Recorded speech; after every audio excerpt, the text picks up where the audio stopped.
It's the Bob and Tom Show.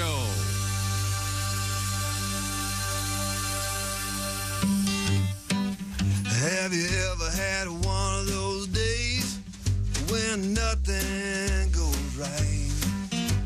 Your wife starts bitching about whatever it was she was bitching about last night. So you escape into the bathroom just to sit there on your throne. But after you finish your business, the toilet paper's gone. Well, it's a great day for me to whoop somebody's ass. It's a bad day, so you better get off my back. You might get cold cocked if you cross my path. 'Cause it's a great day for me to whoop somebody's ass. Well, I was running late for work, so I poured me some coffee to go. And just before I had a flat tire, I spilled it all over my clothes. When the highway patrolman pulled up, I thought that help was on the way. But when he saw the tire tool in my hand, he shot me with pepper spray. Oh, it's a great day for me to whoop somebody's ass. It's a bad day, so you better get off my back. You might get cold cocked if you cross my path. 'Cause it's a great day, y'all can sing it if you want to, for me to whoop somebody's ass. When I finally made it to work, I was 15 minutes late. I told my boss about the flat tire, but he fired me anyway. So here I am out in the parking lot, just waiting by his Corvette. I'm gonna give him a goodbye present that he never will forget. Let's sing together. 'Cause it's a great day for me to whoop somebody's ass. It's a bad day, so you better get off my back. You might get cold cocked if you cross my path.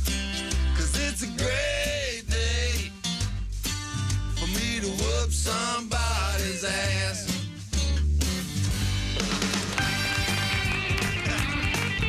Good morning. Hello. It's the Bob and Tom Show. We're all here. There's Christy Lee at the news desk. Hello. There's Pat Godwin in the performance room. Hi, Chick. I say a song this hour from Pat. Ooh. Let's write that down. I say a song this break. Whoa! Ruh-roh. Get that guitar in tune, mister. It's in tune. There's Josh Arnold at the I Hate Steven Singer sidekick chair. Hi there. There's Ace Cosby. I'm Chick McGee, and here's Tom Griswold. Hello, Tom. How about a double dose? Two. Start things off with a Please don't. Pat Godwin song. Oh, okay. And an Ace Cosby joke of the day. So the folks don't have to wait. Because sometimes there's some folks that can just listen to this one segment. Well, speaking on behalf of Pat, can we do the Ace Cosby joke of the day after Pat's song? Pat can. You don't think he can follow it? You don't think Pat can follow an Ace Cosby joke of the day? Yeah. I don't that's know if what I can. That's what Depends I'm on thinking. the Yeah. joke. That'd be like Lynn Campbell opening for Springsteen. Glenn Campbell opening for Springsteen. Well, the problem with that is Glenn's deceased. And a fine performer, excellent guitar player. Good song. Did you see Springsteen on Curb Your Enthusiasm? Yeah. This is very good. Funny. He did very well. His book is terrific. But now, speaking of that sort of thing, coming up, we have new music from Johnny Cash, the late Mr. Johnny Cash. Kind of an interesting story behind that. That'll be coming up a little bit later on. In fact, there's even a duet with Waylon Jennings. Really? We'll find out about how how that thing has come about. But well, they must have recorded that a while ago. Yeah, they did parts of it. It's one of the those new things that they've got going. But right now, as promised, rather than extend this with a lot of chat, Okay. Mr. McGee has asked for something from Pat, but we'll open with Ace. Okay. Sexy man with a deep voice. Ace Cosby, here he is with his joke of the day. You know, I'm well educated, but I only know 25 letters of the alphabet. Really? I don't know why. Oh, That was Ace Cosby's I can't joke follow of the that. day. I like that. I like that very much. That's funny. I was trying to remember how many letters were in the alphabet. Make it more effective for me. Sorry. What do you call that process that we all know the alphabet in order? How do they do that? I'm whatever. Memorization? I can't pick it up partway through. You can't? Nope. Except for Because maybe they're- XYZ. Yeah. I got to but do the whole it thing in seems my like head. Everybody can remember the alphabet. LMNOP? You can't start there? Or Well, then I got to. But then I can just get that little chunk. I can't do it backwards, I'll tell you that. me either. Oh, Pat, you've had more practice Well, a couple times, yeah. while doing it while cuffed. That's not a fair test. It is not a fair test. No. And someone pointed Lot of out pressure. the people that can do it backwards had spent time memorizing it while drinking. Maybe that's the test. Did Maybe you you're nail it? expected to not be able to do it. And there are people that can that know all the states in alphabetical order that can do that. You can do anything if you sit down long enough. It's I don't know. a waste of your time. I think that test has more to do with watching how people. React. Yeah, you don't have to be fast. They're just looking at seeing how you're thinking. CYX. There's certain far as I go. there's certain phrases you can say to the police that will get you cuffed. Oh, yeah. Such as, Whatever, Barney. Yeah. Oh, that one. I pay your salary. Salary. You know what I'm talking about. Why aren't you out captured real criminals? That's a good one. That's- Yeah, that these is are a good always one. smart. Good one. I've managed to upset the world, getting a lot of hate mail for What'd you did my distaste for teaching this is- cursive. Yes. Hard to tell. You piss so many people off Okay, about everything. calm down. The wrong side of things. You tend to champion odd causes. Well, I'm just saying, teaching cursive is like teaching typewriter repair. Not really No, all it's that not. important for the future of our country. See, I think that's the problem that people have. You're very definite about it. Maybe you should present it as, I don't feel like cursive should be that important in the curriculum anymore for teaching our kids. Those were Instead of, it's a waste of time, it's the biggest mistake in the history of the world. Well, okay. I just wouldn't want to be spending a lot of my time working on it, although I probably will have to, God knows. Now, we've promised a Pat Godwin song. Enough about this. Mr. Godwin, is there anything you feel like playing at this point? Yeah, there's a lady in my apartment complex that is a nudist. Oh. And she Is that right? Yeah. And You she, told me about her. and she told me about naked pickleball, and I thought that was fascinating, so I wrote a song called Naked Pickleball. Pickleball, naked pickleball. Fun in the summer, nippy in the fall, playing pickleball, naked pickleball with Esther, Clem, and Betty and Saul. Oh, boobs are flopping, knees are bruised, hips replaced, and backs are fused. Saul's sack is waving in the breeze. Took one to the nuts and fell to his knees. Playing pickleball, naked pickleball.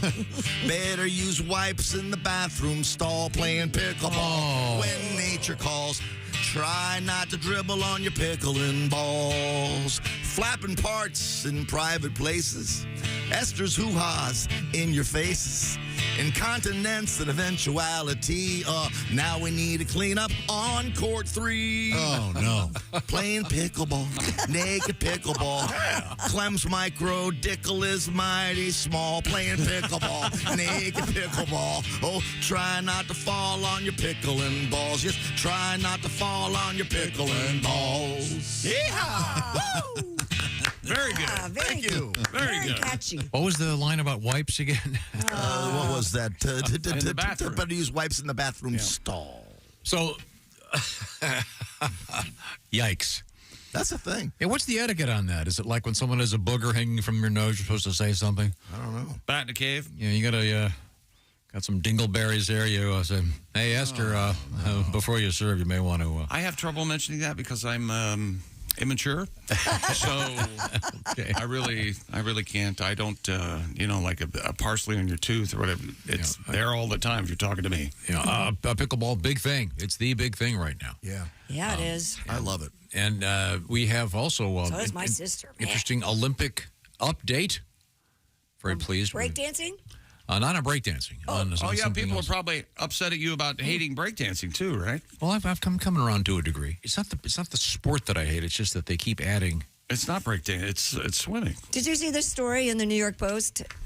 Should handwriting be taught in school? Debates rages as American IQs drop for the first time in decades. Okay, hang on. How does that make IQs drop? That we're being taught handwriting.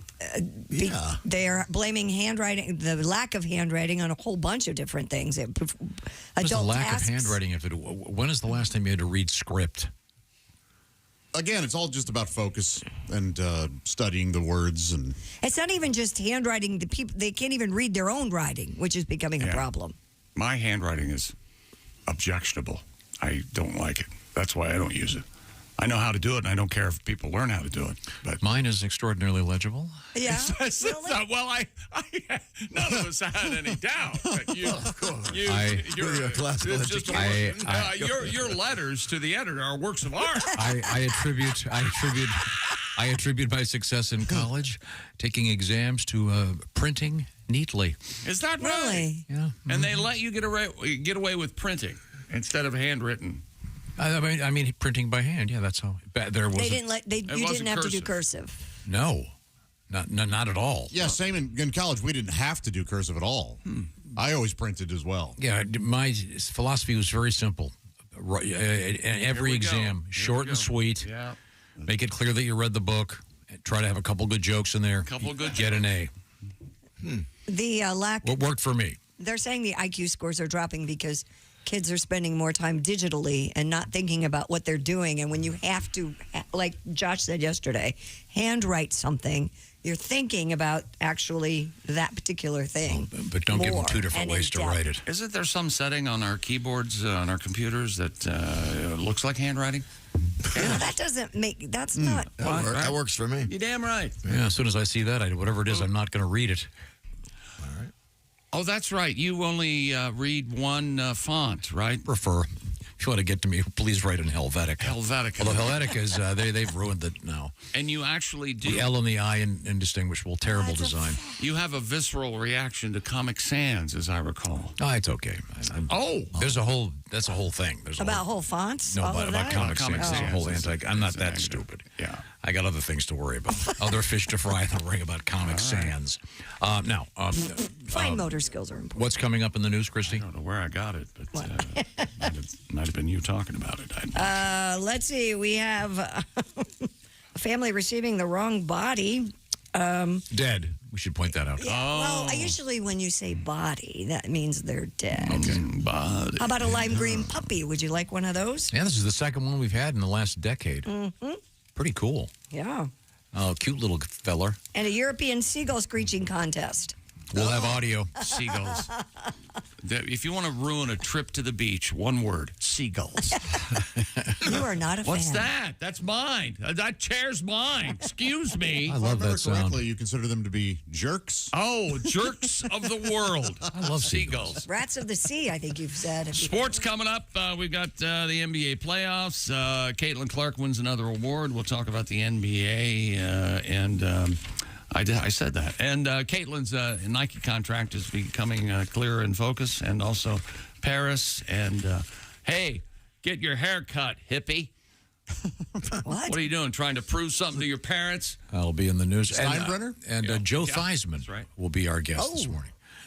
NFL great, Joe Theismann. Looking forward to talking to Joe about the draft. That is cool. Right now, I want to save you.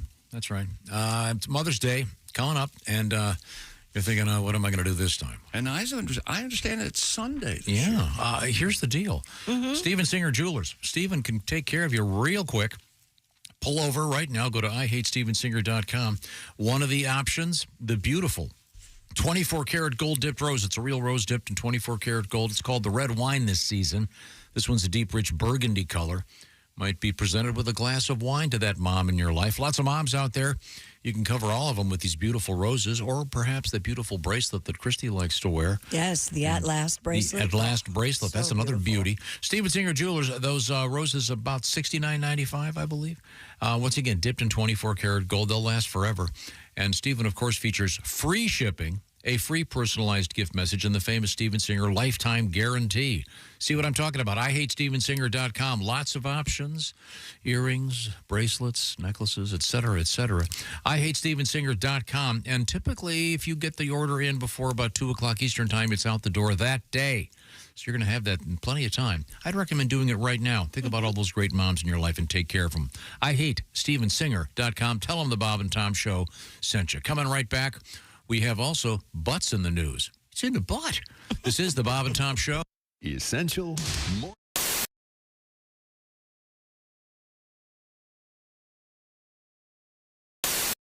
Hi, Christy. Thanks for coming in. Oh, hi, Chick. How are you? We put on our Facebook if you'd like to ask Christy some questions. And We did? I don't know who it is. I'm saying we. Okay. I had nothing to do with this. Right. It says, ask Christy. And they sent questions in, and here's what happened. These are things people, our fans, our listeners want to know about me. Want to know about you. Ask Christy. Can't believe anything in my life is that interesting, but you go. Here we go. All right. William, ask Christy, what's your favorite genre of music?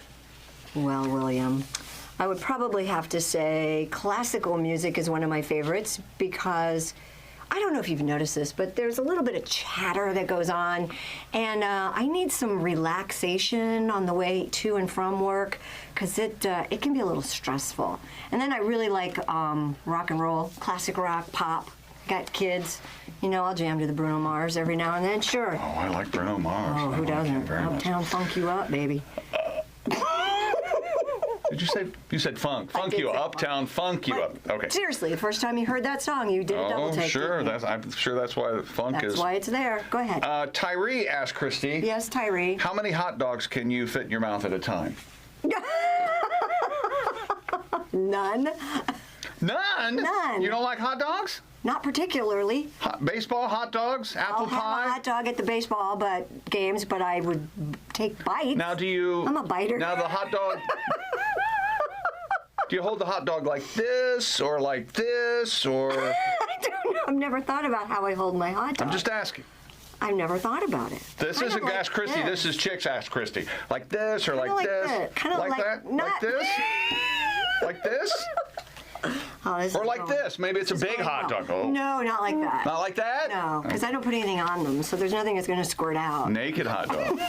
Yes. Because she doesn't want anything squirting out. That's right. Nothing. Our next question, Jason asked Christy, why are women so mean to each other?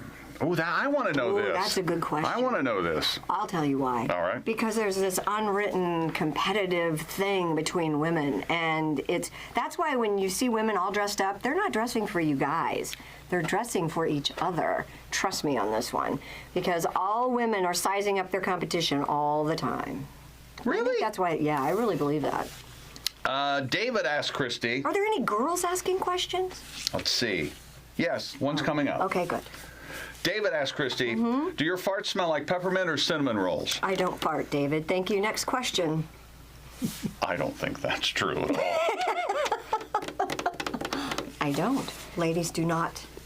Lynde Congratulate. asks Lynde, yes. Christy, when the guys never let you finish a sentence or interrupt you for the umpteenth time, how do you keep from getting pissed off? She does get pissed off. That's not a quote. I don't know if you've noticed lately, but I have a new 2015 deal. I've been kind of getting vocal about it, and I probably should stop, because I have been getting a little upset. You guys really don't let me finish That's not anything. true at all. Shh. Larry asked Christy, what Hollywood celebrity would you most like to make hot monkey love to? Ooh. Hollywood celebrity. Age appropriate? No, God, no. Heck no. Probably George Clooney. Mm-hmm. Do I only get to pick one? No, you can pick as many Hollywood as you want. celebrity or like music guy or what? Whoever popped into your mind when I said hot monkey love. Well, that's so creepy on so many fronts. But I have to say George Clooney because that would be the apropos answer. Or Bradley Cooper would be good. He's great in American Sniper. I Yeah. can't recommend that This is movie. my interview, not yours. Sorry.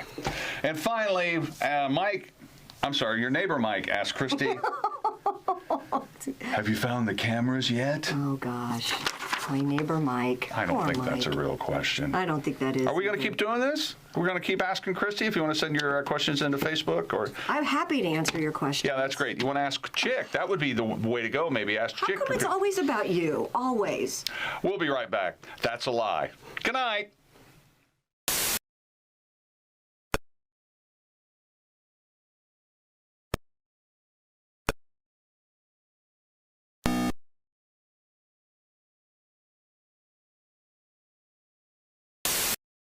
Tranny? Oh, no, I was working on my car.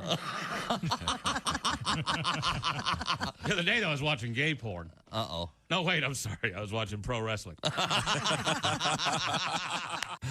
Are the stars out tonight? I don't care if it's cloudy or bright, 'cause I'm blind.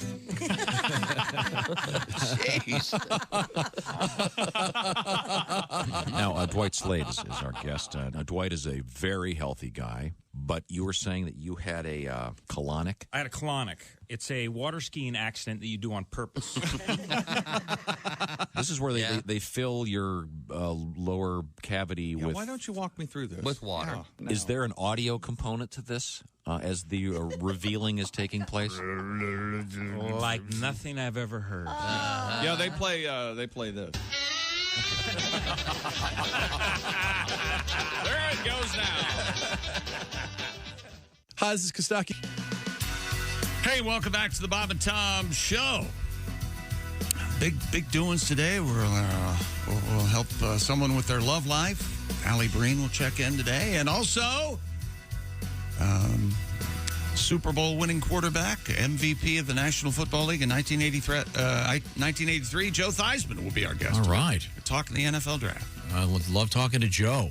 It's always a great pleasure. So I'll look forward to that. But right now we check into the other aspects of the sporting scene. Luca, who lives on the second floor. Love that song. Had 32 points, and the Mavericks overcame the return of Clippers superstar Kawhi Leonard. Now, of course, we can't really officially begin the NBA playoffs without Kawhi being injured and then coming back and then being injured again and coming back for the third time. So I think this is the second time he's been injured. So the Mavericks even things up. Dallas wins last night over the Clippers 96-93. Kawhi had 15 points and 7 rebounds. He smells like garlic, too, that Kawhi. Isn't that some sort of Kawhi garlic supplement for vitamins? Is that what it's called? I have no idea what you're talking about. That really helps when you take that attitude. Well, I don't know what you're have talking no about. idea. I thought you were now talking that's fun. the island in Hawaii. Is there a Kauai in Hawaii? Yeah. How do you spell that in Hawaii? K''WAI. That's pretty good. So it's not KAWHI? I think it's AEIOUII sometimes Y. Yeah. And didn't Bruce Lee say Kauai a lot? Yeah. Often. Yeah, Very helpful. That was his Or was that Peter Sellers? How'd that go again? It was definitely Peter Sellers as well. And what was his manservant's Inspector Clouseau? Who was Cato. Cato. Yeah. Cato was waiting for him in the dark in the apartment. Inspector Clouseau had kept him sharp. Yeah. That always made me laugh. You remember that? Me too. Cato would sometimes hide the most ridiculous. Wouldn't he be dressed as like a fire hydrant or something? Well, he was in the refrigerator one time. Yeah. And Inspector Clouseau checked out the apartment. Everything was fine. Then he was going to get a beer or something. That was good stuff. That was great stuff. I don't make it like that anymore. Well, speaking of Hawaii, let's take a little trip since you're talking about Kauai. All right. All right, here we go. Joining us in the studio, it's Geechee Guy. Geech, well, obviously you're a comedian traveling all over the world. Any interesting places you've been lately? Been out of states at all? Yeah, well, I'm Hawaii, but that's not really out of the States. No, it isn't. Okay, But it's kind of cool. Sure. The language is weird. Aloha means hello and goodbye. Do you know that? Right. Yeah, that's kind of cool, huh? Good thing the Beatles weren't Hawaiian. It'd be like, I say aloha, and you say aloha. Aloha, aloha. Aloha, aloha. Aloha, aloha. Aloha, aloha, aloha. Aloha, aloha. Kind of takes the magic of the song away. Kind of, yeah, a little bit. We rented a car. We had to put down cash because I don't have a credit card. I don't believe in credit cards. You don't? Well, I would if I could get one. But, I mean, nitpick, what's the point in leaving something you can't get? So that's kind of the way I look at it. And the bathrooms are weird over there because they don't say men and women on them. They don't even have, like, the skirt lady and trouser guy, they have the little pictures. They just say, like, Connie and Wahine. And I didn't know what that meant. I went into, went in the wrong one, actually. And I didn't, I was trying to use my own logic. I'm going, I know a woman named Connie, and I have a Wahine. So I'm big Wahine. I'm hung like a globetrotter. But, we can get into that later. Nice. My Wahine's so long it has an intermission. People smoke cigarettes and talk about the first half, middle of my Wahine.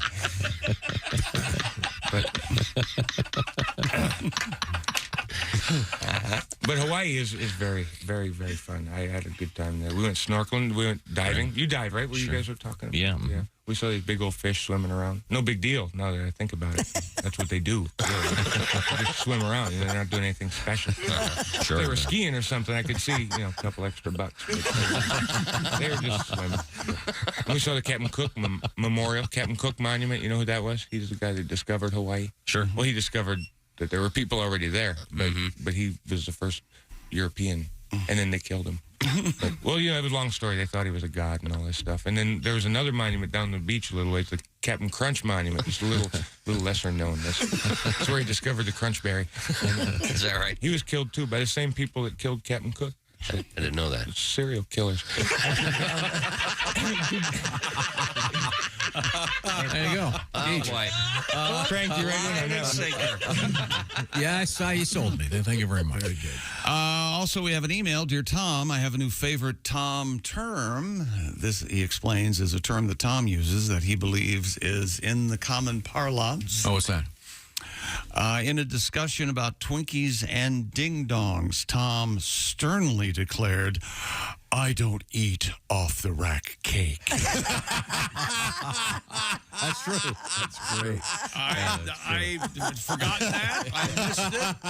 I think those are words to live by. Yeah. What do you consider off-the-rack cake? Anything off the rack. I mean, those plastic wrapped ding-dongs and Twinkies. I would never eat that crap. You don't see anybody my age that eats that stuff. It'll kill you. I used to really enjoy off-the-rack tuna salad, chicken salad, and the convenience stores. I looked for egg salad. I looked forward to it. And you, Tom, yes, you, Tom, have me so paranoid about getting a case of whatever from eating, though I've stopped doing it. Oh. And now that when I take a road trip. Right now, somewhere there's a guy in a slab that wasn't paranoid enough about something. I guess. That's all I'm saying. Man, that is good. Off the rack cake. No way. I don't touch that stuff. Ugh. Will you eat a cake out of a bakery? Sure. Okay. I had cake for the first time in months on my birthday. Yeah, but Amy made those. But and then I was up all night because I've been on this special diet. I hadn't sugar in a long time, and my body exploded. But with what's excitement. her name brings up a good point. Is cake in the bakery considered off the rack? Yeah. No. Because that's a rack. No. You know what I mean. You mean packaged? Prepackaged. Yes. Yeah. Packaged. Preservatives off the in shelf. it. The frosting tastes like, whatever it is, BF-17, whatever the crap is. They make the. I'm sorry, you make those cannot. Twinkies last for life. When you want one, you cannot beat a ho-ho. Oh, okay? And they had, for a brief shining moment, caramel in their ho-hos. I will never forget that. Why would they do that to you? Then they took it away. Yeah. Here. And did you write a book? Ho ho, we hardly knew ye. Who came up with that? That's a great name. That was the book about JFK. Yeah, Johnny, we hardly knew ye. Ho ho. Let's call it a ho ho. One of his minions. And a ding dong. Do they still have the caramel and the peanut butter cups? Snowballs? They do have the caramels and peanut butter cup. I haven't even tried that Actually, yet. this reminds me. I haven't digested this story. In the Reese cup. You son of a. Give me just a second. I saw this. Yeah, we got all the time in the world. Thought of you, Josh. Well, Yeah. What? Uh-oh. I'm doing what you do. I'm going to read something verbatim from the internet. You do that all the time. No, this is a story about movie theater, an issue with movie theaters, and their the amount of how many ounces were in the drinks when you were at the movie theater, Josh? Do you remember? Yeah, I think a medium was 32. Maybe a large at that time was 32 because all of a sudden they upped the sizes. Yeah, so I'm going to say 12, 22, 32, something like that. And 64 came out of nowhere. And then everybody had 64-ounce drinks. Yeah. Well, this guy's not happy about the size of his drinks at the movie theater. I'm Too big or too small? Not as advertised. He's not okay. Yeah, let me dig it up. I'm sorry, I ran into it this morning while doing some stuff, and I didn't save it. I'm gonna have to start. And my fault. Remember in New York, you couldn't even get a large soda for. Is that still the case? Right. It was a citywide law or something. Because we need the government to step into for nutrition. Yeah, fast food law. That's gonna work. Well, instead of getting the big one, I'll just get 2. Genius. Do you think now, Josh, you have some exposure with the movie industry? You worked at a theater. Yeah, I was definitely in the industry. Yeah. So it's one of my favorite things. But what are the people who are hired at the movie theater? What do they do now? They just give you cups, right? Yeah. There's a full thing of popcorn and a cup for your drink, and now get out of here. Particularly, one franchise for sure. That's how it is. And I don't have a problem with that. It's because I can go back and get a refill. The machines aren't perfect. Yeah. But oftentimes no ice or Here's the story. Sorry, That's true. I found it. All right. This comes to us from I like these call letters. KIXS. Kicks ass. Kicks ass television. Kicks ass. Don't you think? KIXS kicks ass? No, I don't think kicks ass for a TV show. I doubt they use that. A rock and roll. We used to use it for this radio show. Kicks ass? Yeah, sure. Remember? We did? I don't remember that. But I don't remember any of our guests either. Kick ass rock and roll. Oh, okay. Remember that? The slogan. You said kicks ass. I know, it was and a for slogan. the station. It wasn't for the radio show. What's the story? It was for the Oh, no, I'm not going to even do it now. Yeah, what was the? Of course it was the slogan, Ace. What do you think? A North Texas man is suing Cinemark in Plano, Texas. Oh, those are the discount movie theaters, yeah. He alleges the theater company is shorting customers on drink sizes. KHOU. How? How? We want chance. No, that's not right. Wait a minute. I think it'd be who, like Houston. Hugh. I think it is in Houston.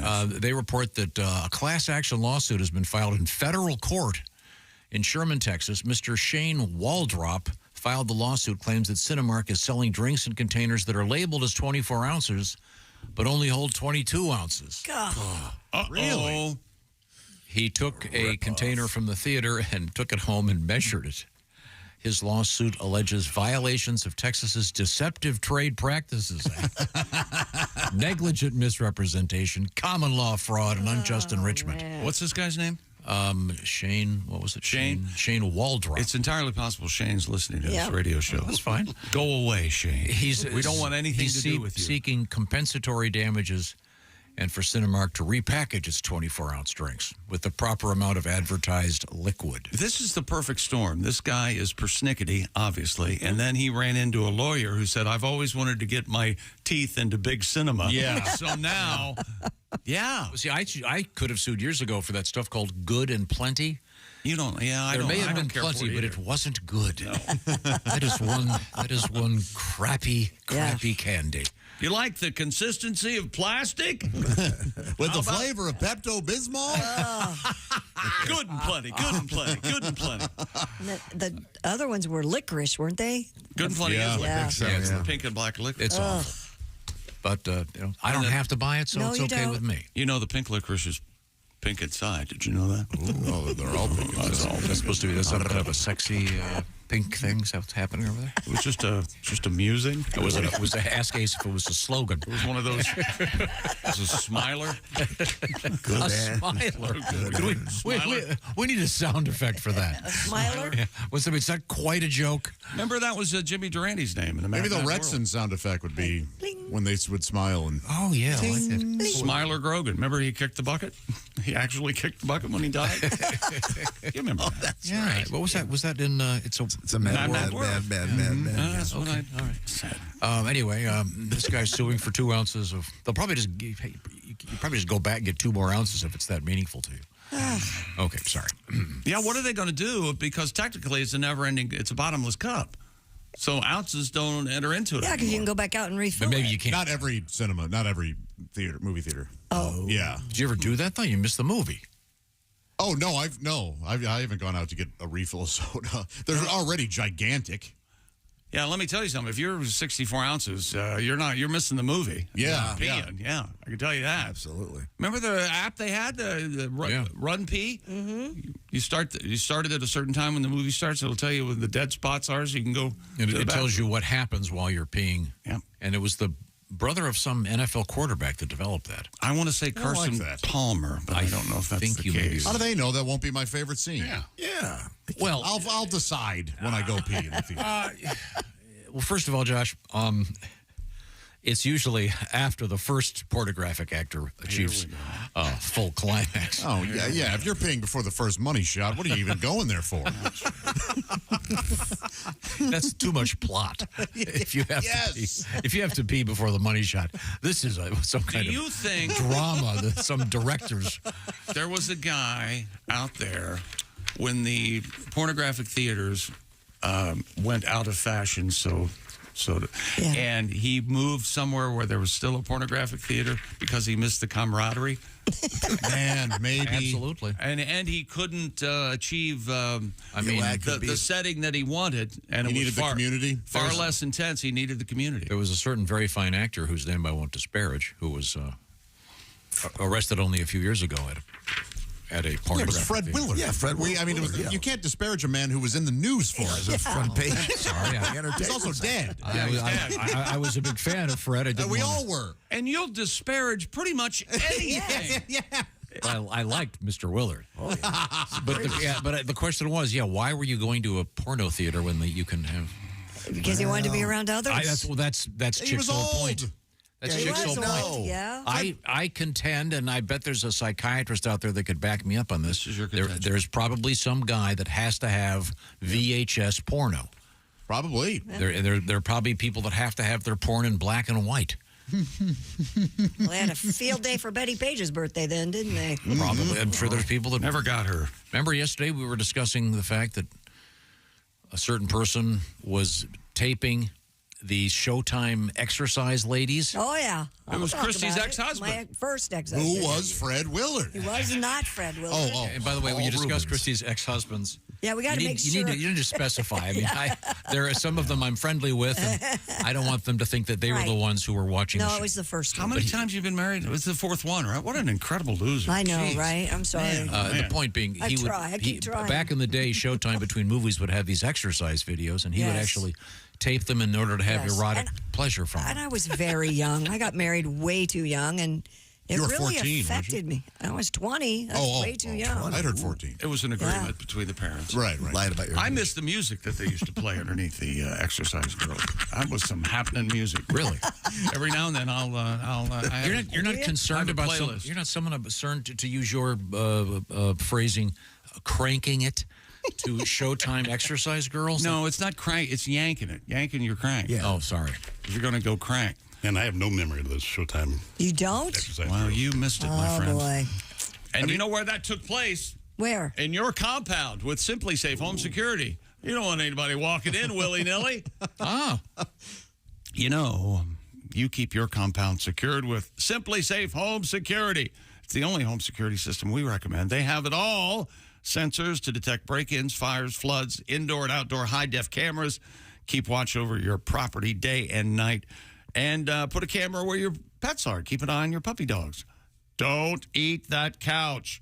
It's backed by 24/7 professional monitoring for less than $1 a day. And Simply Safe Professional Monitoring. Get a load of this. Stop crime in real time. They can talk to the intruders through the wireless indoor camera and tell them police are on their way and you are being recorded. And there's no contract, a 60-day money-back guarantee, so returns are easy peasy. Simply Safe has given us and many Bob and Tom Show listeners peace of mind. We want you to have it too, and we have a deal for you. Get 20% off any new Simply Safe system when you sign up for Fast Protect monitoring. Just visit simplysafetom.com. That's simplysafetom.com. And there's no safe like Simply Safe.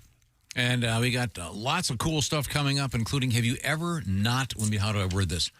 If you've never seen any of the major Star Wars films, of which there are, 8 or 9, someone's looking for you. But you can't have seen any of them. I've only seen the first one. Really? Same here. I've seen one. You mean the very first one? The first one they released, not the first one. That's the really good one. Yeah, that's the good one. The one that's episode 1 is awful. A New Hope. Yeah, that turd. We'll be right back. This is the Bob and Tom Show. Become a Bob and Tom VIP and get your Bob and Tom.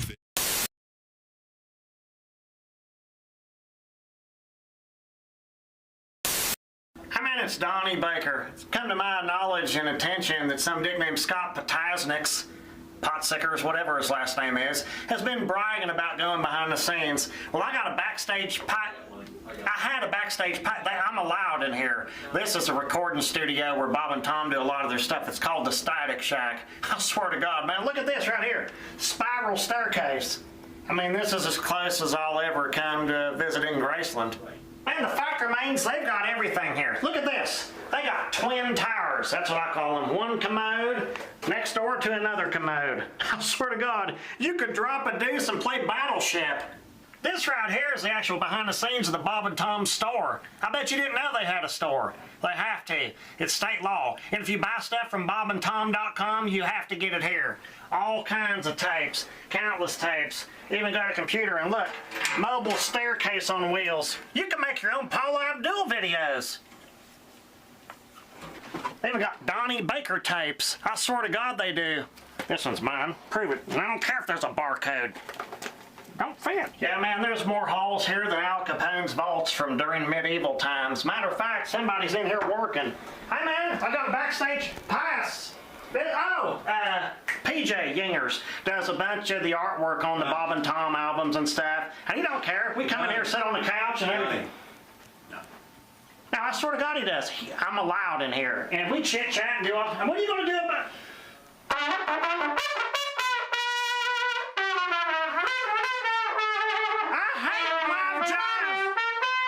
Man, they've got everything here. This is basically Bob and Tom's Hall of Fame. You can see the Bob and Tom band, and obviously you can tell Bob's a big fan of the Beatles.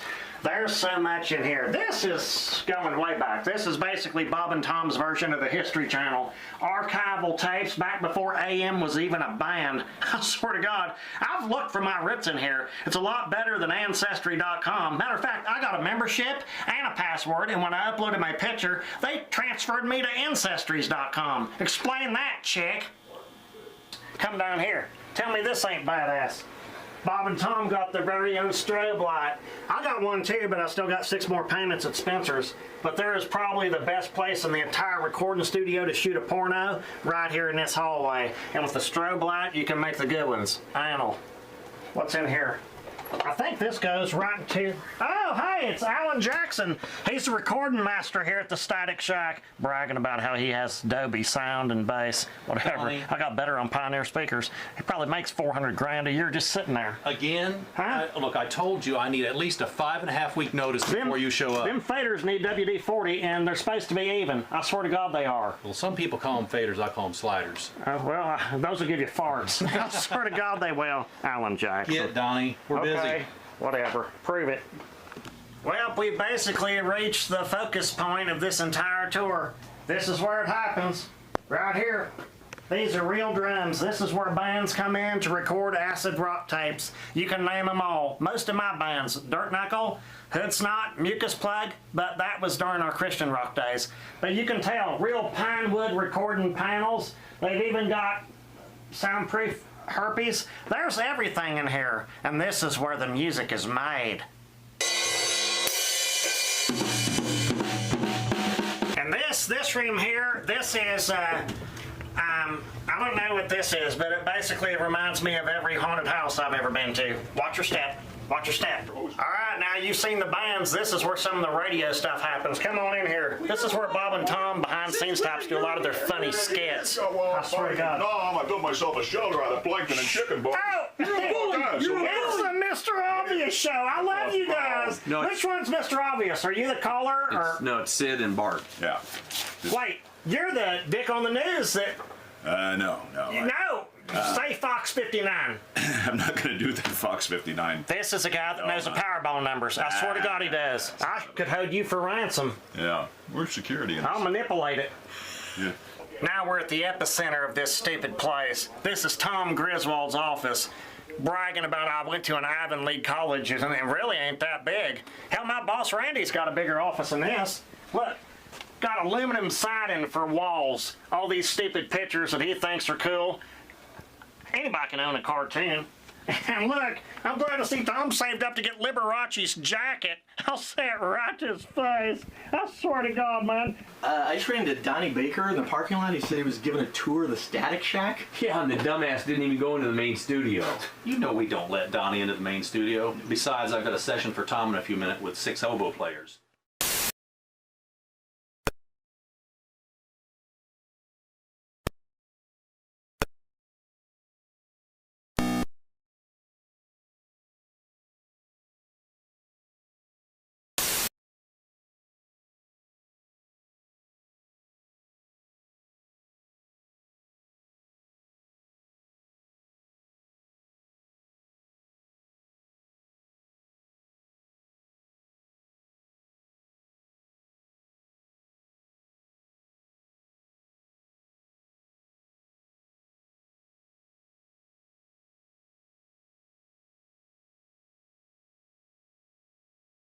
I knew that was coming. And he goes, what? Yeah. I'm going, oh man, that's one of my best riffs ever. Falling on his deaf Gaelic ears. Yeah. Hey, don't say we didn't warn you. There's laughter ahead. You guys want to grab lunch? We can't go anymore. Holy That's cow. a good day's work, everybody. This is Bob and Tom Radio. Tom Simmons is our guest. I understand you've been to Afghanistan, I assume, on one of the USO type tours. The Comics on Duty. Okay, good for you. Afghanistan is desolate, man. Everything is dirt. Every building, every structure is like dirt. We don't need satellite guided bombs. We just should drop water balloons.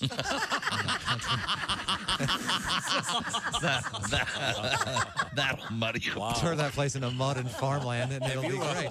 Have you run this strategic idea by the people at the Pentagon? Yeah, it'd save us a lot of money. This is positively launching brilliant. a massive hydro attack. That's what we're going to do. And, all of these fire bombs are merely drawing it out. Hey, this is Larry the Cable Guy, and you're listening to Bob and Tom. Flowers this season.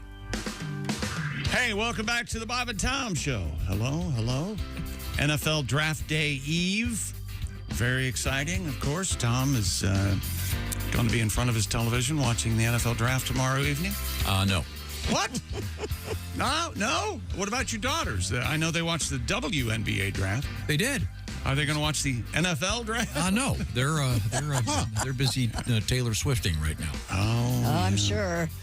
You know, everybody's coming out. I don't know if Christy has a story complaining about the accessibility of Taylor Swift tickets, and people feel like they are not being treated properly all across the country, or business as usual for buying tickets. Yeah, unless exactly. you are in a club or know somebody, or You mean people are whining about something on the internet? Yeah, I don't believe it.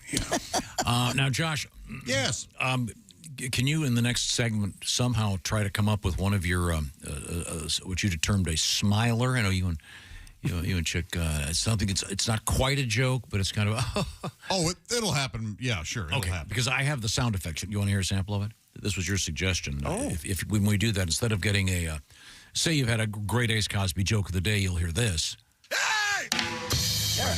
Now, but for kind of a smiler, you'll get. Yeah, maybe that doesn't. Wait a minute.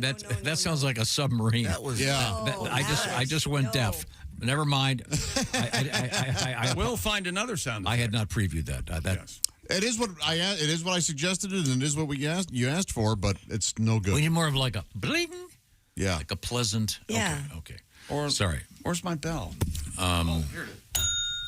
No. Oh, that's okay. Yeah, Too light? Smiler. Too light? So that was when I told her, get your feet out of the bed. I missed the bell. Let me try. Hang on. Try it again. That's when I told her, hey, get your feet out of the bed. Yeah, Perfect. Absolutely perfect. Okay. I believe the first one you played, the assault on our ears, was threats.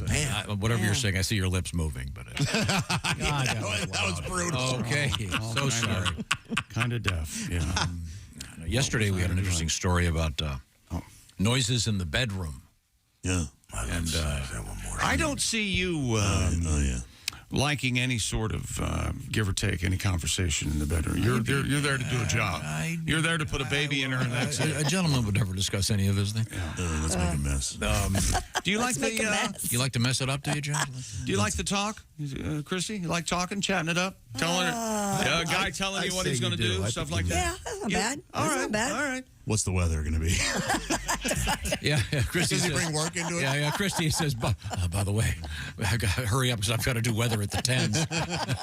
Oh, my God, wait a second. I looked at my watch. I got traffic in 6 minutes. Hurry up, for God's sake. Man, that's how you can tell somebody's in radio. They refer to time as the 10s. Yes.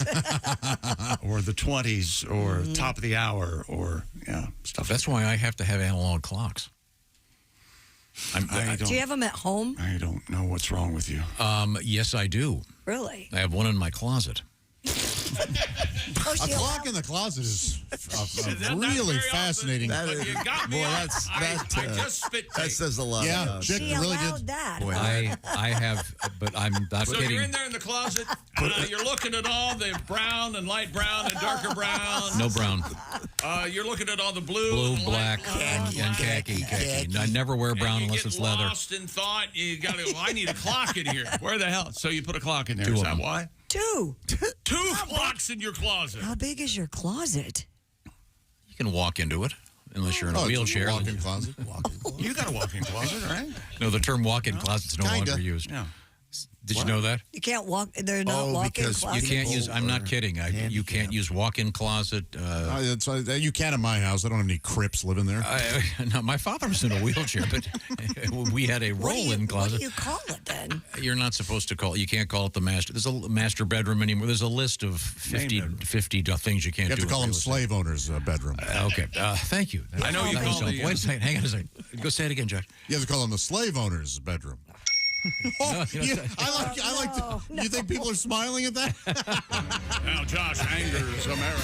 Well, if they're not going to let us say things, I'll just go ahead and say. No, in my say the worst thing. In my bedroom, I have two clocks actually, both analog and then I've got a little digital. What did we call the bed? I know you call it Killing block. The killing block. That was the birthing bed. Here's where it all happens, or something like that. When you give a tour of your house. Here's where the magic. And there's where the magic happens. Or really? That's what yeah, I forgot. I said something a lot funnier than that, but I forget what it was. You didn't even get the smiler. No, I didn't get anything.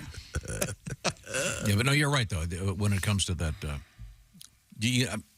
In my closet, I have an analog clock in my bathroom, but that's the only one in the house. I'm getting dressed in there. I'm trying to be quiet. I need to know what time it is. I've got everything timed out so I can get out on time. Yeah, I don't find it that big of a struggle to go from analog to digital clocks in a second's notice. Right, your brain I can still tell what time it is. So it's like check local listings. 53-minute store. It's 7-minute store.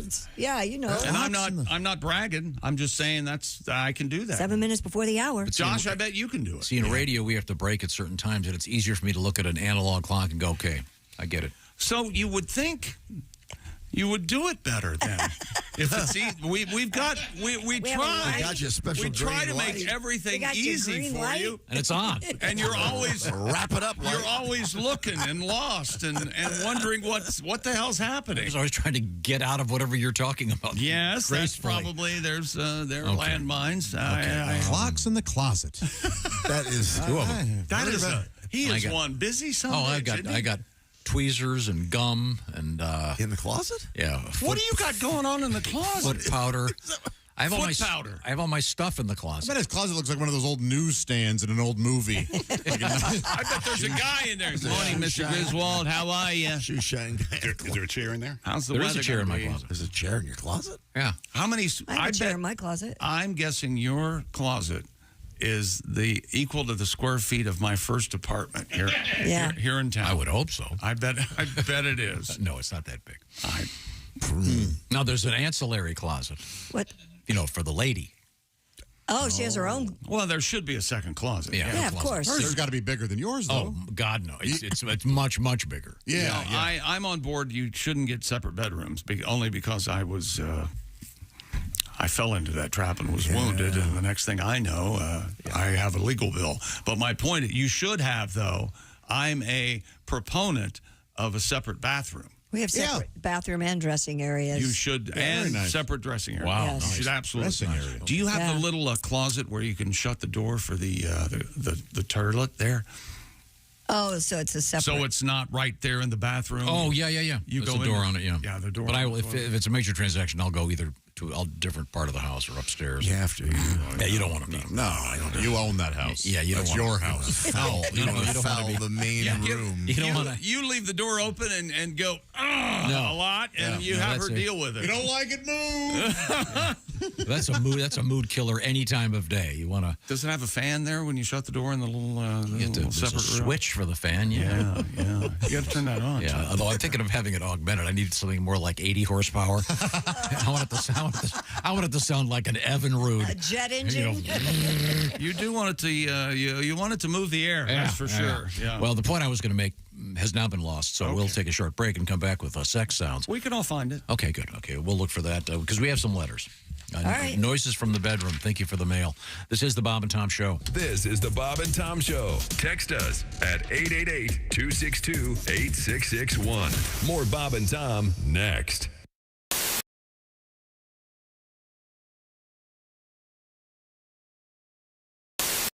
Hi, this is Chick McGee from the Bob and Tom Show. Miss some of the show? Become a Bob and Tom VIP and subscribe to the audio and video podcast. The Bob and Tom Show, on air, on app, and on demand. I don't mean to be mean here. You know what? You can ask me anything. I'm an open book. Just throw questions at me. Do you eat kangaroo? I personally don't. I'm vegan, so I'm one of those folks. Sure. How far into the interview did I manage to get that grandstanding in? It's okay. No, but kangaroo is a delicious lean meat. People love it down there. Tom can't eat kangaroo. No, it makes me jumpy. Randy. I pulled that joke out of my pouch. Okay. Good Lord. I'm so sorry. Good Lord indeed, Randy. I was trying to. See, this is the thing. You're trying to set me up for gags. I'm just dead bad. I'm now the straight man. I'm playing I'm not the wacky character on the side. I'm just going to set them up, lob you some big balls, and you can knock them out of the park. Thank you. Our guest is Randy Feltface. Mr. Feltface. Do you have brothers and sisters? I don't. I'm an only, and I'm like the last of my species. You're the last of the I'm a critic. Feltfaces? Yeah, I'm a critically endangered species. Are you on Feltfacebook? I am on Feltfacebook. I started Feltfacebook. Okay. Yeah, it's just me and Grover. That's pretty much it. Yeah. Sometimes he's near, and other times At Randy Feltface. At Randy Feltface. At Randy Feltface on all of the socials. Instagram. I just put him up on Instagram. Yeah, TikTok. Are you TikToking? I'm not TikToking. I'm Instagramming. Get on the TikToks. Okay. We'll make one right after this. We'll just dance around like a couple of boomers trying to get attention. All right. How old are you? I'm 42. Oh, okay. Great. Yeah. I'm 44. Oh, congratulations. Thank you, yeah. How are you finding your 40s? I love them, man. Yeah? Yeah. Oh, It's mate. like a good mix between being an adult and still identifying as younger than that. Right. You can still get away with. I have no idea where you are, by the way. I'm just looking generally in the studio. Are you finding like you've changed? Have you grown? Have you matured? I have. Yeah. Yes. Yeah. Okay. Like a fine cheese. Exactly. Okay. And the aroma is there too. Yeah, well, there you go. That's the state aroma of you, is an aging cheese. More sort of a Limburger. Yes. Finally, I feel seen. Thank you, Randy. I smell like a gym sock at this point. I've been on tour for so long, I'm literally just a felty. The sweat just seeps into my felt. The puppet is dancing. I've never been happier. It's Mr. Feltface to you. There is Pat Godwin in the performance room. Hi, chick. There's Josh Arnold. Hello. The I Hate Steven Singer sidekick chair. There's Willie Griswold. Willie can't speak. He's laughing so hard. Yeah. There's Ace Cosby. You gotta watch this tonight on YouTube. I'm Chick McGee. Yes, you can see all this on YouTube. And here is Tom. Now, where do you find it on YouTube, Ace? YouTube.com. Now, I thought we would introduce our guest once again. He is Randy Feltface. Are you self-conscious about not having ears? I work great on radio. Okay. It's literally just me dancing. Yep. Tune in on YouTube. It'll make more sense. Yeah, sure. No, you probably have trouble hearing me since you don't have any ears. I do. They're just very small. Okay. really tiny. Yeah, Yes. little ears. Same goes for the nose, obviously. Yeah, no, I don't have a nose. Okay. Randy, you don't have a nose. How do you smell? Terrible. Down. Chicken down. Woo. Does that mean I'm officially part of the team now? Yes, you are. Yes. Bob and Tom Archives. Excellent. Chick, what do you have to say for yourself? Become a Bob and Tom VIP now. Just go to bobandtom.com/VIP. See, that was worth the wait, wasn't it? Hi, this is Augie Smith, and you're listening to Bob and Tom Radio. Most unfair thing about life is the way it ends, right? Mm-hmm. With a death. What's that, a bonus? No. Life is tough. It should be reversed. You die first. Get it out of the way. Mm-hmm. Then you live in an old age home. You get kicked out when you're too young. You get a gold watch. You go to work. You work for 40 years till you're young enough to enjoy your retirement. Go to college. You do drugs, alcohol. You party. You get ready for high school. Go to school. You become a kid. You play. You have no responsibilities. Become a little baby. Go back into the womb. Spend your last 9 months floating. You finish off as a gleam in somebody's eye. Oh, nice. Bravo. That's perfect. Hi, this is Andy Kindler, and this is a different register in my voice. And you're listening to Bob and Tom Radio. So continue. And Jesus said, take this bread and eat it. It is my body. And the disciples said, Jesus, we're all on low-carb diet. We appreciate you dying for our sins, but we're all trying to slim down a little. We want to look good in the painting. Oh, my God. What? I can't hear. Give me the headset. Shh, I'm getting something. Oh, my God. It's the most terrifying sound you'll ever hear. What? What is it? I don't know. Would you shut up?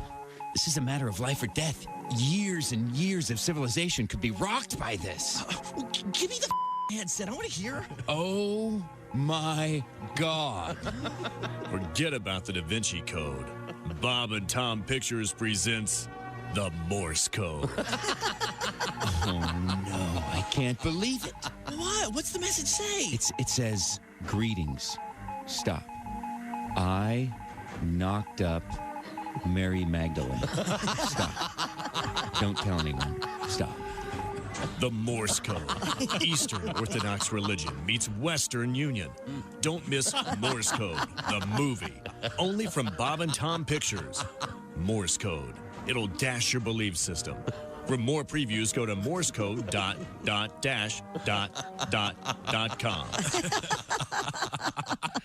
I'll be darned. You're listening to Bob and Tom Radio.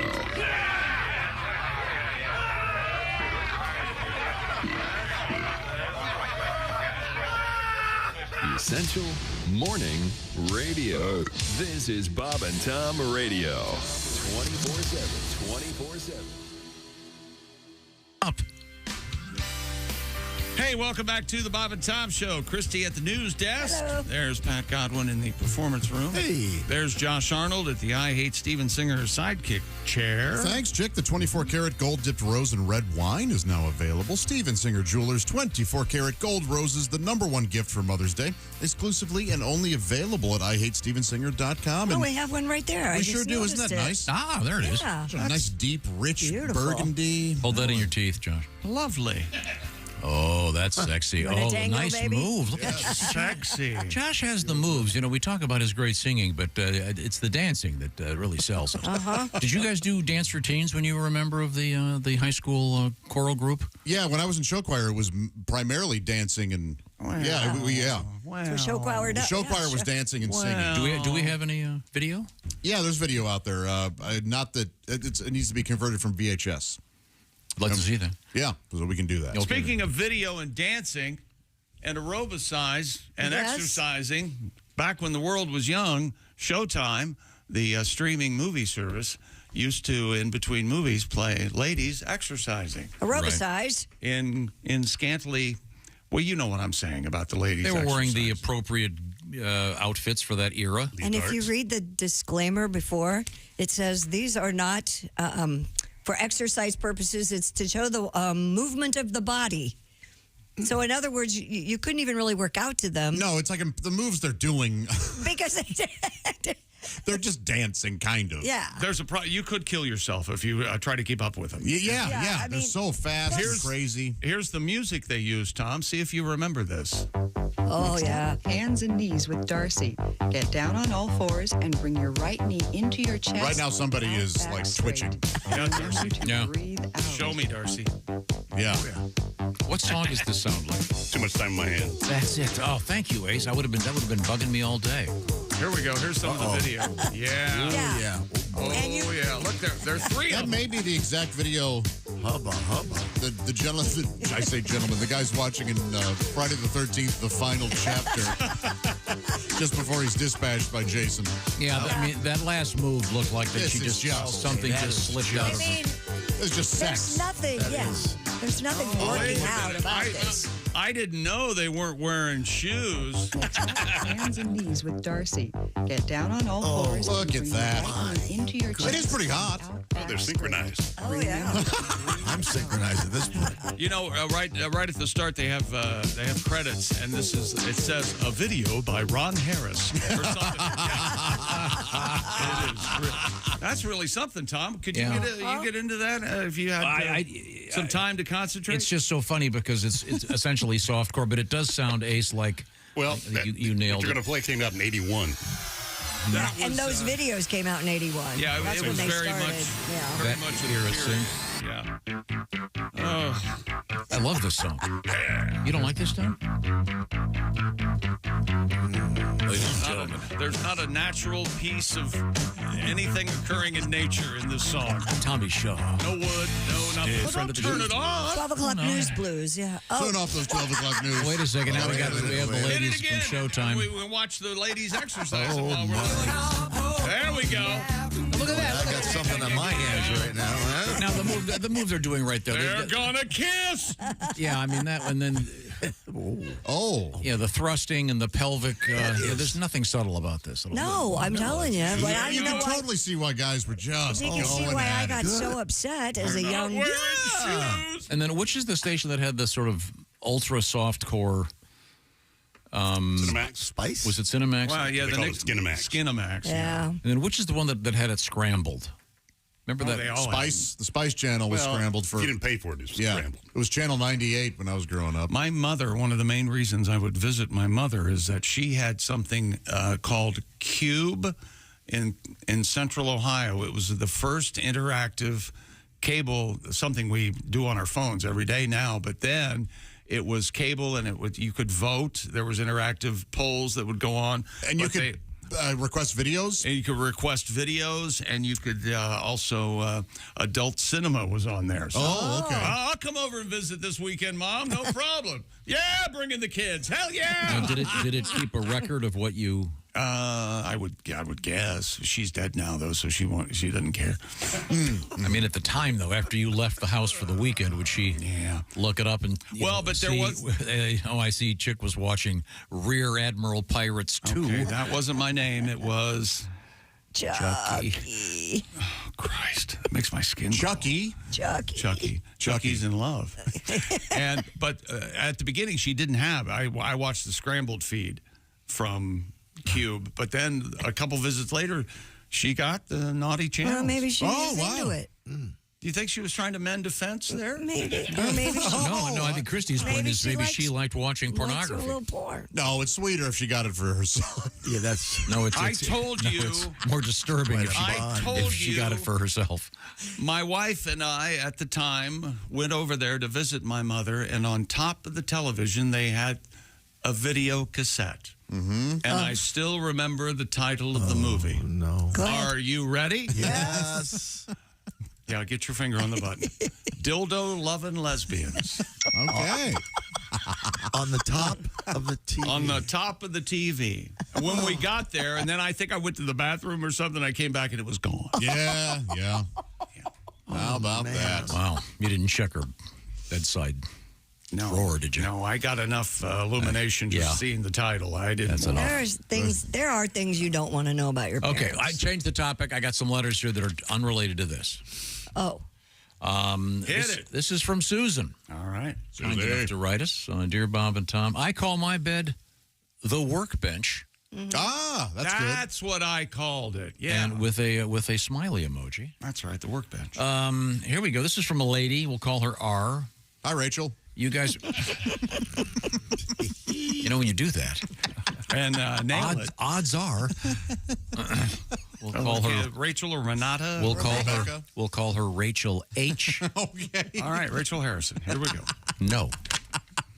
Same name as an obscure television show. Hunter? No. You guys were reviewing the results of a survey about noises people make in the bedroom. I am quite vocal, she writes. Atta girl. Lots of moaning and heavy panting. One time with a fella, we were mid, and he said, "You can't possibly be liking it that much." What's wrong with this guy? Hopped out of bed, put on my pants, and said, "You're right. I like this much better," and walked out, never saw him again. Oh, that's an awesome move. Yep. Atta girl again. Now, by the way, at the end, she says, "Love y'all, especially Josh." Rachel, you Then she behave goes, yourself. I'm going to read this exactly as written. I like to say I'm Harny for Josh. Arnie. Josh Arnie. I'm Harny for Josh Arnie. Well, thank you. Thank you, Miss R. Same last name as a famous TV show. Josh, you changing your last name to Arnie? It's more of a comedy name. Josh Arnie? Josh Arnie. Ladies and gentlemen, Josh Harny. Josh Arnie. Josh Arnie. Hey. That's something I hate to say is right. Josh Arnie. Yes. Yes. You got your Art Carney. Yes. A-R-N-I-E, and you go right to the top. Yeah, it sounds like it's like a late 80s guy with a gimmick. Fife Barney. All right, I'll think about it. Josh Arnie. And if things don't take off, you wear a bag on your head. Oh, yes. For 6 months, and then have a big unveiling. Josh Arnie is going to be joining us on stage in Des Moines. Yeah, he Big is. show coming up. We're taking the show on the road once again. And we'll be Did at we the... lose the lease on our studio? Is that why we have to? Why do we have to leave? We can't. Well, that's why we got new countertops. I like that we're nomadic these We can't days. just sit here and enjoy the studio where our stuff is. I'll tell you about it. I'll tell you about it later. I know. We're looking forward to it. What do you have coming up, Christy? We're just kidding. Coming up, we have the European Seagull Screeching Competition. And we've got more NBA playoff action coming up in sports. Yeah, the cicadas are already starting to pop out. I've not seen one yet. Oh, not here, but in South Carolina. Very anxious. My friends in Charleston probably know what I'm talking about right now. And that's a cicada. That's not a cicada. Oh, that's what you got there is one of the Indonesian farting cicadas. Those are next year. And boy, we're in trouble. Would you like to get paid to watch Star Wars movies? We'll talk about that. And Voyager 1, we are hearing back from the Voyager 1. Feature First time in months. Okay, well, all that coming up right now. The Bob and Tom Show is sponsored by BetterHelp. BetterHelp is about mental health and helping yourself out so you start feeling great in life, perhaps. Maybe finding your social sweet spot, getting yourself recharged. And BetterHelp provides a easier way to access a therapist. It's that simple. What you do is you take a little questionnaire, and then you'll be matched with one of 35,000 plus therapists that are participating in this program. And the beauty of it is, of course, it's significantly more convenient because the therapy is done online. You can do it with the cameras on, like a Zoom call. You can do it just like on the phone, or you can do it texting back and forth. It's about what works for you, where it works for you, when it works for you, in the privacy of your own, wherever you want to be. BetterHelp, once again, easier access to a therapist. So get the details by going to betterhelp.com/BT show today. That'll knock 10% off your first month, by the way, the /BT show part. That's BetterHelp, H-E-L-P, betterhelp.com/BT show. If you've been thinking about therapy and just don't have the time, well, you can make time by saving a lot of time not driving across town to see your therapist or having to stop what you're doing at any given moment in the day, because you can do it, once again, online for flexibility and convenience. Find your social sweet spot with BetterHelp. The Bob and Tom Show brought to you by BetterHelp. BetterHelp.com/BT show. Also, coming up, meth again in the news. And then I'm so happy with this one story coming up because it takes place in the butt. This is the Bob and Tom Show. Hey, don't say we didn't warn you. Oh, my God.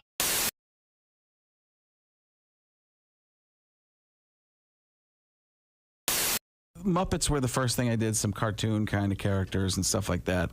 Stuff I wouldn't even consider really impressions, but... Who's the hardest one to write for? Because sometimes if you have the voice, there's some impressions, you see them and you go, boy, that's dead on, and you go, but there's no content. I've had a Billy Crystal forever. But I had no idea what I would even do with it. It's one of those voices that just, he doesn't do much. Yeah. Sully, You know, Yeah. hey, let's go. Come on, guys. We're going to go over here. It's just one of those things. but here it works. And Robert Downey Jr.'s one that I'm sure I've done that too for you, but he's the human Twitter feed. He talks in little phrases and everything's about himself. He could be giving out an Academy Award, which is supposed to be about the nominees, but it would turn it back to him like, these people deserve your applause almost as much as I do. Hashtag awesome. So he's like, do me a favor. You're doing great right now for you. You know, that's he can insult you and be positive, backhanded compliment for everything. Chick, you do a great job sitting there doing nothing. Appreciate it. Why don't you do me a favor and text yourself? Who would you like? What's an easy one to teach Josh? Josh is very clever. I don't know about his impression abilities. I'm not particularly good at impressions. I'd give him 6 out of 14 on clever. I'm trying to think who. Give me a little of your own voice if we can find something. Well, I think 6 out of 14 might be a little low. It's not. Okay, so you can go to a deeper register. Talk as quietly as you can and say this. Talk as about as slowly as possible. In my own voice, talk as slowly as possible. Now, bring it back down. A little lower. A little lower. We're trying to work on a Morgan Freeman here. I see. Oh. No, you tried. And so, yeah. This is not going to go well. No, you can get it. You can get it. Talk like Morgan. No, why did you all of a sudden you're starting to talk? I feel like it's in the back of the throat. It's very. The truth is. Truth is. Say truth is. True. Don't do this. You're doing something to. Truth is. Truth is. The truth is. The truth is. Truth is. Let's get there. Let's try something different. Let's try anything else. Try an Irish or something. You understand? Oh, that feels so good. Like, this is one of the greatest. Those are me lucky charms. Sorry. How about this? I said Chick McGee. I'm here for 2 more days. I can have him. Oh, there we go. I will have him by Thursday, which is 2 more days from now. Thank you. Who helped me on that? Who said that? You did it by yourself. Thank you very much. Tom. Tom did. By Thursday, I will have him ready for his Saturday Night Live audition. What do you have to do? 2 characters and then 5 minutes or something? I don't. It doesn't matter because we're going to have 37 characters. Okay. And 52 impressions. Now, Chick, you could do a passable Jeff Goldblum. Well, not in front of Frank. It's not like you've never done it before. I've tried. No, I haven't. Wait a minute. Wait a second. Hi, this is Pat Godwin from The Bob and Tom Show. Thanks for watching this morning's show. To listen, just go to bobandtom.com, check out the list for a station near you, or stream the online radio station on our website and the Bob and Tom app. The Bob and Tom Show, on air, on app, and on demand. And you don't want to do crunches or go on a diet, guys. All you need is a girdle. That's the new contender in the boxer versus briefs battle, so-called body-shaping underwear. Really? Jeff Lewis tells the Wall Street Journal his elastic briefs take an inch and a half off his waist. The 26-year-old events coordinator in Phoenix says it's an instant ego boost until now. Now it's all your friends. And here's a quote from him. It's an instant ego boost, and I've never felt better. I've never felt better and ready to roll. Wall Street Journal reports retailers find younger men are more open to wearing body shapers. That's because we can catch our breath easier than older men. This guy told a newspaper that he's wearing one of these things? Yeah, can you imagine? You know what? People are pointing at him all over town. No, there he is. He's the guy wearing the girdle. How do you explain that when you get intimate? Yeah, I with would say somebody? when you get into bed, you all of a sudden, hey, honey, can you unhook this? And all of a sudden, this big old honking spare tire comes flying out of there. You got Kleenex, Lord. girdles, Now, do you spandex. Do you have to tie this thing off like the ones that ladies wear in the movies? No, it's not. Okay. You got to have an assistant. Go ahead. Harder. So what else is in your room? I have dogs playing poker. Definitely. I have 3 of the dogs playing poker on the wall. You have dogs playing poker on the wall? The big velvet The painting? Is it Not a tapestry? The velvet. They're not velvet. Is it no. a tapestry? I do have dogs playing poker, a tapestry, one of them, but no, they're not the tapestry. They're the tapestry that I gave you of my face. It has actually my comforter. I have that. That's in my living room. Can I tell you this honestly? In all truth, my comforter is at the dry cleaners right now, and your tapestry is on my bed right now. I slept underneath it last night. Is he facing up or down? He's facing down. I've never slept better. Yeah. Really? Bob and Tom, 24/7. Oh, yeah. Hey, welcome back to the Bob and Tom Show. Are you okay? Yeah, Tom's very excited about Pat Godwin in concert and Duke Tomato. Yeah, but Pat's going to be joining us for another special show that I mentioned that Josh is going to be there. I'm not sure about Chick. But we're going to be doing the show live the morning of Friday, June 14th in Des Moines. I'll be in town. We'll be at the Lakeside Hotel Casino. Details coming up. I'll be in Des Moines that night if you need some help. Okay, I know lifting some things that's or whatever. Very nice. No, I don't want to put you out. Okay, that's okay. No, that's fine. Let's see now. You guys suggested that I change my name when I'm performing live, Tom, to Josh Arnie. I think Josh Arnie has that kind of already laughing. That show busy feel. Are you a member of the Josh Arnie Army? Come on, Josh. Wow. See, because you could get away with a Supreme Court Justice Josh Arnold, but you couldn't be Supreme Court Justice Josh Arnie. No, it's no, and it's I too wouldn't silly. want to. So JJ has written in. He says, "How about?" I mean, he's come up with a whole new. This suggests a whole character. Oh. Josh Arnie, the Harny Carnie. So I'm a horny carnival worker, and I can kind of base my act around that. Yeah. Hey, come out with a one tooth. Hey, I got a tattoo on my one tooth. I got a tattoo on my one. What can I say? I'm Harny. That would be one of my one of your catchphrases. Don't get mad at me. I'm Harny. They don't do tattooed teeth, but I know that you can get like a. Get a diamond or something put on him, right? Yeah. Famously, I think it was Mick Jagger had a jade put on his tooth for his daughter Jade, but people kept telling him it looked like spinach. Oh. So he replaced it with a diamond, and I forget who it was. I think it might have been Ken Kesey. The writer had a red, white, and blue tooth right up front like that. Lovely. I think that's who it was. In any event, that'd be kind of cool. It's getting really, really difficult to have a conversation with you lately. Sorry, why is that? Lately. Well, you've invoking Ken Kesey and Well, the Tom electric sometimes has a Kool-Aid great notion, and he acid wants to test. See what he just did? Yeah, yeah. And then, of course, the movie star Paul Newman, the man who has the same sunglasses that I have. Oh, how about that? I think I was in the theater getting ready to watch Sometimes a Great Notion and looking at the title, realizing, oh, I thought it was Nation. That'd be a pretty good title, actually. Sometimes a Great Nation. Sometimes a Great Nation. USA. Yeah. We had this article about noises people make in bed. Mm-hmm. And, interestingly enough, the men primarily, not a lot of vocalization. Except men? Except toward the end, yeah. But women used very little speech, primarily Sounds. Sounds. Yeah, but here's the part that I thought was interesting. The high-pitched and extravagantly ecstatic screams associated with pornographic films were conspicuous by their absence. And this is based on listening to over 2,000 recordings of actual regular people engaged in intimate activity. So the screams and the sort of things that one sees in pornographic films are not apparently all that accurate. Here's something off Twitter. One of our listeners. I dated a woman while in the United States Air Force. Thank you for your service.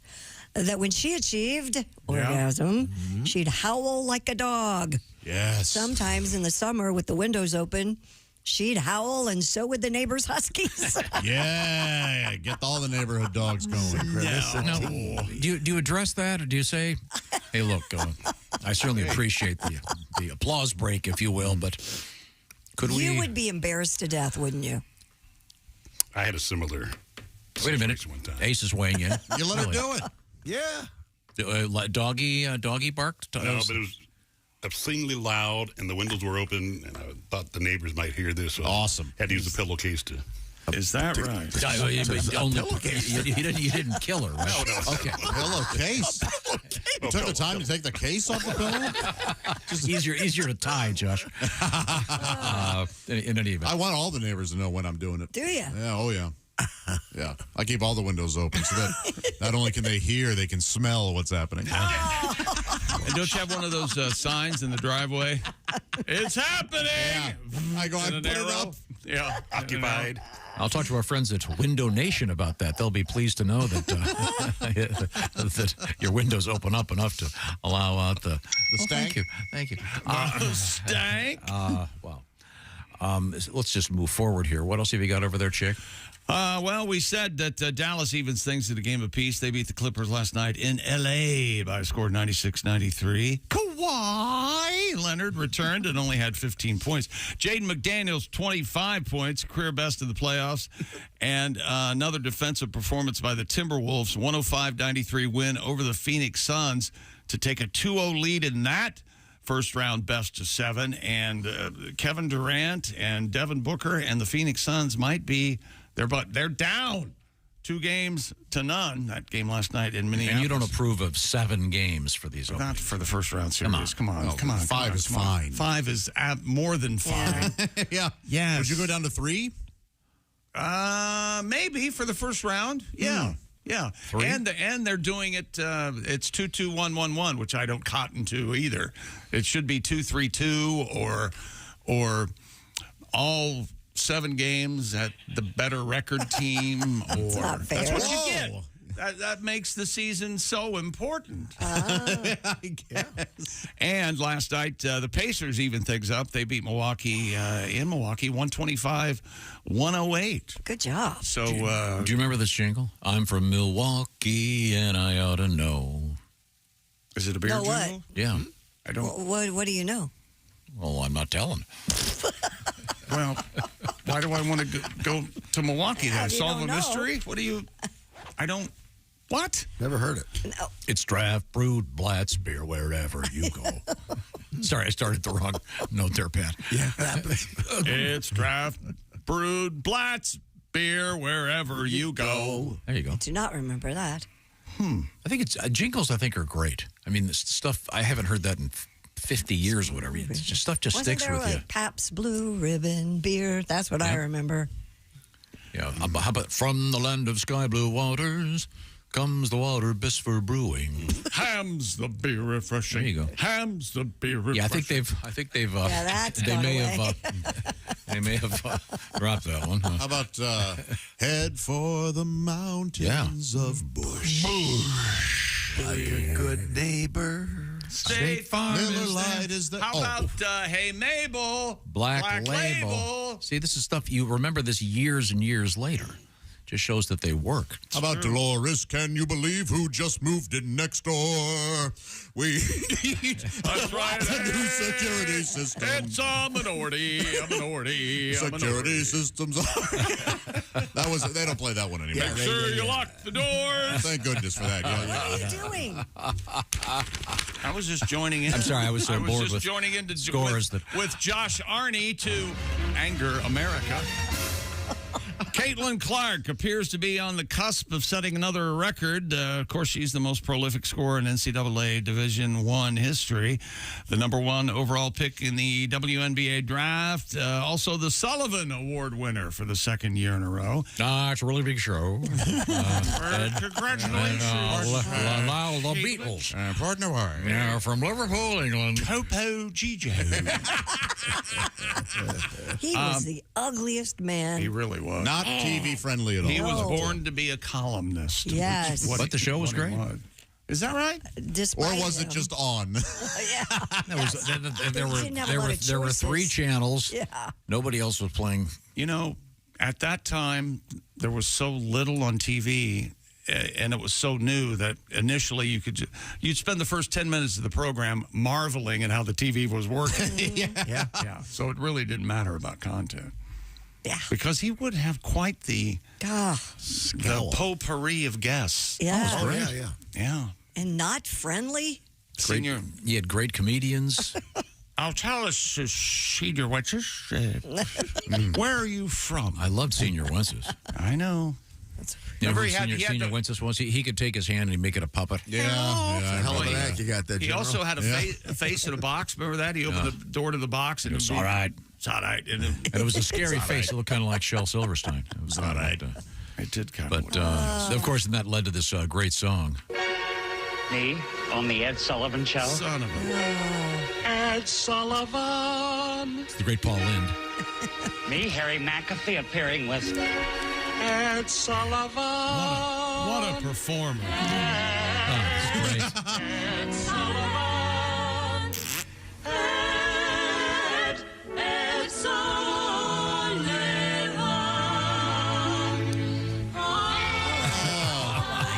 Okay, sorry. Wow. Paul Lynde should have been nominated for an Oscar for portraying a man married to a woman. Bye Bye Birdie is what you just heard. That's right. Oh, that's such a great Have you seen Paul Lynde and somebody from the disco era? They're dancing on some ABC show. Really? Disco baby, and he's dancing. We'll get the audio of that. We'll come back. I don't remember that. We'll come back with Paul Lynde dancing to a disco song. I see. Move it in, move it out, shake it all about. Isn't he Disco famously baby. in the Kiss Halloween special, Ace? No, he had his own. Oh, it was the Paul Lynde Halloween special? And It was Kiss, I think that's what I'm talking about. And Kiss was on the show. Oh, okay. They're in the audience watching Paul Lynde and I want to say like Andrea True or somebody like that. It's a dancing. Paul Lynde Halloween special. Yeah. Really? Mhm. It's Kiss. Do they give the list Disco of guests? Baby. Disco baby. Wow, I missed that one. Move it in, move it out. Okay, Paul, calm down. Pat, you actually drove Mr. Paul Lynde. Yeah, I worked with him for a week at Kenley Players. He was a riot. One of the funniest people of all I think so. time. I love that guy. I can't even tell you what he said that week. He was so funny. I wanted to go to that so badly when I was a kid. I thought that would see live. I would just want, and my mom and dad, no, not live theater. No? Okay. They were dead set against it. Okay. Now, what else is happening in sports? That's a great question, Tom. We're going to talk with Joe Theismann coming up next hour about the NFL draft, which is tomorrow night. And you're right, Chick Kiss is in this. Kiss is in the Paul Lynde's Halloween special. Of course they were. Disco Baby.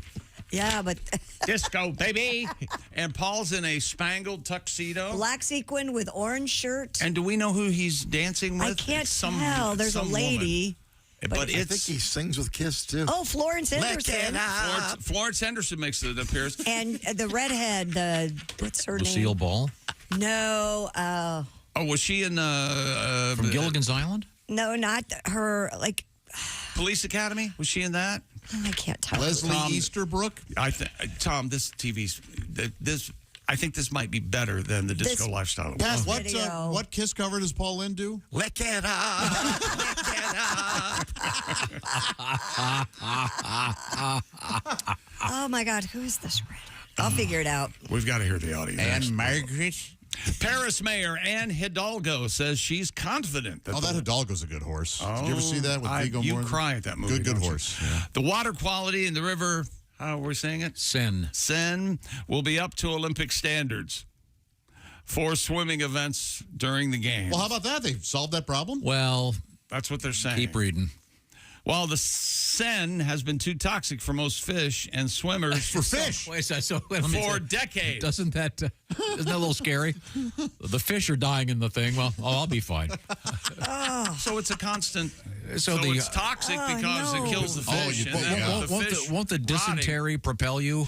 Oh, no. The Seine was designated as a venue for marathon swimming at the Games, as well as a swimming leg of the Olympic and Paralympic triathlons. Mrs. Hidalgo said new facilities have been built to clean up the river, and she even promised to swim in the Seine alongside President Emmanuel Macron. To which point Macron said, "Oh, I'm sorry. What? What was that?" I'm doing what? I cannot Sacre bleu. I cannot keep my cigarette lit when I swim. During the Olympics, the water will be tested at 3 a.m. each day and determine whether to hold events as planned. Okay. I like to have a prediction. Oh. Not one person will swim in the Seine. I'll get it to Wait come. and see. Olympics organizers. It's the Olympics. They'll get the people who tested the Chinese athletes to test the water. It'll be fine. Have you heard about that debacle? I can only imagine. The Chinese swimmers from last time, I think it was something like 23 of them had an illegal substance. Right. Yeah. The Chinese, they did their own testing. They said it was from something in the cafeteria. Of course. Sure. Mm-hmm. Who doesn't have obscure medications in their burgers They at the sure cafeteria? like to blame problems on their food, don't they? Ladies and gentlemen, Paul Lynde. Shake it up, shake it down, move it in, move it round, disco baby. Yeah. Disco baby. Disco baby. Wow. Move it in, move it out, move it in and about, disco baby. The redhead I was trying to think of is Roz Kelly. Shake it, baby, shake it. That's everybody singing. Sounds embarrassing. All right. You got to see the video. In the Ed Sullivan thing, he's actually singing, and it's a nice vocalization. Yeah, I don't think he just is. awful. I disagree strongly. You don't think this is singing? No. Not at all. On the Ed Sullivan Show. Listen to this note he hits. Ed Sullivan. That's a good note. It's comedic. It's comedic, isn't it? Yeah, he's singing like Rex Harrison sang. No, he begins with a talk sing, then he hits. There you go, Josh. Arnie can do it. Sullivan. I can't even hit that. Sullivan. You can hit it, right, Pat? Ed Sullivan. No, now you're just ruining it on I already did it. Shake it up, shake it This down. is embarrassing. Move it round, disco baby. Okay, that's enough. Singing That's- about reaming. Oh. Boy, Kiss had to be proud of that. Woof. Put it where we it's got- illegal. 17 states. 76. National TV. With 3 channels. Disco, baby. And that's when Kiss was peaking, right?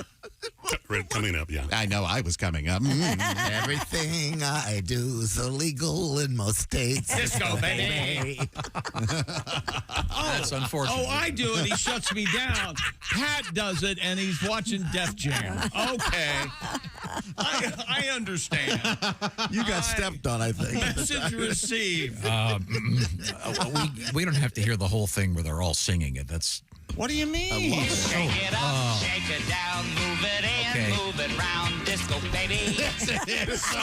Is that even him singing? Yeah, of course. Yeah, of course he's it's singing him and dancing. singing. Yeah. I think they brought in somebody else. No, it's like How did he? How did he even? God.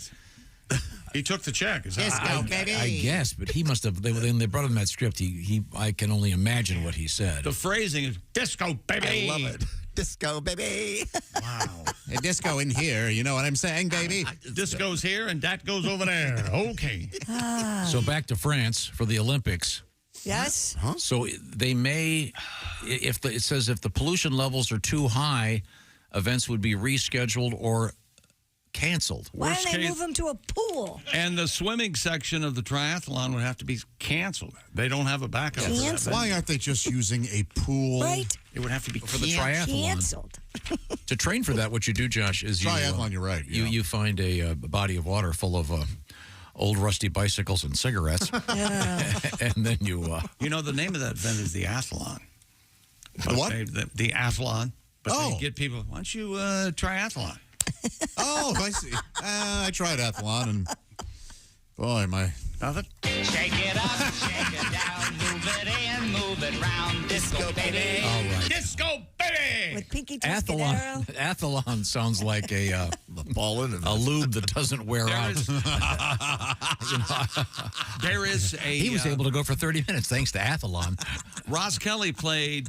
Pinky Tuscadero, Pinky, didn't you? yeah, Pinky. Yeah. Susie played leather Yeah, Tuscadero. yeah. But there's a conversation between Paul and Ross Kelly, and Paul said Paul wants to dance like Ross Kelly does, is how they get into the disco, the dance. When did you most recently see this? I went down Your down memory. the wormhole of lost time the other day, and there it was. Did you watch the whole show? I did not watch the whole show. At one point, isn't he dressed like Dracula? I think he is. Oh, because of Halloween. Yeah, it's Halloween It even special. had Betty White in it suck at your one blood. point, too. All right. I want to suck your... Paul, I was going to say blood. Time for a break. When we come back, we have a world record that's kind of interesting. Got cool NASA news coming up. And let me hear you. Who wants to hear more of this? Let me hear you. All They right. can't believe you're Move it in, move it round, disco baby. yeah! And we have a news story in the headline. It says, in the butt. This is the Bob and Tom Show. For a complete copy of the Bob and Tom Show contest rules, go to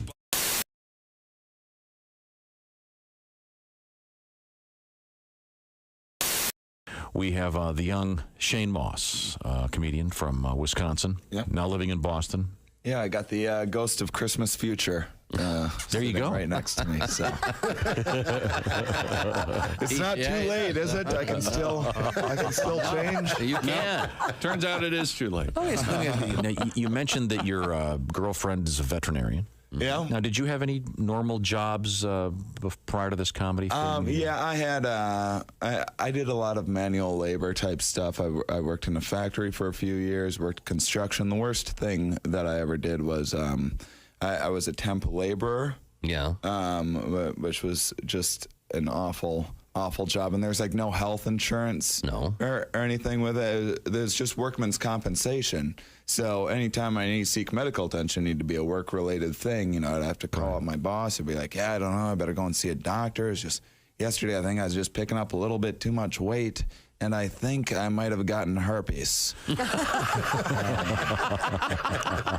Yeah, I better have that checked. Yeah. Wow. It's insane all the things you have to worry about. Like I remember when I was in grade school, you know, I'm not that old, but just 20 years ago in grade school, the biggest concern was don't share hats, you might get lice. Oh. Yeah.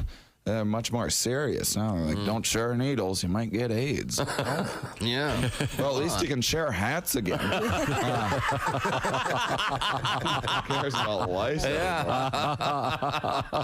How true. I see. Shane Moss is our guest. We've talked about the fact that you drive all over the place. Yeah. But let me ask you this. This is one of my favorite topics. Kind of an inside showbiz thing, but every once in a while you get what's termed a hell gig. Yeah. Maybe you're on stage and you're in a small club or a bar and they've got a TV on over here. There's a pool game going on. People aren't paying attention. Do you have any great hell gig stories?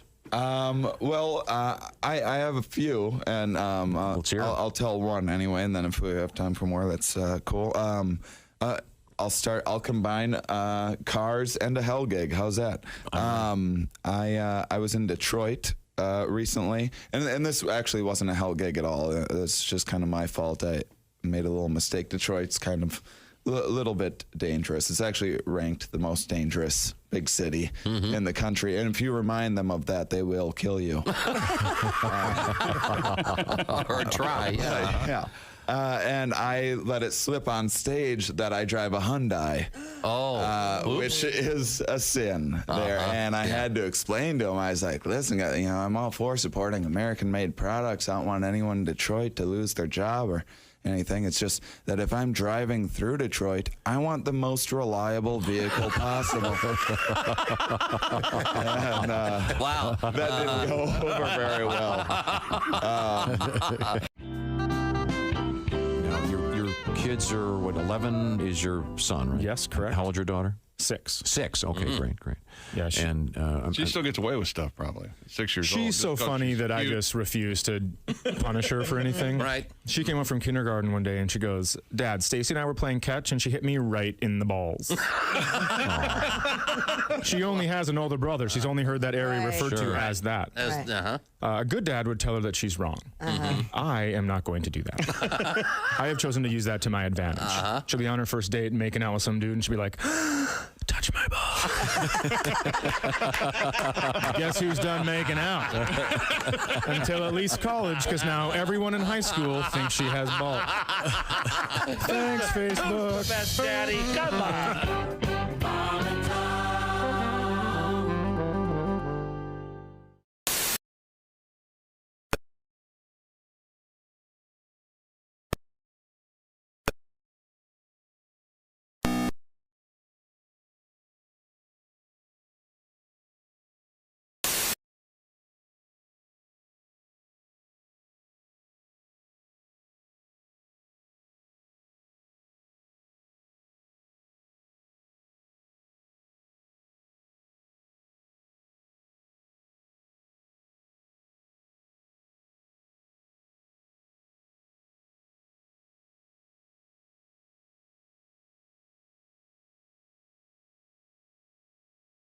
You're not doing it right.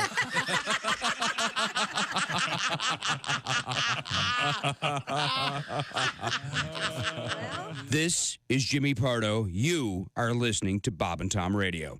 With us in the studio, comedian Kostaki Economopoulos. Now, we talked a little bit about your love life. What's happening with it again? Oh, I've got a girlfriend. She's great. And we're knocking around and having a good time. And so you have no children, then? I have no children. Here's the first sign of me getting old, all right? Here's the first sign of me as an old guy. I give my girlfriend a really good back massage, like 40 minutes.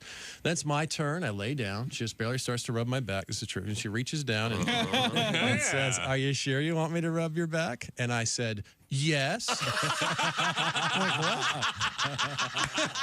True enough. Oh, my God. What am I, 100?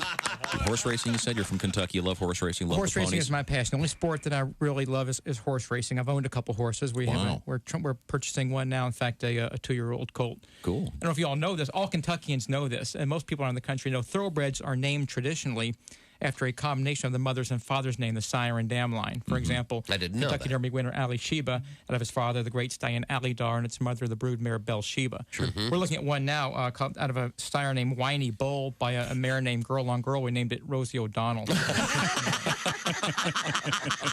do you have to get drunk to be an ass?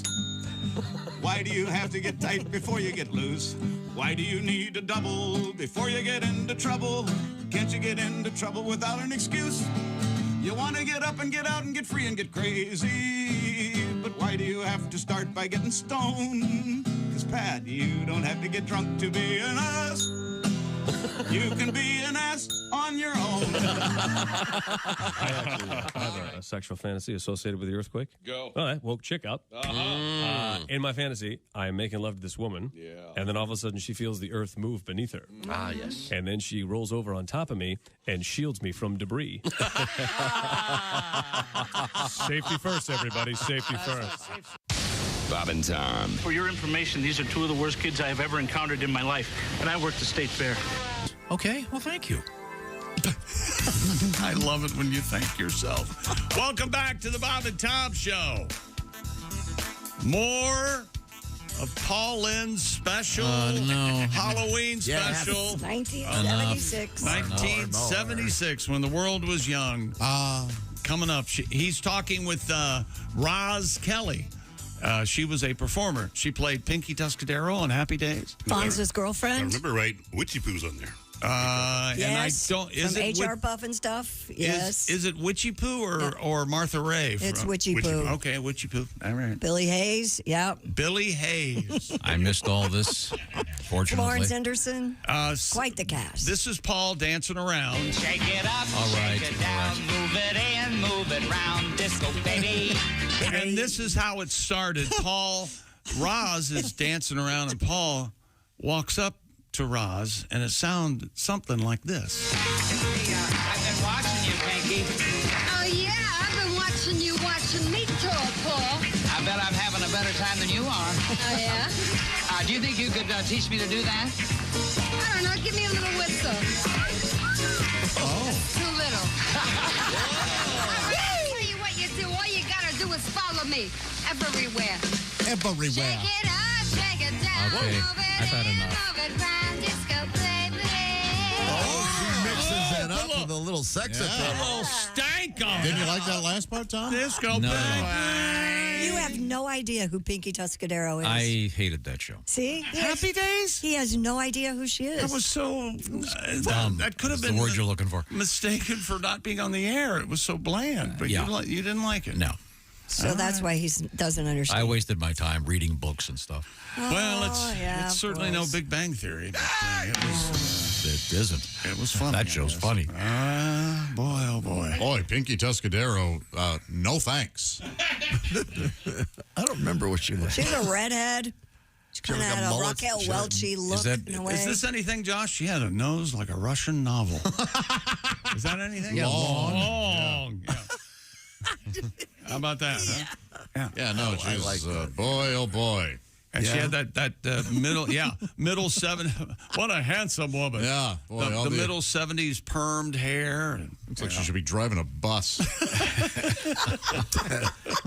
She isn't that bad. Seen better heads on beer. What the hell did you guys... What did Roz Kelly do to you? Not be pretty. I find it offensive when a woman isn't pretty. If you're making a point, That was Josh Arnie. being a performer. Oh, Josh Arnie's edgy.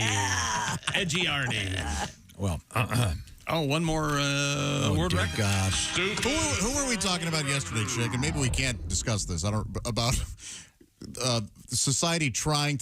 We can't talk about this. There's somebody that Hollywood insists is sexy. And Chick, shoving down our throat. Chick and I completely disagree. We're like, why do you? I know Why what are it you is. talking about this? Yeah. And every episode of the show, at least one person says, "My God, you are gorgeous." We can't talk about who this is. Can't talk about it. Liza Minnelli?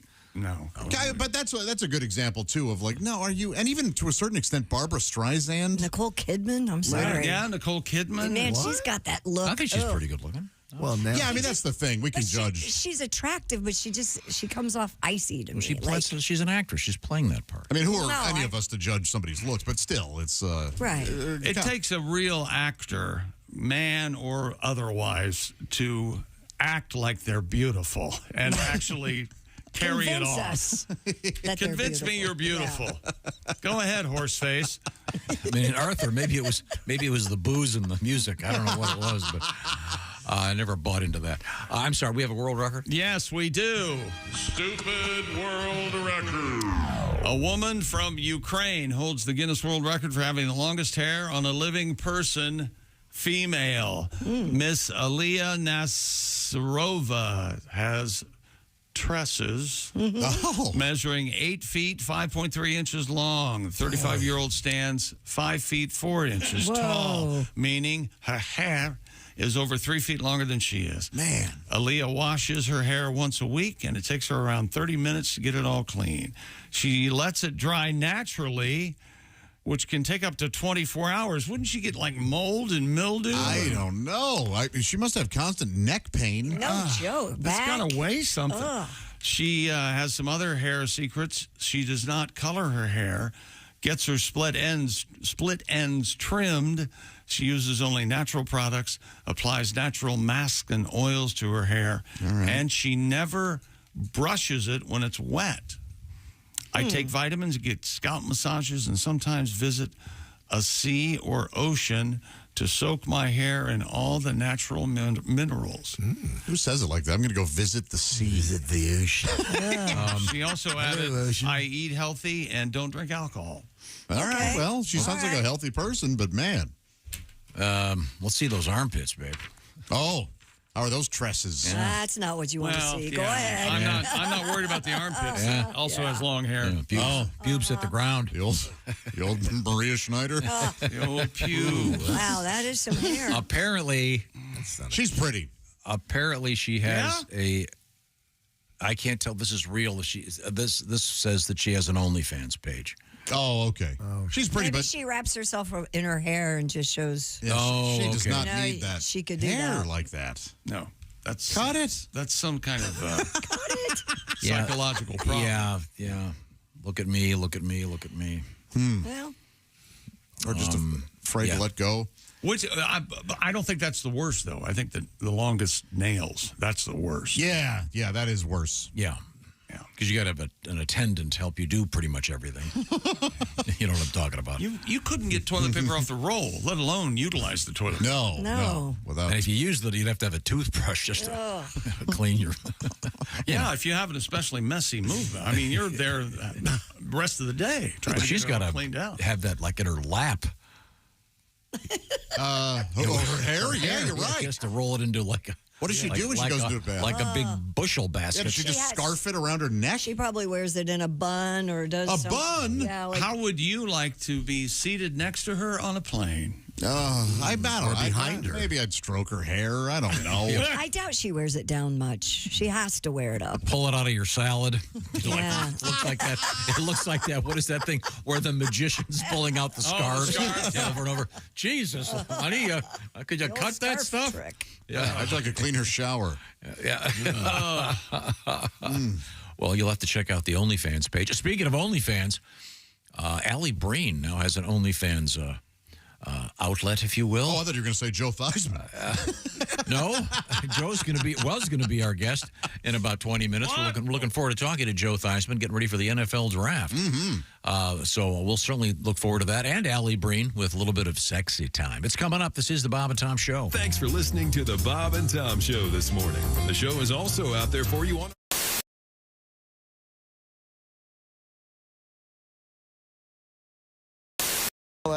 I get back to Kansas City. I was back last April for a wedding. And for a bunch of weird experiences, I become friends with Justin Verlander. He's a pitcher for the Houston Astros. Yeah. At the time, he was pitching for the Tigers. They were in town playing the Royals, but they had a night off, so he and I went out and had a couple of drinks. And while we're out, he sees a young lady. He says, I think I know her. I think she's an actress. I think me and my wife hung out with her. I said, hey, man, we're in Kansas City. There's no way that chick's an actress. She probably works at Cheesecake Factory or something. And he said, no, watch this. He calls the waiter over. He goes, who's that chick? And he goes, well, I don't know who the chick is, but everyone at that table's Mumford & Sons. They're here playing the arena tomorrow night, and they're here having dinner. Oh, so maybe it was Carrie Mulligan. Might have been. I don't know who it was. But he sends them a bottle on us, he says, which meant him. Yeah. Because I'm not. Listen, if you're worth hundreds of millions of dollars and we're hanging out, you're buying. All right? Sorry, dude. You fly private, you're buying drinks. That is a good one. I think it's fair. Yeah. You know, he buys drinks. It doesn't even show up on his register. I buy drinks. I can't buy shoes next month. So he sends them a bottle. They come over. Turns out it's not Mumford & Sons. It's just Ann Sons. Oh. Mumford wasn't there. I don't know where he was. I assume he was back at the hotel writing a song that at some point goes, So, Ann Sons come over, start talking to the Detroit Tigers. I'm not really involved, so I kind of tune it all out. When I come back into focus, Ann Sons are kind of talking smack to the Detroit Tigers about beer pong. They're like, hey, we'll whoop your butt in some beer pong. And the Detroit Tigers are like, we get paid very handsomely to put balls places. Bring it. So I said, hey, fellas, my parents live about 8 minutes from here. Oh, boy. We could settle this. And I said that because I know both Ann Sons and the Detroit Tigers have an entire floor to do whatever they want.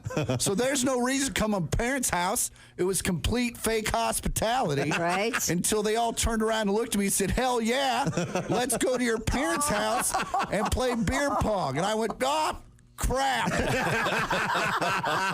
Because it is now 2 o'clock on a Sunday night. Technically Monday morning. My parents are not gypsies. All right, they have real jobs that start in like 5 hours. Yes. But I also can't look at all these dudes and be like, you guys, my parents. So I just said, whatever, we're going to roll the dice, see what happens. Sure. So we get there. First off, as we're leaving, my sister texts me. She says, hey, I'm out and about. If you get home before I do, will you walk my dog? I said, hey, unless you're out and about with the Dave Matthews Band, you better get your butt home because it's about to go down at Ma and Pa's house. So we get back to my parents' house, start throwing beer pong, and stuff got weird. Like weirder than I've already described. Like my sister, who is 30, ended up in her prom dress. I don't know. I don't know how that happened. God bless her for still being able to fit in it, but also the hell, right? So we, at one point in the evening, I go outside to partake in some illegal activities. And I'm assuming the pot, not the pot, not murder. No. Well, we were going to see where it went. Sure. And so Ann's sons come with me. But as it was the middle of the baseball season, the Detroit Tigers could not partake. Right. Sure. So they had to pretend like it was the playoffs and watch. And thank you. So, read an almanac. So we came back in from smoking, and my dad's downstairs, and he's upset. He's like, what's going on down here? And I said, well, this is half the Detroit Tigers bullpen. And this is Ann's Sons from Mumford & Sons. And we're playing beer pong. And it was in that moment that I realized my father was no longer sure if he was actually awake. Because you got to look at it from his point of view. He walks downstairs. It's the middle of the night. He sees a bunch of weird dudes that he kind of recognizes. And my sister's in her prom dress. Like, things are weird. Yeah. And he's just confused. He's just like, is that Justin Verlander? And I said, yes, sir, it is. He goes, I don't know what's happening right now. And he walked upstairs. That was the last we saw of him. Wow. He didn't say, is Kate here? No, he was just like, what? And the whole next day I'm freaking out because my parents do a lot for me. I don't even be making them upset over some stupid. Sure. Right. So when Dad gets home, I'm completely ready to take him out to dinner, buy him some drinks. And he walks in like he's had the greatest day of his life. And I say, what happened to you? And he's like, well, I woke up this morning and I hated you. I cursed your name all the way to work. But then I got to work and everyone started asking me why I looked so tired and exhausted. So I started complaining about my son bringing home the Detroit Tigers and Mumford & Sons and playing beer pong all night. And now I'm the coolest dude in the office. Hey, it's Josh from the Bob and Tom Show. Thank you for watching this morning's show. To listen, just go to bobandtom.com, check out the list for a station near you, or stream the online radio station on our website and the Bob and Tom app. The Bob and Tom Show, on air, on app, and on demand.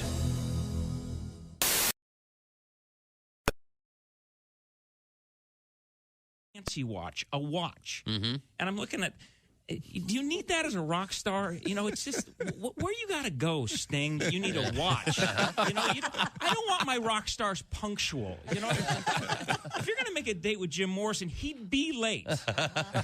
You know, what is he going to be in the middle? Is everyone ready to rock and roll? Hold on. Well, we better wrap it up in about an hour and 15. I've got some stuff to do.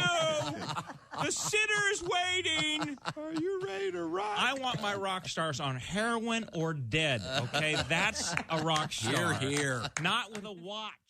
Lord Coretta's a fine young comedian. Are you a health guy? You run, you look very slender. And I'm not a big health guy, although I'm healthy. I just had a complete physical, and unfortunately, I'm at that age where you get the real intense physical. No, yeah. You know, I hope I'm not sharing too much, but the doctor actually stuck a camera in my rectum. Wow. It wasn't part of any procedure. He just suspected that his nurse was stealing from it. Bob and Tom. Next system, Peterman Bros.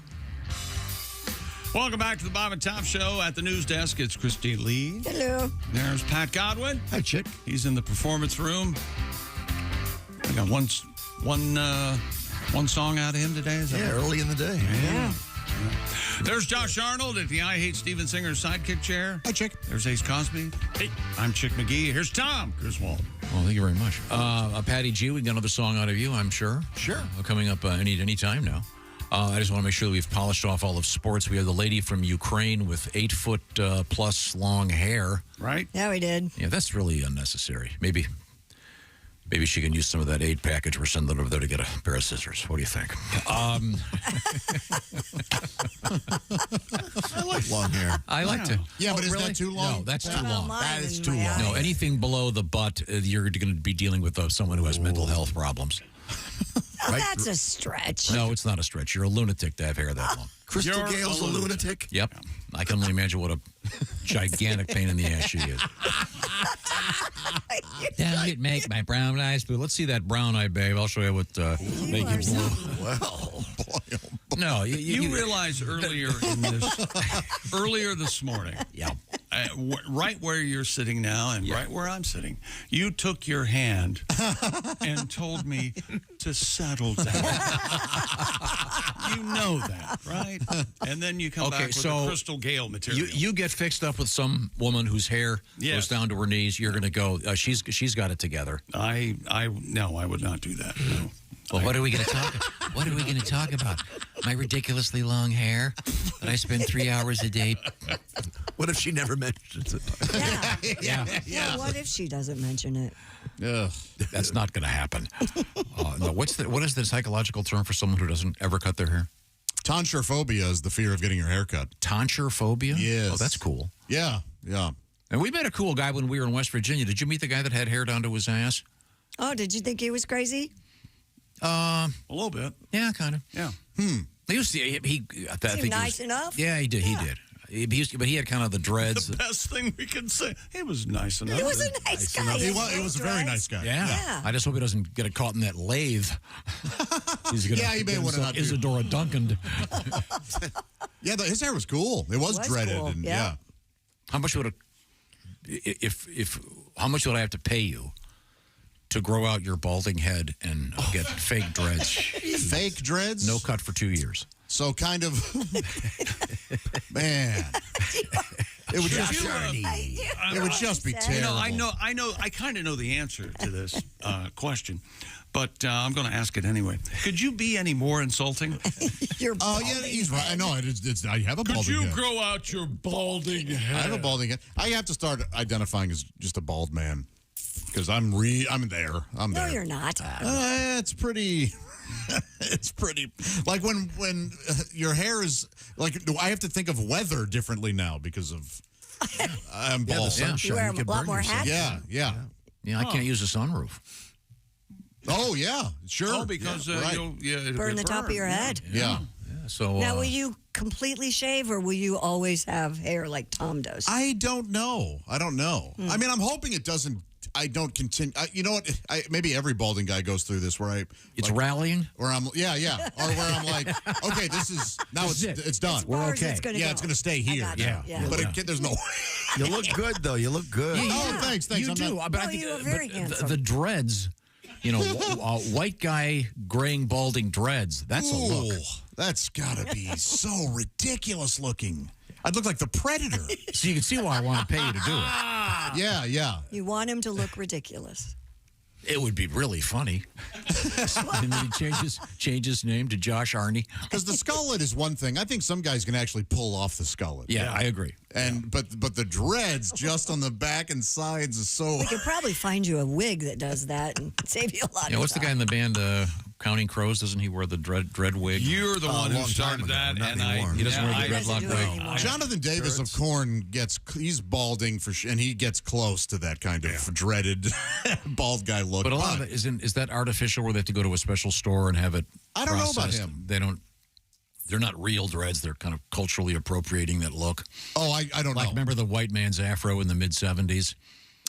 Oh, yeah. You look at a picture of, like, Don Henley, and he had the fro. And it was Donald Duck Dunn. Well, some guys have really curly No, hair, but it too. was a lot of guys were getting it processed. That was definitely a misstep for Henley. Yes. He looked so much better with shorter hair. But in any event, let's move on. So we've completed our sports broadcast? Yes, sir. Everything we need to know is there? Yeah, But I coming can't up- think of anything to add. Shake it up, shake it Oh, down, geez, I'm so sorry I asked. move it round, disco baby. Disco baby. Jason, that will be erased. No fun. Now, Zero fun is what you are. Okay, all right. This reminds me. It always reminds me of this great song. Mr. Fister. Oh, Mr. Fister. Okay. Yeah, that's fine, though. You'll play the hell play out of that. That's but just you find this Shake it up, shake objectionable. it down, move it in, move it round. Mr. Fister. Oh, Mr. Fister. You know what? I think Paul Lynde would approve of Mr. I Fister. think he would. Yeah, I think can you do one of those? You call it mashups? Maybe would those two? Especially put it in, put it out. Mr. Yeah, Mr. Yeah, cut it right Make there, the edit Jason. right there. Yeah, that's perfect. Now we have. I'm very excited. We're going to talk with Joe Theismann, a guy that actually knows what he's talking about. Unless he's been listening to the last 10 minutes of the show. Oh, sorry. Oh, I had phone trouble. I couldn't get through. Oh, sorry, Joe. Did you want to squeeze in one quick story, Christy? Or Pat, did you have a song you wanted to play for? Sure. Since we're talking about balding, older men, I'm a man of a certain age, and Yeah, 43, right? Yeah, 42. Okay. Women like men of a certain age, and I'll tell you why. Oh, ladies, don't judge an older man by his looks or stare too long at the top of their head. An older man has skills, even though his hair's thinning. Oh, you'll be grinning when he takes you to bed. He uses his head on the night you are wed. His jaw is sore and his face is all red. An older man wines and dines you, then lights a candle. His wick may not work, so he uses his head. An older man repeats stories, but his bank account's bulging. Oh, memory's fading, but it'll keep you well fed. The house is huge, yes, the foundation's sagging, but he's quite the linguist. You could say he's well read. An older man's head, grab his ears in bed and say, I love you, despite what is said. Some parts may be broken, but he's nowhere near dead. He may have some dysfunction, but he gives you good alternatives instead. There we go. Very nice. Thank you very much. That's very nice, Pat. Thank you. I stumbled a little bit, but I No, didn't. you did great job. It's alive. All right. Now, coming up, stumbling. Coming up, we have this sound in the news. This may be a little harsh, so prepare yourself. All right. Ready? I feel like I'm doing one of those, what do they call it, where they have to, the following story contains... graphic video. Graphic, blah, blah, blah. Smoking. Yes. Yeah. There's, that's next, by the way. Oh, you already see it. You already see it. Smoking and alcohol use. Yeah. Oh, no, yeah, but I meant in radio. Oh. The person we're interviewing was smoking a cigarette. You want to prepare yourself. If they say anything, any words that might bother you because you're such an incredible pussy. Okay, here we go. Here we go. Here it comes.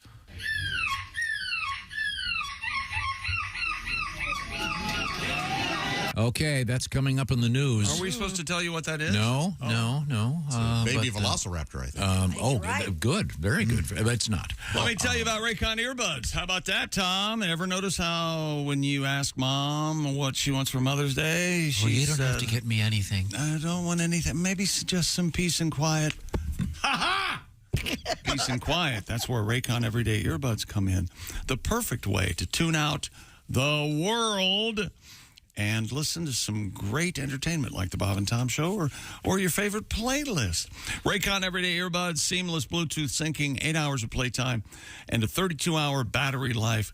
Raycon's optimized gel tips designed to fit every ear ever made. And Raycons have additional features like the earbud tap function, noise isolation. They really do make a great Mother's Day gift. You can buy a pair for mom and a pair for yourself. And they do have easy 30-day returns just in case. Hey, can I read a quick letter here? Go. Raycon love. I've heard about Raycon earbuds from Chick. I asked my wife if she wanted any. Her response was, I don't need them. I bought them anyway. I bought us both a set of everyday earbuds. By the way, she uses her all the time while working out, and she loves them. Boom. I used mine for mowing the lawn and drowning her out. Thank you. How kind of you to write that letter. See what we're talking about here? That's exactly right. And go now to buyraycon.com/Tom and get 20% off your Raycon order plus free shipping. That's 20% off and free shipping at buyraycon.com/Tom. That's buyraycon.com/Tom. Coming up, we got NASA news, a couple really cool dog stories, including one about a brand new dog that's green. And it's in the butt. It's in the news, and we're going to be talking with the great Joe Theismann, who, besides being a terrific athlete, is a really good commentator and really knows what he's talking about, which is a rarity for this show. It'll be Mr. Theismann up next. This is the Bob and Tom Show. Hi, this is Bobcat Goldthwait. You're listening to Bob and Tom Radio. What up?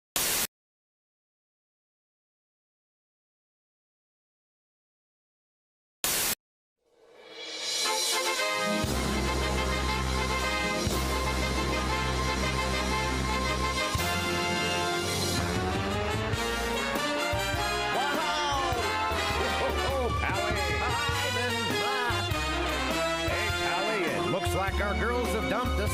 Whoa, baby, blow me a kiss as you're leaving. Blow me. Oh, a kiss right now. 'Cause if you're gonna leave me, honey, I will surely miss the way you blow me. Blow me a kiss. Merci, madame, voila les bearded clam. Your biscuit, your beavage, I see your cooter cleavage. Your monkey, your muffin, you ain't hiding nothing. Your Gucci, your flapper, you're showing off your snapper. Your camel toe, it looks alright, so baby let it show. Looks like a big taco. I see your camel toe. Menage à trois. One man, two women, ooh la la, find a friend to play. Surround my face with tea and day. You say you're straight, but you're not bi. How will you know until you try? The thought of nookie makes you sick. Just hold your nose and take a lick. I wanna be Bob. What more can I say? I would smoke and drink and play golf every day. I'd have a lady for a caddy. She could hold my balls while I play. I wanna be Bob. We wanna be Bob.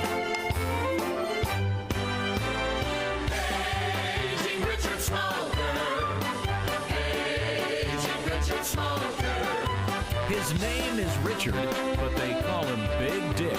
I'm looking for a big dick smoker.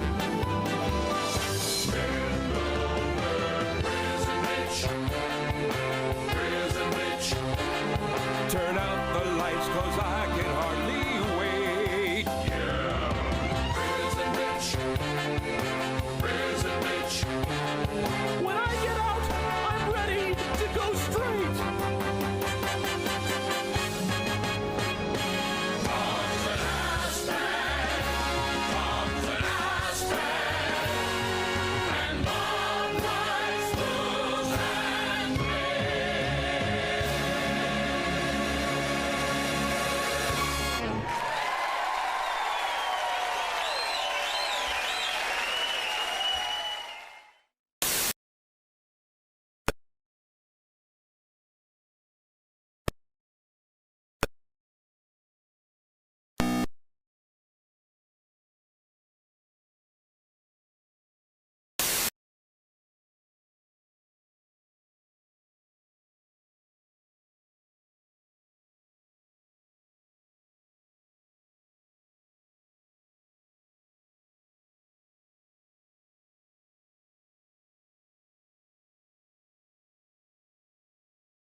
her. On the internet? No.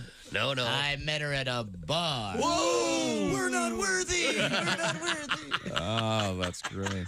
Things are so complicated. Remember the good old days when all you needed for romance was a van and some chloroform? Sure. Yes.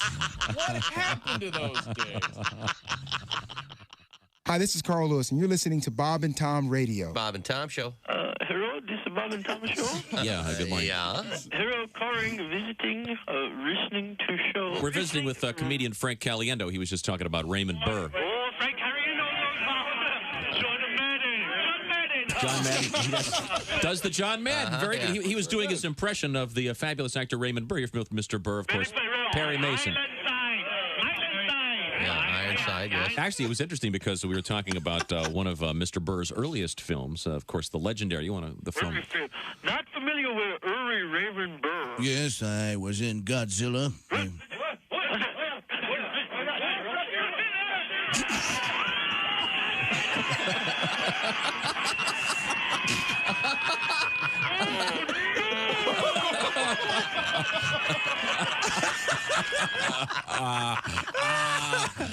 I never. Frank, congratulations! You're here the 1 millionth time we've done that bit, ladies and gentlemen. Lowell Sanders is here with us. I'm on the road. Are you now, Lowell, single? are you a I'm single man? Yeah, I left a wife in Detroit. Oh, okay. I see how it works. Police should have found her by now. I'm kidding. They won't find her. Ain't no way. You're that good, aren't you? Hey, don't say we didn't warn you. I'm warning you, don't do that. There's laughter ahead. I should be having a better time if this is a party. Hey, welcome back to the Bob and Tom Show. We're all here. There's Pat Godwin in the performance room and Christy Lee at the news desk. Hey. Josh Arnold, Ace Cosby. I'm Chick McGee. And now here's Tom Griswold with one of my favorite special guests. That's right. We're joined by Joe Theismann on the phone here, I think. Hey, Joe, can you hear me? I hear you very well. Good morning. Hey, good morning, sir. How are you today? It's always good to know that the mechanism works, isn't it? Yeah, it is. Yeah, it's always really funny when they go, we're joined by Joe Theismann. Hi, Joe, and then total silence. That's right. It's comforting. And then, or you hear some crackling sound. That's the other one. Yep.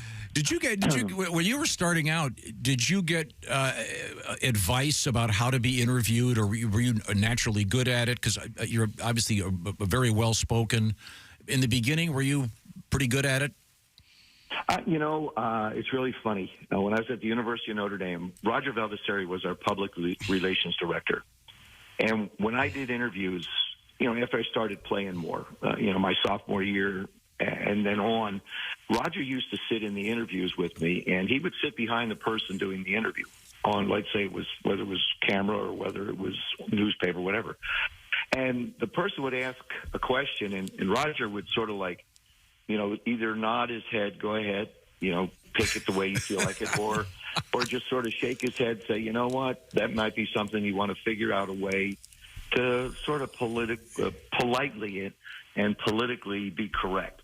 And so I really, Roger helped me there. And then I took 2 courses in college. I took speech and argumentation, which has really served me well. The speech, because it's what I do, and the argumentation, when you get married, you have to learn how to do that the right way. That's right. Did they instruct you? This is preparing you for this interview, Joe. Do they instruct you what to do when you're asked a stupid question? Hey, it's funny you mention that. There is no such thing as a stupid question. Well, there is one. The only stupid question is the one that doesn't get asked. I tell people that all the time. And you hear that constantly. People come say, well, I have a stupid question. Well, I'll be the judge of that. But to be honest with you, if you're inquiring about something, it's really not stupid. So, you figure out the best way to. I never like to know questions like you guys, which you never know what you're going to get. But I never want to know what the questions are beforehand. It's my own little game. Yeah. I'm curious to what people ask, and then you try to figure out a way to, answer the question the best way possible, or give the information that maybe they're looking for. Yeah, so it's also a lot fresher. Before we get to the draft, real quick, in your office at your home, do you have any autographed anything on the wall from another athlete? Chick McGee. Oh, I've got a. Thank you, Joe. Chicks pictures right next to the Super Bowl trophy. That's exactly right. And I have Joe's picture autographed right behind my desk. That's right. Oh, that's so sweet. Yeah, I do. I have a in my office. I do have a number of pictures. I've collected memorabilia for years. It started really when I was in broadcasting because you'd go to different teams and people would say, "Hey, can you sign this?" And I started thinking, this is really neat because we've had so many iconic individuals play in our game. Yeah. In all sports, basketball, baseball, football. I got all of them, but a lot of them, I should say. And it's fun. It really is. It's fun looking back, and sometimes I sit in my office and really just look at the wall and think of how blessed I have been to be able to meet individuals and think of conversations that I have had with them. And it really is. It's a lot of fun. Sort of a stroll down memory lane a little bit for me as time goes on. Now, I know the story about Joe Theismann being drafted because I watched, I knew it kind of sort of before. I saw it on Joe Theismann, A Football Life on the NFL Network. But I don't think Tom's aware of your circuitous? Is that circuitous? Yes. Circuitous, yes. Track to the NFL, Joe, if you'd like to give Tom the 1971. You're drafted into the NFL, right? Yeah, it's really a funny process. It's different today because now it's a big television brouhaha sometimes. Right. And everybody, big deal. We're going to put you on TV, come to New York or wherever the draft is going to be, and we want to, show you in anguish. We want to show you sitting in a chair, squirming, and praying, and hoping, and all the emotions everybody's looking for. But anyway, a lot of teams come up to you, and I've asked some young guys in this era today and say, do teams come up to you? Do they interview you? What's it like? And they used to tell us, whatever team you don't hear from is probably going to be the team that's going to draft you. Huh. And growing up in the East, the Eagles were, it'd be great to play for the Eagles or the Giants, somewhere in the East, Pittsburgh. And then, you don't hear from anybody. And in 1970, I'm sitting there and everybody says, if you're around in the first round, we're going to pick you. Well, that went by. Second round went by. Third round went by. Finally, I told Roger. I'm sitting in Roger's office waiting for that phone call, And I finally said, heck with it. So I went and played basketball. I said, call me if somebody wants me, in a sort of off-handed way. So I'm down playing basketball over at the gym at Notre Dame, and Roger comes in. He says, "You've been drafted by the Miami Dolphins."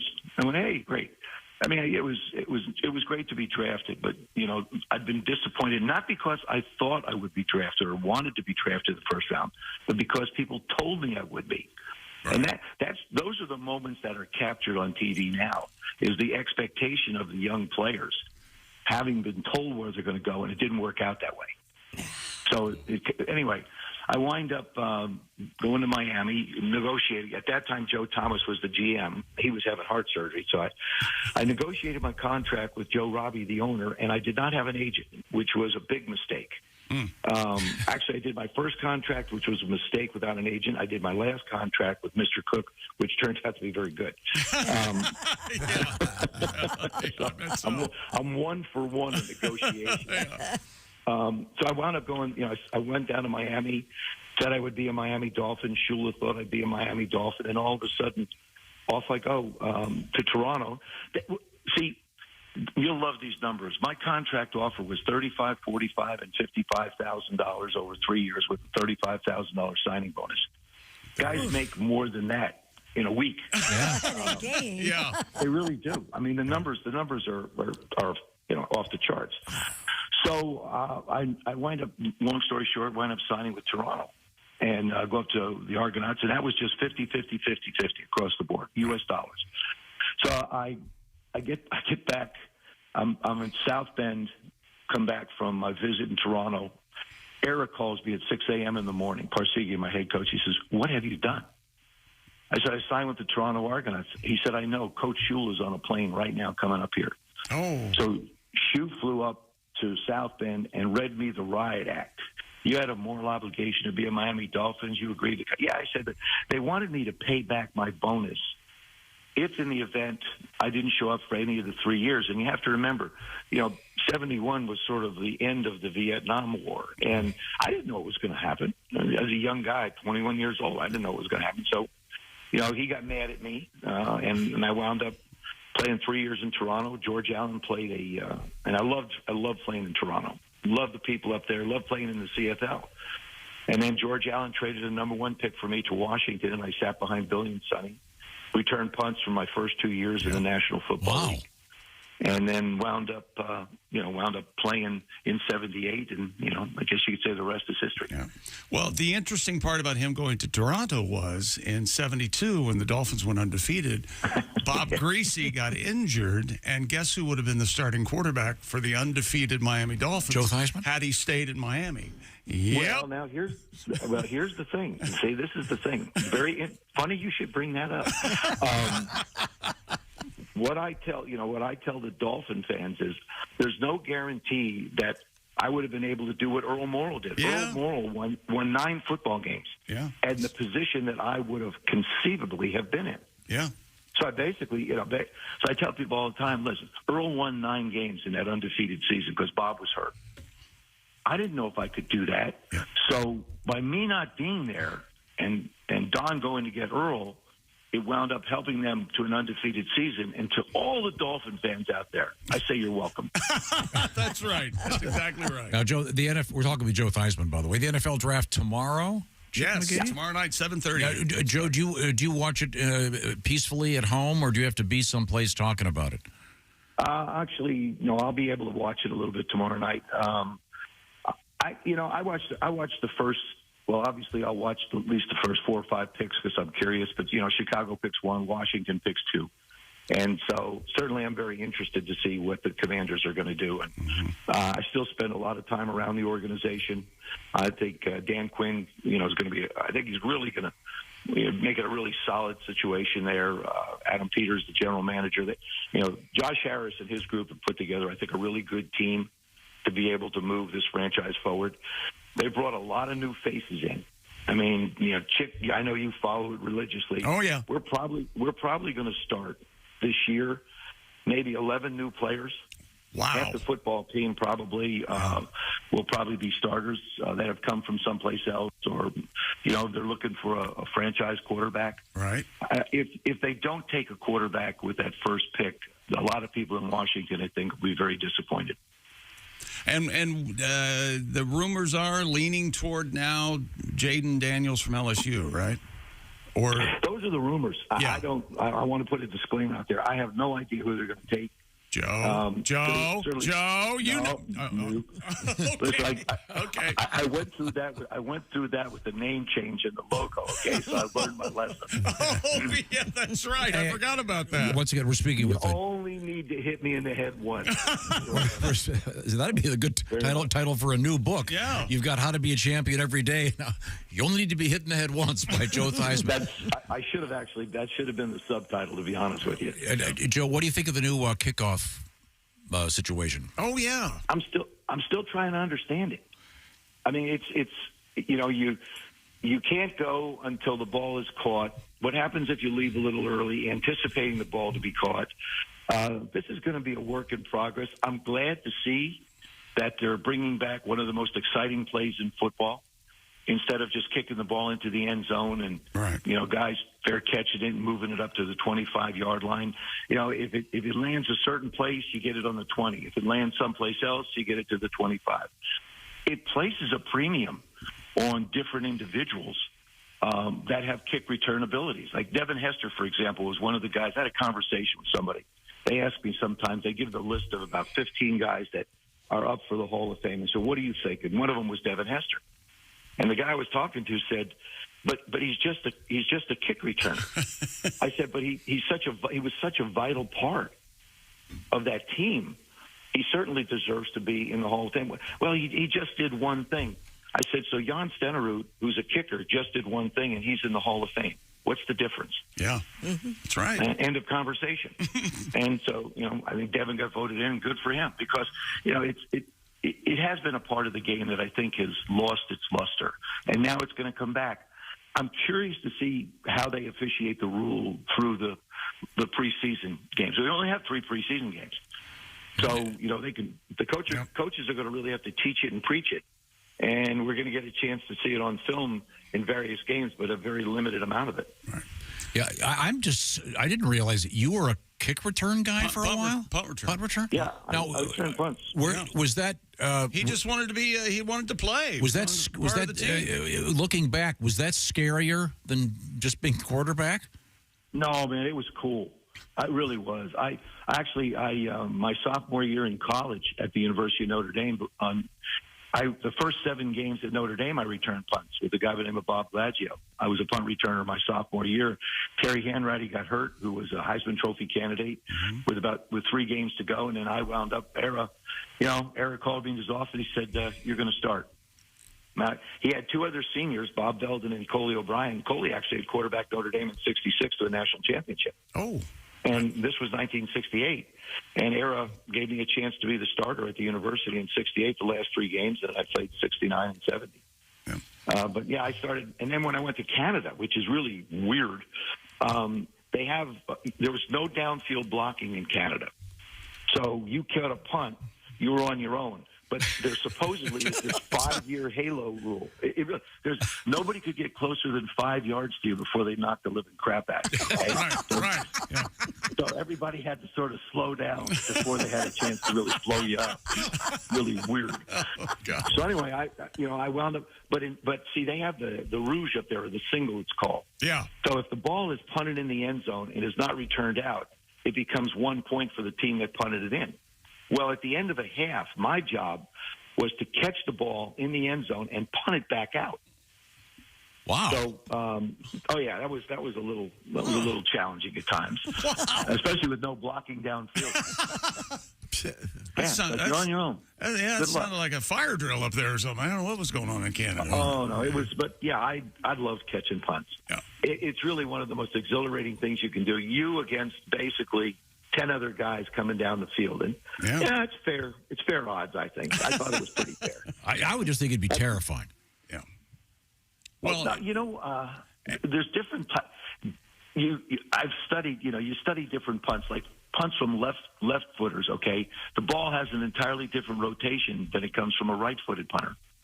Huh. So it's sort of you see most guys catch it. Not too many of them catch it with the ball right in front of them, but they catch it towards one side or the other, which is basically your dominant arm.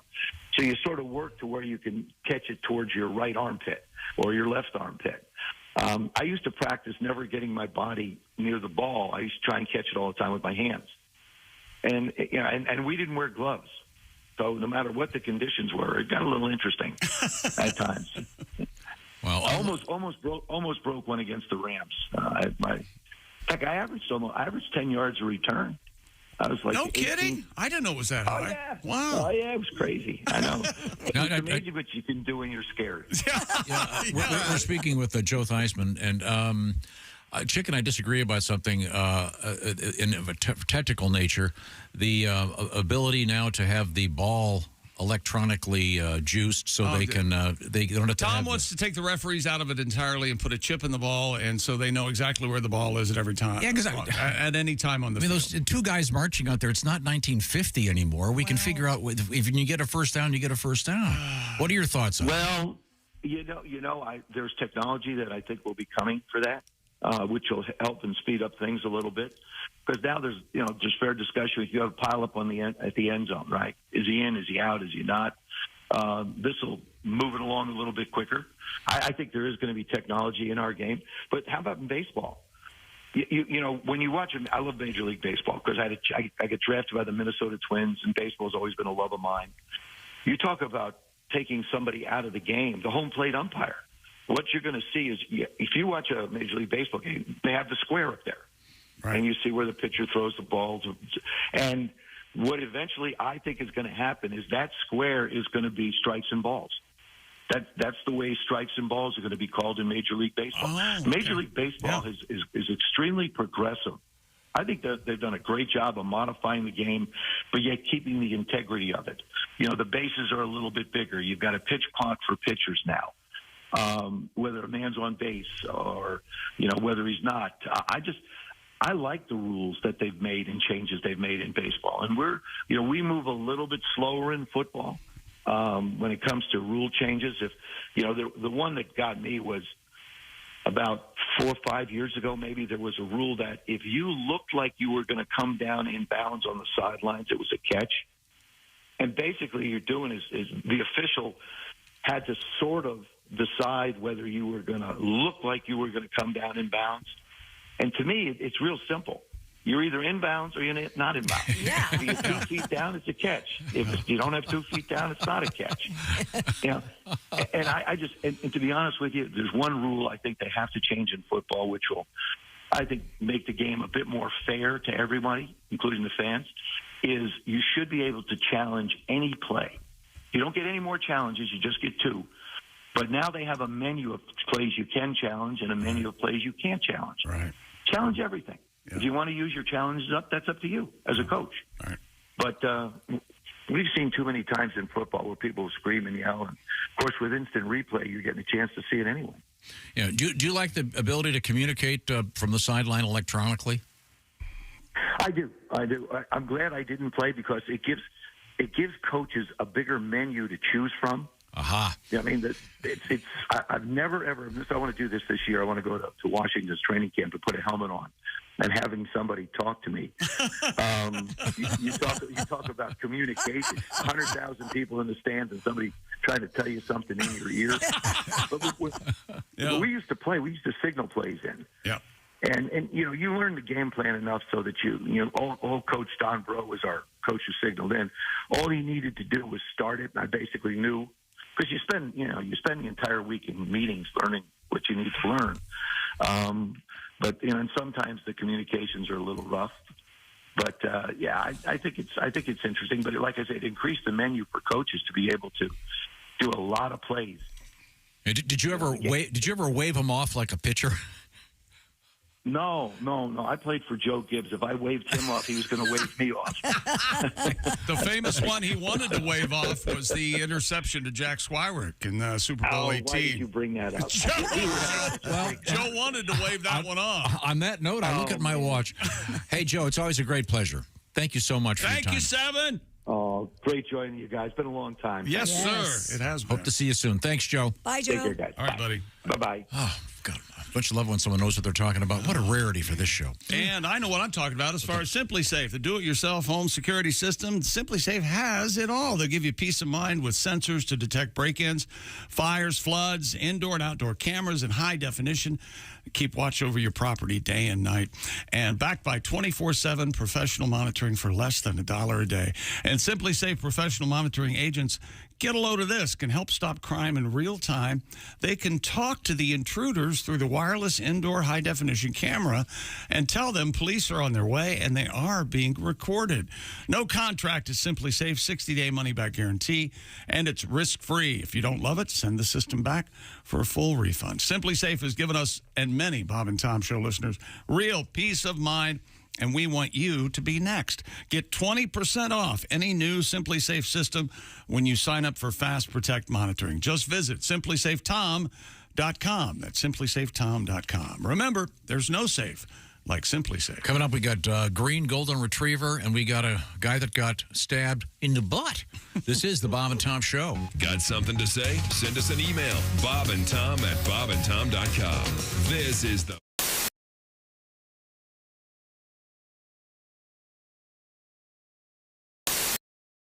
Hi, this is Christy Lee from the Bob and Tom Show. Thanks for watching this morning's show. To listen, just go to bobandtom.com. Check out the list for a station near you or stream the online radio station on our website and the Bob and Tom app. The Bob and Tom Show, on air, on app, and on demand. I remember we weren't prepared to do this. We're completely doing this. That's why I'm stalling. G-L-O-R-I-A, glory. That's not Clint Black Sabbath. No. Now, how do you introduce Mr. Sabbath? Yeah, I don't know. I haven't done this in 15 years. Okay. But you just take certain lyrics of some songs and put them with another song. I see. Like he's going to play Born to Be Wild.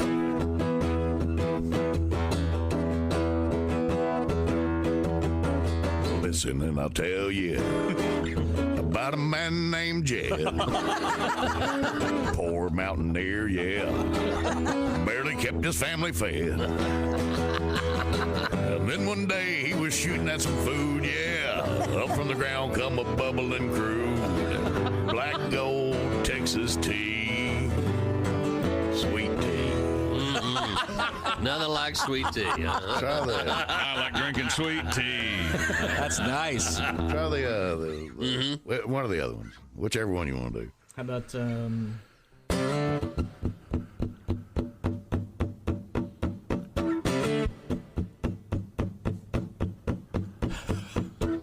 Your cheating heart will make you weak. You'll try and try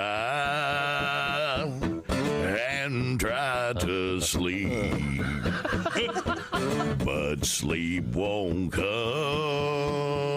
the whole day through. Your cheating heart will tell on you. Oh, Lord, yeah. Oh, Lord, yeah. All right. This is James Sibley as Clint Black Sabbath. I can't believe I'm doing this. Generals gathered in their masses, just like witches at black masses. Evil minds that plot destruction. Sorcerer of death construction.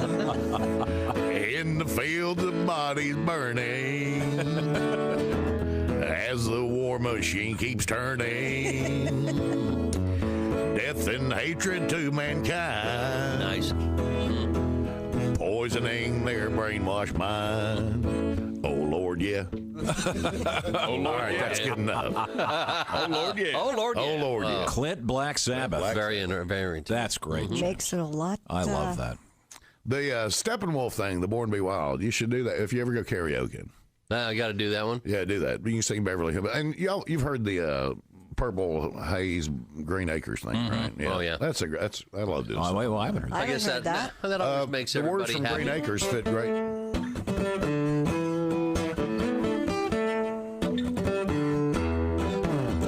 Green Acres is the place to be.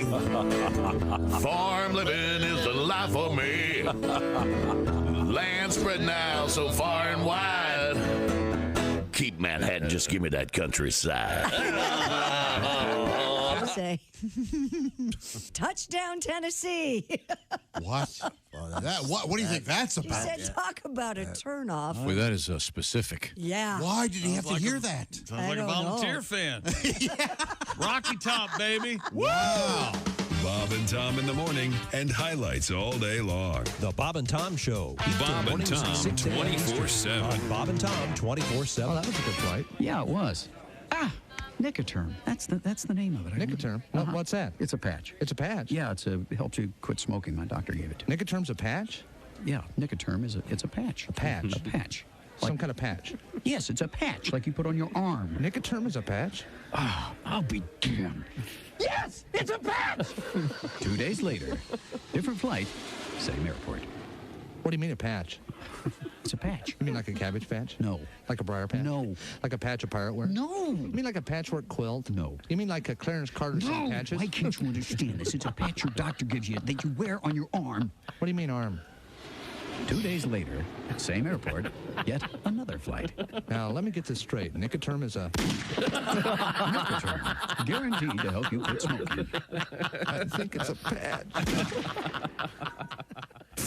Bob and Tom. If you irradiate poop, it will be sterile, but it's still poop. You can pick your morning radio show, but you can't wipe Bob and Tom on the couch. Comedian Kevin Pollak, when you're on the set with Jack Nicholson in a wonderful movie, A Few Good Men, at what point do you break the ice with him, and how does that work? Had you ever met him before? No, I hadn't met him before, but he was the most approachable, gregarious screwball I've ever seen on a set. And I tell the story in my stand-up act about how my mom came to visit the set and ended up hitting on Jack Nicholson during the shooting the courtroom stuff. And He saw me squirming at the legal table there in the courtroom as I'm watching this, and then that became fuel for his fire, you know. And he came over to where I was sitting and said, "Hey, Kev, how's it going?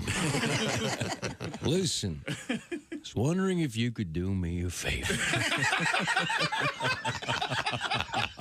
Yeah. I was hoping you might be able to get your mom off my butt. Oh, I bet he didn't say butt. No, he didn't. She's hitting on me. What the hell is that? What am I supposed to do? Take your mom back to my trailer? Is that what you want? You know you're too high when you're eating cereal naked and your girlfriend tells you to put some clothes on. You realize it's not your girlfriend. It's just a woman on a bus. So that's how you know you're too high. You're listening to Bob and Tom Radio. Don't. The Essential Morning Radio. This is Bob and Tom And hey, welcome back to the Bob and Tom Show. It's again thanks to number 7, Joe Theismann. Number 7 in your program, number 1 in my heart. Oh, yeah. Joe I Theismann. love that he makes you so happy. Man, I used to cuss him. Get the ball down the field, Joe. Yeah. Good God. He was busy. I like the way he always refers to it as the University of Notre Dame. That's right. Gets it in there. Very respectful. Very nice, very nice. We have Christy Lee over there. I can see her from here. And she's going to be joining us right now with the news. A 9-year-old British boy has won the European Seagull Screeching Contest. Is that right? Yes, according to the BBC, the boy, identified as Cooper from Chesterfield, has wanted to become Seagull Boy ever since getting nipped by one of the birds. With his uncanny ability to mimic the bird's call, Cooper traveled with his family to the Belgian coastal town of De Panne to compete in the Seagull Screeching competition. Are you ready? This is the kid. I mean, that's pretty dead on. Yeah. That sounds good. He scored 92 points out of a possible 100, earning him the top spot in the juvenile category. It's amazing. Yeah. Yeah. It's How does he make that sound? Did you guys? I just looked at the picture. He's got a seagull outfit on. Yeah. I like this guy. That's all right. Go to the next picture where he's crapping on the judge's car for not giving him the 100. No, he's eating potato chips out of the bag. Yeah. He stole a French fry from a guy in the front row. Right. Just to give that seagull. Congratulations, Cooper. You're not allowed to shoot seagulls, you know. Well, that's good. Well, who's on the beach with a gun? Yeah, shooting that's seagulls? probably the main reason. Right. We don't need a lot of guns. I haven't done it yet, but I could see how people. That is where they wind up with a gun on the beach, killing a seagull. I've always liked them because it always reminds me you're on boats. You've got the sound of Yeah. I forget where the we mast went. being hit with the. Somewhere in Georgia, I forget, but there was a beach and there were seagulls everywhere, and and they were in the restaurant and they would come up on the table, and Sure. it was Thunderdome with seagulls Up on the table. It was seagulls everywhere, Man. Yes, They're scavengers. They're great. they're like Thailand, only with seagulls, with the monkeys in Thailand. How do you like them so much, but not Canada goose? Because you get so mad about the them. Canada geese, if you will, leave. It's actually. You don't think seagulls crap all over the place? Yeah, but the geese leave defecate the size of the average American truck driver. Seagulls do have Canadian goose do have a larger defecant than There's Well, they're a bigger bird, Sure, of but course. it's not that big of a deal. There's some very fine hunters. They could go out there and, pick them off. And you could do the same thing on a beach with a seagull. No. Boy, how would you like to stand on a beach, look out at the ocean, and just spray a machine gun? Oh, man. It's got to be awesome. Why does that never happen? Like just out into the ocean is what I'm saying, Christy. You're not. You're not killing seagulls. No. I mean, you can shoot golf balls off the back of cruise ships, which I never quite got. Yeah, why can't you just fire a machine gun off her? Absolutely. As the breeze is on you? You do that, and then you start to reload. You put your new clip in, and you look out, and you hear. and a whale comes up, Oh. bleeding and smashed down into That's why you can't do it. Pat, did you ever do that thing where you hit the golf balls off the cruise ships? No, and I never saw that either. I saw putting and stuff like that. Yeah. Celebrity cruise lines, but not the driving. I've seen the It's driving tacky, thing. isn't it? Yeah. It's You littering. know, really? there's some fish suddenly, their little airway, whatever it is, blocked. Bonked on the head. What's the title? Is Another noise-making news. This time it's in South Carolina. The cicadas apparently so loud already in one South Carolina county, residents are calling local law enforcement. Newberry County Sheriff Lee Foster said they have received multiple calls about noise like a siren, a whine, or a roar. The sheriff's office reminded residents the sound is just male cicadas doing their thing to attract the females. Hey, ladies. Foster wrote on an online post, although to some the noise is annoying, they pose no danger to humans or pets, the cicadas. Sure. Okay. That's the It's only the beginning. worst episode of Cops ever. Yeah. And they show up, hi, nope, can't do anything. They're bugs. Yeah. And nice TV. See you later. Yeah. They're going to only get worse. Yep. I say this Gonna every get worse time. before it gets What is it? better. 17 states, I think, are affected. What is this, like the third or fourth time cicadas have been around? Well, this is for our age? there's two different broods, and I guess the only place they're going to both be is Illinois. Cross-brood. I think, something like that. I say this every time after the cicadas, and then I forget. But I'm going to get a badminton racket and go out in the backyard and just hit as many as I can into the ground. Go back into the ground. Boom, boom, boom. Wouldn't that I be remember fun? when you shook the tree out here and they all fell. Yeah. Oh, that There'll was be creepy. thousands in your little backyard. That was the cicada Yeah, we'll do the cicada challenge again this year. How is it you have a little conversation backyard. in my cute little toy home with my little backyard? I have a little backyard, too. I bet his backyard's bigger than your backyard. I bet my backyard is bigger than yours. Well, really? Yeah, I bet. Let's play backyard hangdown. Let's square foot it up. What I meant to say is there are tens of thousands per acre. Mm-hmm. Yeah. If you've never seen them, I don't have an acre. It's hard to imagine that.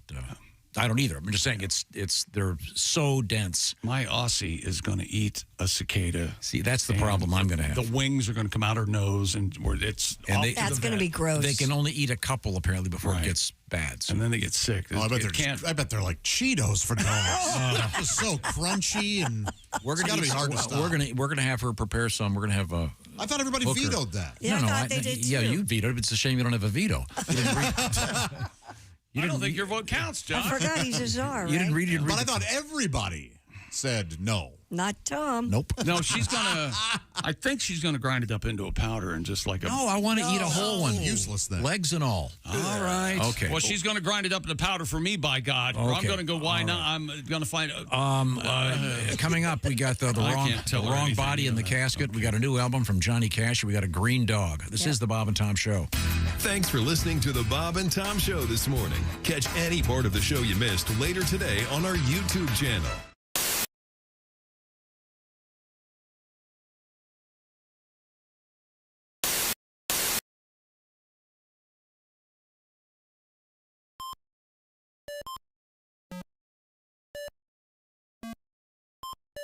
Hey, did you enjoy those videos played in that break?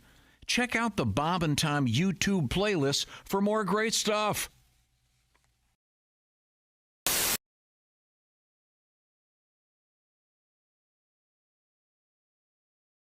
His work with Sticks, and he's going to be doing some solo stuff for us. Cool. We have a performance room right next to this room. You can see through the glass. There he is. Oh, yeah. Can you hear? Greg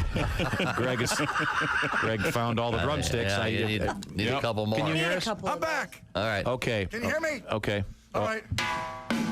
Hold on. Okay.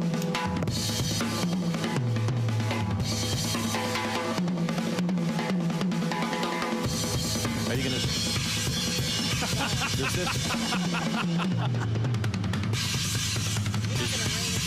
Is there a... Is this... I date tons of chicks. Well, I date one, but she weighs tons.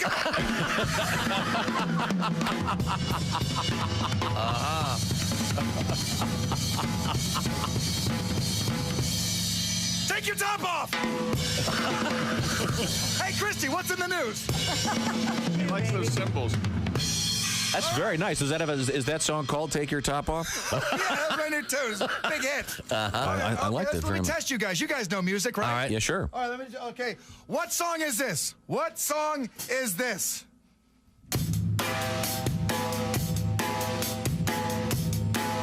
Name that tune. Well, there's about 10,000 Yeah, songs. let's start that way. That's the B-52's Love Shack. I thought you guys knew music.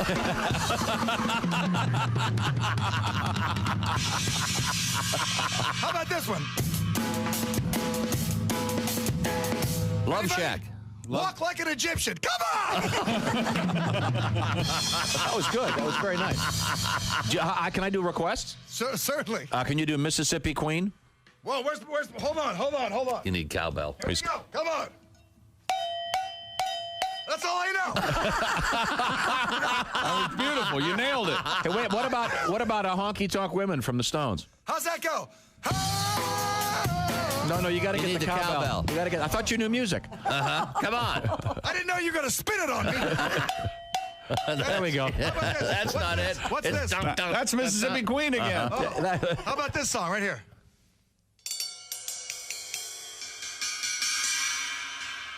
I don't know. That's a Pink Floyd tune right in the middle of the song. There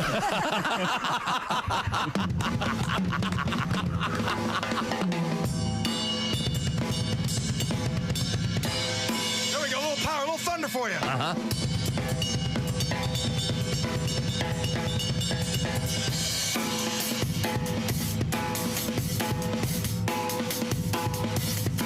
I give up. All right, what was that one? I know, it's just laying down some funk. Okay, let's go. Lay it down. Greg Hahn is our guest.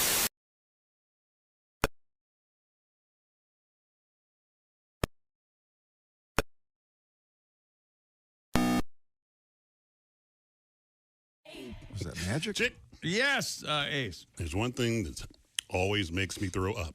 Oh, what's that? When my dartboard's on the ceiling. Yeah, you'll have to throw up then, won't you? You gotta throw up now. I want to. That was so stupid. I've never wanted to curse more on the air.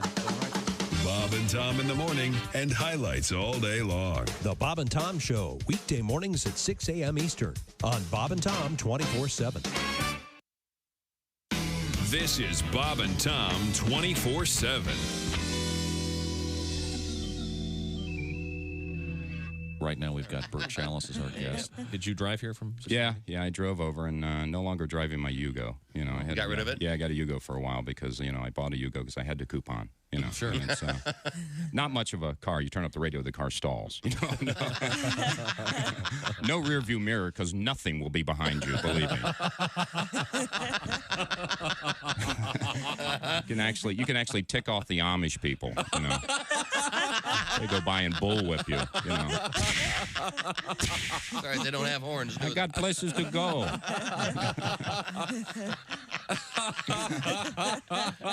I don't know if you know this or not. If you ever get behind the Amish, those horse-drawn carriages, they usually have that orange triangle sign on the back. I found out if you fire a softball and hit that sign, you dunk the driver. You just lose him. It's a great little highway thing to do. That's a nice little trick. Hey, it's comedian Roy Wood Jr. You're listening to Bob and Tom Radio. Do we have a topic today, Kostaki? We do. The topic today, sort of dovetailing the Super Bowl, it's company slogans. Okay. And a bunch of them are beer slogans. They seem to be handy for joke writing, the beer slogans. Sam Adams, their slogan is always a good decision. Really? Beer is always a good decision? Wait a minute. I can say no. Yes. Yes, it is. Yes.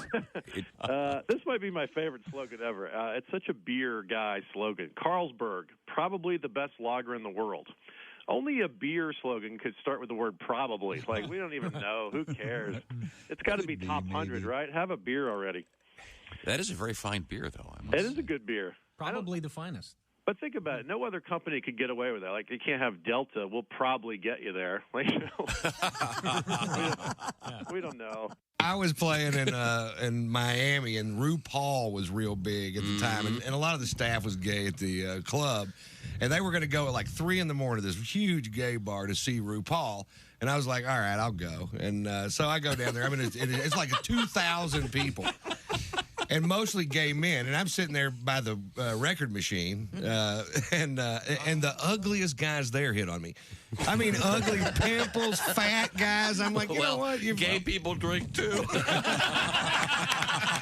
You were at 2 in the morning pool, man. Man, he looks good. Just the fact that you went, okay, I'll go.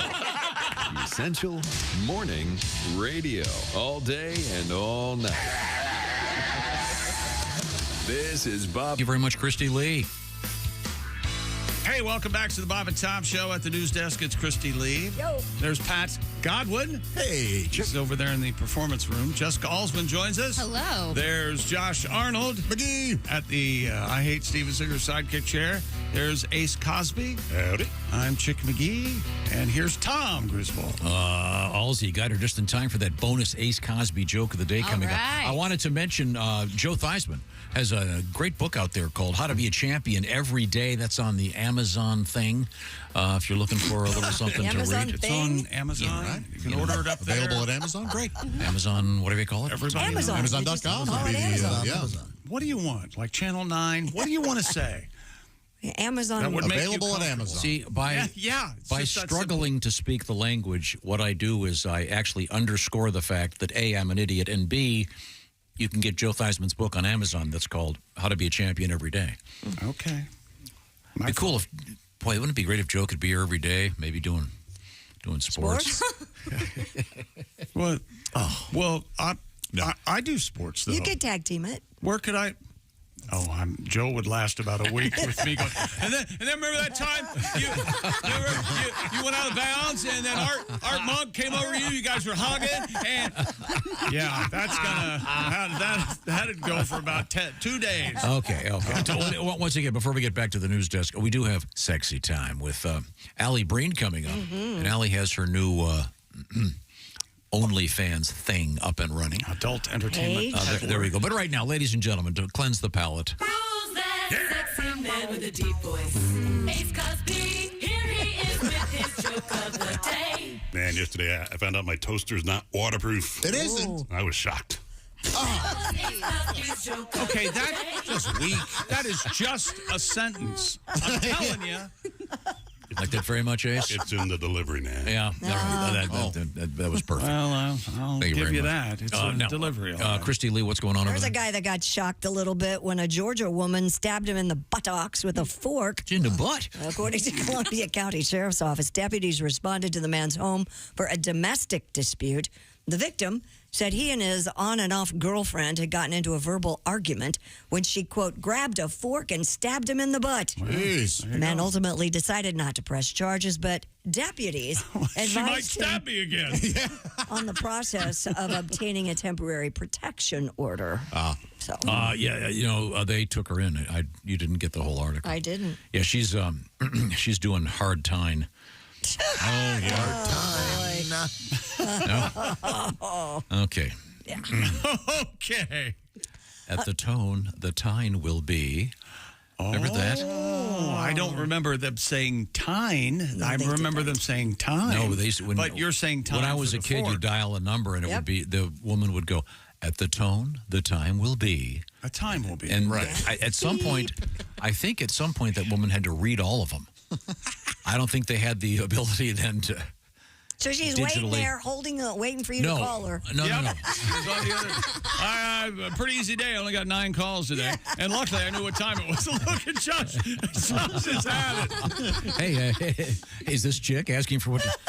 No, but I think they had to record each. I think she had to sit there all day. At the tone, the time will be 6:21. Well, she recorded them once, and then Yeah, but I'm saying that would have been. I disagree. I think there were at least 3 ladies, 8-hour shifts, and they were there. There was no way to record it and have it ready, and the phone to be answered by the computer. There was no way to do that. Can't be that accurate. I remember calling that all the time as a kid. I bet you I did. hate that lady. Hated you.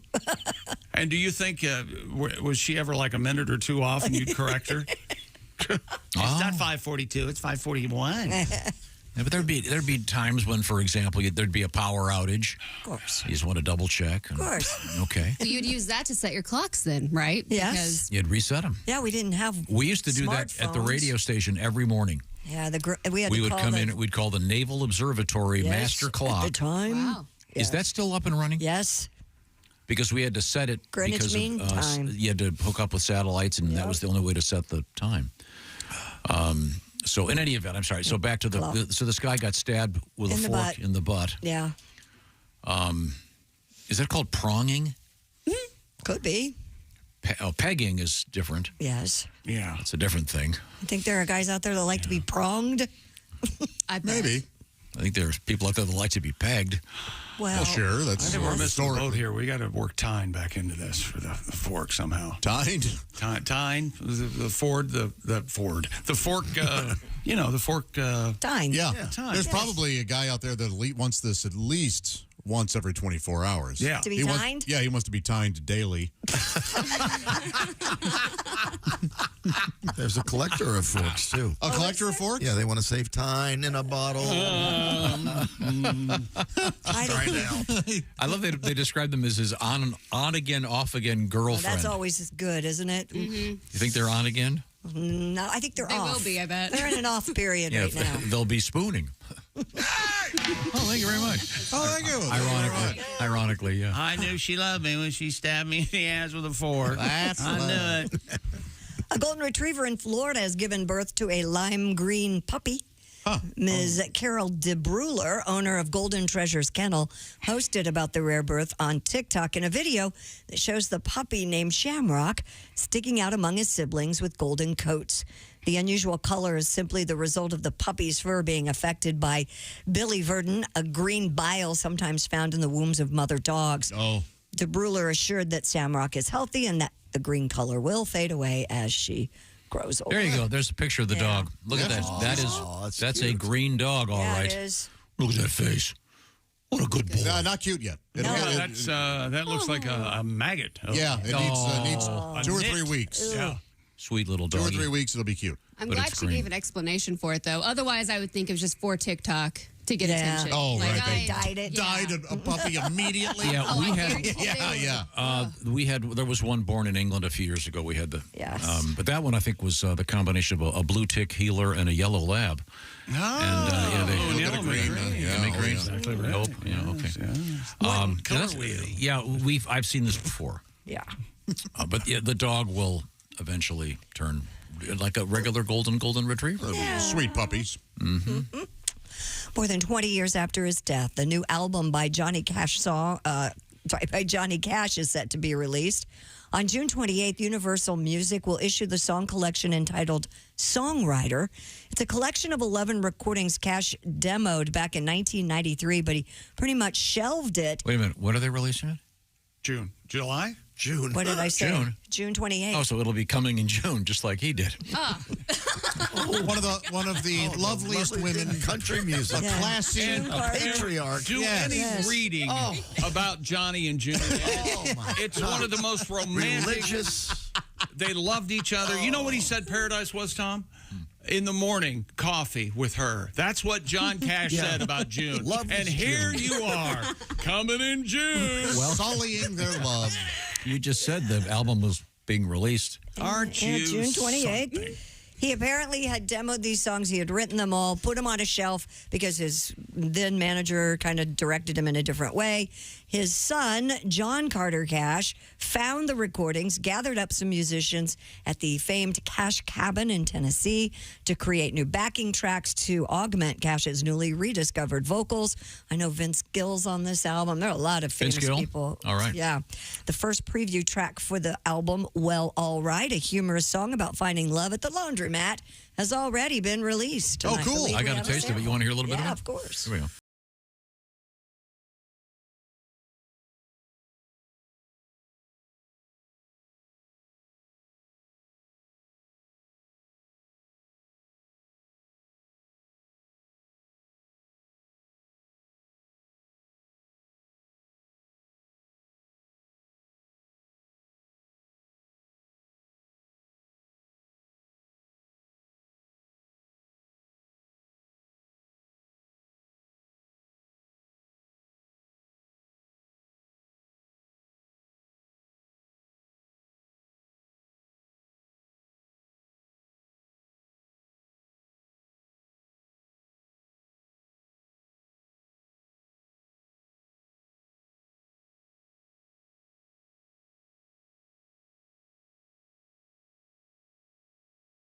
That is fantastic. Yeah. God, that's great. That's old-fashioned country right there. Got That's that simple good. bass line. Yes. Unique, man. Yeah, that's great. Yeah, that voice. I'm glad they're doing that. And there's some stuff during the rough period, some music. That Johnny really? Cash put out. Yeah. You want to hear it? Sure. Okay.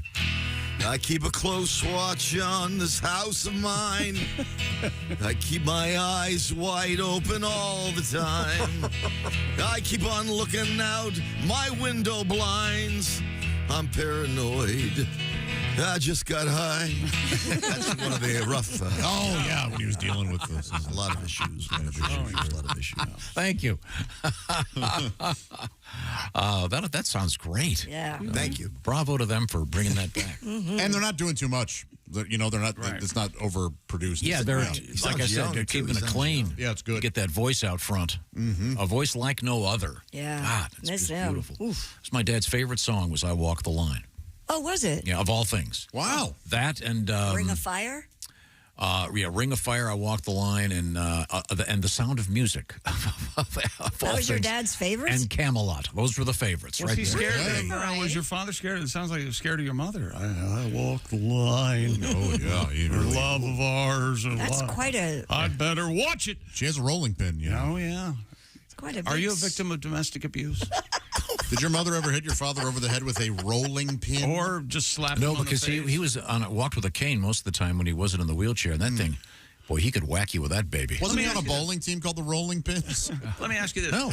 Did your mother ever break a coffee table leg off and hit your father with it? No. Oh, wait, hang on. That was me. I'm Okay. sorry. Go ahead. Did that happen? She was a big, strong woman. And huh? ruined a perfectly good coffee table? Yeah. Did the ashtray spill onto the floor? No, that didn't happen. No, I'm making it up. No, you're not? Okay, good. I'm so sorry to hear about that. Yeah. Let's see now. Such a tiny thing. I can't imagine. Coming up, it'll be Sexy Time with Alli Breen. Certainly looking forward to that. Smut peddler. Now, she is peddling smut, isn't she? She sure is. I wouldn't use the word smut. Showing stuff. Ooh, Pat. It's sexy time. Down there, Pat. You can see your flower. Now, Her doodle. Hey, Tom, counting the spokes? that's Josh's thing. The spokes. Counting the spokes. Two. Okay. Now, on a totally different note. Oh, wink. This year, Halsey, guess what? What? Mother's Day's on a Sunday. Perfect. Wait a minute, editor's note. It's always on a Sunday, but it's on the way. And what's important about it is that you want to get a nice present for those moms in your life. That's where my buddy Steven Singer comes in. Josh, in fact, is holding in his hand right now the beautiful new red wine 24-karat gold-dipped rose exclusively from Steven Singer Jewelers. And these start at $69.95, and there's a whole bunch of different ones, too. But this is the color of the season. It can be described as a, let me see, kind of a rich burgundy. You can see the gold, of course. That's why it's something special. And I should point out that leaves are also nice, deep green, kind of a forest green. See what I'm talking about by visiting the website, IHateStevenSinger.com. Lots of other gifts. Josh, what are you doing over there? I'm showing Christy the rose. No, you're not. You're playing. You're doing something else. Put it in your mouth. Put Don't put it back in your mouth now. Magic. So he put it up his nose, then pulled it back out. Josh Arnie. That was Ta-da! Josh, now prop comic. Your mom would be impressed, though. Yes. See? And this is the one I'm giving her, so. Yeah. Yeah. You might My want mom would take that and hit you up the side of the head with it. Well, I want to wipe it off. The point is, Steven Singer Jewelers, lots of great stuff, including those beautiful bracelets. And you find them all at IHateStevenSinger.com. Of course, free shipping from IHateStevenSinger.com. A personalized gift message, a beautiful box, a lifetime guarantee. Lots of great things to choose from. Think about all those moms in your life. Might even want to get have your dog get that mom in your life a present. Oh, yeah. How your sweet fur is moms? that? Yeah, and he's got some special stuff just for that purpose. You'll see what I mean at IHateStevenSinger.com. Tell them the Bob and Tom Show sent you. Don't go anywhere, by the way. Coming up, it's our gal from OnlyFans, Sexy Time with Alli Breen. This is the Bob and Tom Show. Good morning, sunshine. Bob and Tom Radio.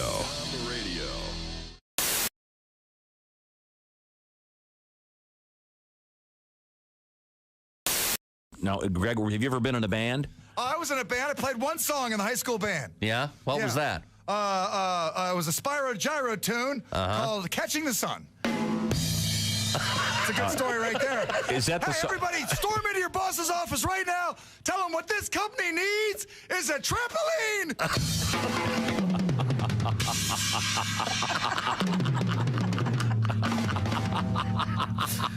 Oh. Now, have you ever considered incorporating the drums into your act? Maybe you could tell one of your stories or jokes and then do a quick rim shot? Yeah, I'll do that sometime. Sure, Okay, sure. sure. Mhm. Maybe we could try it with one of your. Do you remember your suggestions for excuses for being late to work? Sorry I'm late, boss. I hate it here, so what's the rush?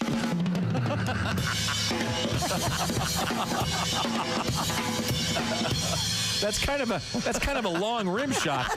The rim shot was longer than the joke. I think. like my jokes so much, I don't do a rim shot. I do a whole solo. I see. Any more? I'm dating this one girl. She loves Picasso and Mexican food. Talk about artsy fartsy. Oh, come on. Come on. One stick down. Find another. Greg Hahn is getting another drumstick. We're back. What was the name of your band that did the Spyro Gyra song? Did you have a name for the band? Well, you're gonna like this name. The Cardinal Gibbon Redskins. That was a high school jazz band. Oh, so it was the marching band then? No. Oh, the marching band. I'm glad you brought that up. Did you march with the drum? Did you carry the big drum when you marched, or did you carry the snare? I was in the tri-toms. I had the tri-toms. With the spinning head. Oh, I see. Oh, yeah. Mm-hmm. So You want a little marching? You want the marching vibe? No, could I just make a suggestion for your live show? Oh, yeah, what's that? Maybe I think you'd probably be the only guy doing this. It might be kind of like a prop thing, but you come out halfway through your show with those marching drums and. Or maybe come onto the stage with the marching drums. After you're introduced, march on up there. With the tri-toms? Oh, yeah. Ladies and gentlemen, please welcome. It's Greg Hahn.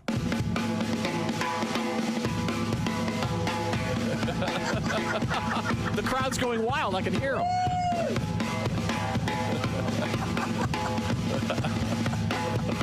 I think that's kind of a long walk to the stage. How far is it from the side of the stage to the mic? It's a big club, Tom. I'm playing an arena, 80,000 seats. He's coming from the back. You're going to need some new material. Yeah. Ouch. Oh, no, I mean, it's 80,000 people. Yeah. But we have to take a break. Oh, look at that. Okay. Greg Hahn on the drums, ladies and gentlemen. Thanks so much. I want to hear some more. Well, can we come back with more? Is there more? Sure, I can play the drums all day. I'll take a solo from now till we close the show. All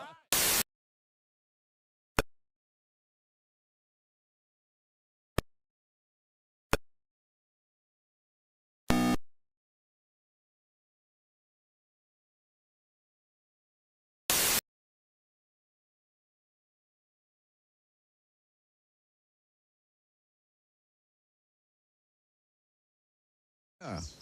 Hello, this is Graber. I cannot come to the door right now. I'm picking out my wardrobe for tomorrow. Please leave a message when I yell the word beep. Beep! Graber, this is Carl. Listen, I have front row seats to a barn raising. Please get back to me. Goodbye. The Amish Bell answering machine. Batteries, tape, electricity not included. Graber, listen, I know you're in there. Pick up. I said beep! All right. Get back to me. Goodbye. Amish Bell, leading you into the 19th century. I said beep. Bob and Tom 24/7. It's not on air. It's online. Bob and Tom 24/7. Thanks for joining us. With us in the studio, comedian Billy Gardell, Comedy Central, with a Comedy Central stand-up special. Where'd you film that? New York, at the Hudson Theater, which is really cool. It was, 2 blocks off of Broadway. And I called my dad to try to share a moment with him. My dad was a steel worker in Pittsburgh, so I should have known better. I said, Dad, I'm 2 blocks from Broadway. He goes, yeah, well, enjoy it. That's probably as close as you're ever going to get. All right, Dad. Thanks, Dad. Thanks a lot. For, Love you, too. His favorite game to play with me when I'm home is look at the TV star taking out my trash. That's his favorite little game. He loves to show the neighbors. Look, still takes it to the curb. Now he can read and types like a secretary. Yeah, Yeah, that's what. First of all, our guest in the studio, comedian Evan Davis. You live in L.A., so you got to have a car. You got to have something big. I don't think that's right, man. Housewives driving expeditions. I don't think you should be able to. You should be allowed to drive something that big unless you're really going on an expedition. Like if you're picking up See's candy in a shower curtain, that's not an expedition. No, that's an errand. Yeah, you should have to take the Ford back in a second. I think they should have eye tests at the optometrist for like drivers. Like instead of reading letters off a card, they should have you cover one eye. It's like, is that a roof rack or a cop car? This is Bob and Tom 24/7. Comedy, guests, Bob and Tom exclusives. And it's here on the internet. We have to figure out some way to keep him from talking on the air. I've told you. How many times have I not told you? What it's going to take. I cannot talk and think at the same time. No, it's very difficult for me. Why? Hi, welcome back to the Bob and Tom Show, and it's the love portion of our week. That's right. We talk. We call it sexy time. And there she is right now. She's our sexy lady. It's Alli Breen. Hi, Alli. How are you? Good. How are you? Good, good. And I can tell by the background there, you're actually in your apartment in New York City. New York City. Yep. Home sweet home. Well, good. Well, good. And you have, what's the word I'm looking for here? Help me, Josh. Augmented your income with a little bit of the OnlyFans stuff. I have. Yeah, it's been fun. Our fans are the best, by the way, because I lost my voice earlier this week and people were sending me chicken soup, and it's like a fully interactive, fun kind of platform in all ways. Oh, cool. Do you have like a wish list on your page where people can go to it and see what you'd like to be gifted? I think they do. I didn't even fill that out. People were just like, can I send you some soup? Here's some, money. Like that. Yeah, is how it kind of works. How nice. Very, very sweet. All right. And there's a lot of questions about when Josh, Christy, and Jess Alsman are joining. So if anyone has any inclination. Okay. And I'm not familiar with OnlyFans except through Josh's coaching. How does one find you? It's pretty specific. It has to be, I think, onlyfans.com/Allib, ALLIB. Is there a space after the I? Nope, nothing. All one word. So Alib. Alib. That's it. Exactly. Okay, well, thanks. Now, the way this show works is people write you letters, and they ask you to ask us to help them with their love life. So we're ready. What have you got? Dear Alli, my boyfriend surprised me and came home early from a business trip. He knows I hate surprises, so I think he was doing it just to see if he could catch me cheating. I just hate that he wants me to act excited like he did something romantic when I think it's the exact opposite. So now we're in a fight and I can't let go because he made it impossible to prove. What should I do? Oh, wow. He made it impossible to prove. What does that mean? Did he accuse you of cheating ever? I wonder. Otherwise, he probably is trying to surprise you, but it sounds like you like your alone time. It sounds like he's just trying to surprise you. I don't see any. Well, the problem is she's told him she hates surprises. I kind of get it. Yeah. Especially if you're trying to make plans because he is gone, like say with yourself or with friends. Doesn't mean you have to be cheating. And then he crashes the party like, here I am, I'm back. Yeah. Mm-hmm. Sounds like he doesn't trust her to me. No matter what he did, he messed up. He messed up. Yeah. Whatever he was doing. I mean, isn't he allowed to come back to his own house? I don't know. Not as a surprise. When she says, I hate surprises, and then he tries to give her one, and she doesn't, and then things don't go right, it's on him. He could have got shot. He could have broken into the house, not broken in the house, entered the home, and she would have thought it was an intruder, something like that. Maybe. Yeah. Right, like that Olympian guy. I'm getting a little bit paranoid here. I don't know. I think it was okay for him to come to say hi. What a nice surprise. Glad you're back. I think that's what she means by impossible to prove, because he's like, but I did something nice. And she's like, but I hate it. And he's like, you can't. It was romantic. He's making it seem like she's crazy. Agree to disagree on what you both like. Okay, we'll move on. What else have you got? Dear Alli, I was dating a stripper in my 20s and I got her pregnant and then we got married. Okay. Our daughter's now 6 and she wants to know how we met. Do we actually tell her? No. Why would we? No, it's never too early for them to start stripping. Just tell her.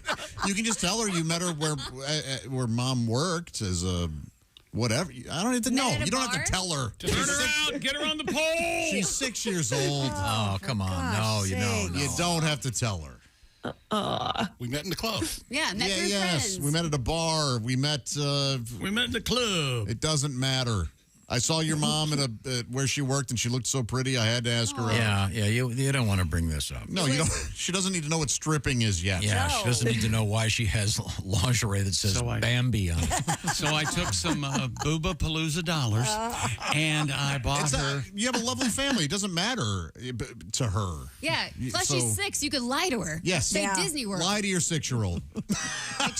No, I agree. Yeah, no, you don't want to bring up the whole. That's way too hard to explain. I would never bring it up again. There's nothing to be ashamed of. It's just a 6-year-old doesn't need to know about it. Right. Exactly. Ergo, it defines not to be ashamed of it. Well, come on. Sex isn't anything to be ashamed of. You don't tell your 4-year-old about how you and mom. No, you tell her 6 years old. Yeah. Get up on stage. Let's do this. This is your future. Last night I had to explain sharting to one of my little girls. Really? Wonder where Had she to heard. or loved to. No. Right. No. Wonder where she heard that. Hart got up on the chair in the middle of dinner, said, "Hey, everybody, wait a second." And she turned around, and I thought she was doing something else. And then the next thing you know... She sharted? No, she just had a little bit of a toot. Well, that's very She funny. thought it was hilarious. And That I is said, hilarious. But she was kind of forcing it. And I said, "You're lucky that wasn't a shart." And I had to explain that to her. Wow. Well, man. Then my other little girl goes, "Daddy, have you ever sharted?" So at least she was using it properly in a sentence. In the middle of dinner, one of your daughters got up on the table and said, "Hey, everybody," and just Family dinner at time. Absolutely. That's She's amazing. 8. Pass the meatloaf. That's what they do. No, that's not what they do. Well, You that's as what a mine did. parent say, sit down and eat your meal. I tried that. I would have gotten so punished. Me too. Okay, been in my room. back to you, Allie. I What would have else- got knocked into next week. What have we got, Allie? Dear Allie, I was out at a bar and I met a guy who was buying me drinks all night. When he asked me for my phone number at the end of the evening, I told him I had a boyfriend and he was openly mad at me. Yeah. He said I should have told him after the first drink. I said he never asked, and $85 shouldn't make me feel like he owns me. Who's right here? drinks. No. I think she should have said something. What a bitch. Yeah. No, he didn't ask. I would think No. you would No, ask, it's right? implied. It is implied. If Yeah, you accept a drink from a guy in a bar, it's implied that you wanted to At least get to know accept him the better. second one. No, you know what? She's not a bee. She's a turd. Right. No, the first drink's fine, Boy or right? girl. Yeah. Yeah. But the second was go, "Hey, listen, you need to know that I've got a boyfriend or whatever." Yes. It's rude. It's That's the thing. The least it is rude. And you knew what you were doing. And by the way, by the way, want to be owned for $85. Oh, gee. well, if First she, off, nobody wants to own you. if she drank $85 worth of drinks, I'm surprised that she was, didn't. You know what I'm saying? Yeah, no joke. Well, no, because that could be 3 drinks. Yeah, hillbilly. That's true. We got a little bit more in Depending on where the you are. city, hillbilly. Okay. They've got inflation that bad, huh? Oh, okay. Here's your $2 well. Yeah. I want some double pop off. Yeah, she'll have old granddad. Yeah, she should. I think she should have said something. It's the Of course polite. she It's the should have polite said thing to do. something. Yeah. That's- Now, for him to get mad, don't get. You know what I did the other night? I got this guy for $85. I told him he was ugly though, so I told him I had a boyfriend. I got to drink By the free way, all night. who was that? Could you introduce us? That's Sassy McFarland. He's Really? yeah. They call me Sassy. He was mayor, wasn't he? Sassy was, yeah. Yeah. Okay. He's a damn good mayor. Okay, good. What else we got, Allie? Dear Allie, me and my friend are both newly single, and we decided to set each other up on blind dates. I set her up with a dentist who's very cute and very eligible, Okay. and she set me up with an Uber driver who just moved back in with his parents. I'm really upset, but do I sound like a snob if I complain about this and Yes, tell you her do. why? Well, Yes. Why didn't no, you- you don't sound like a snob. You are a snob. Oh, wait a second, though. Why didn't she set herself up with the dentist? No joke. Because she's already had him, probably.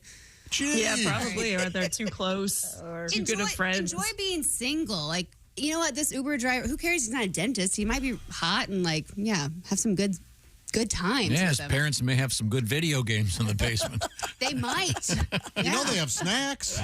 For sure. Yeah, easily. They'll Got cook you liquor. breakfast. They got bottled water. He's an Uber driver. But dentist bar doesn't have any gum. candy. Jeez. You get a free ride home. Don't be so snobby. Yeah, why would you ever? No, you know what? Do that Uber driver a favor. Don't go out with him. Yeah. If you're asking, do I sound snobby? You're sounding snobby. Okay. And if you're a snob, that's fine. Be a snob. Ignore this guy. Go find somebody else. It is weird. She wouldn't try to hook up with a dentist, though. Like, who knows? It sounds too perfect, unless there's something wrong with him. What? Now, that is one of those things, where a friend tries too hard to hook you up with someone who's super eligible, and you're like, well, why wouldn't you date them if that's the case? Yeah. Is the Uber driver, by the way, going to charge her for? I bet she gets free rides. Oh, so when they get to the movie, he's not going to go, hey, give me a good rating. Okay, we got time for one more at least, Allie. What do you got? Dear Allie, my boyfriend has a small penis, but is amazing in bed. I told my friends this about a week ago. That's impossible. Wait a minute. You told your friends. Motion of the ocean. Go on. I told my friends about this, and then about a week ago, he told one of my friends he wanted to propose, but only really had enough money for a small ring. He asked what he should do. She said he needed to wait until he could buy a big ring to compensate for his small penis. Yep, it's just simple now he's math. furious that I talked about him like that with my friends. And I said, I told everyone you were great in bed. I don't know what you're upset about. How do I fix this?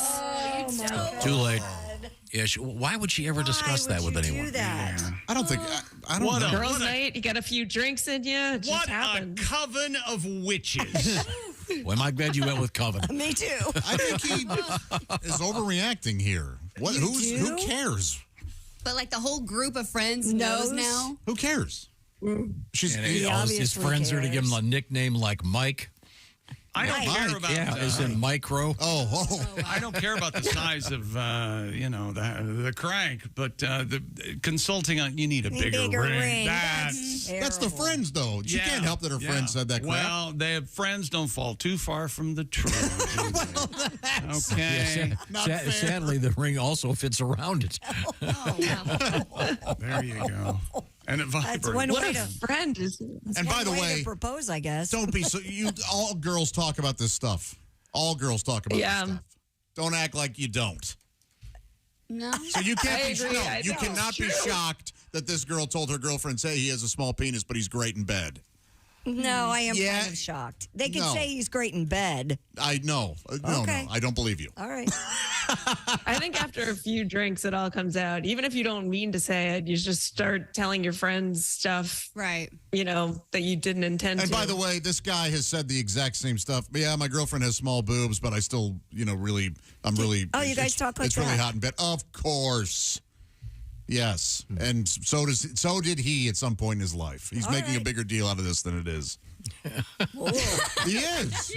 I don't know. I don't understand. Why do you call your girlfriend Topanga? Well, the canyon. But good for him, though. At least he knows how to still satisfy you should come back with that. Gosh. Yeah, he's satisfying. Yeah, the ring's strictly supposed to be based on your monthly income. No. No, it's this. It symbolizes his love for. It doesn't matter how big it or Right. small it is. The truck matters to her compensates for the friends. penis. I'll tell you that. Yeah, well, her friends are idiots. Okay, we have time for one more, Allie. Dear Allie, my friend just got married and she sent out digital invitations. It's a destination wedding, so she knew a lot of people wouldn't be able to come. She invited, I think, about 300 people and included her Venmo in the Evite for people who couldn't come but still might want to buy her drinks. No. Isn't this just digital begging? It's pathetic. Wow.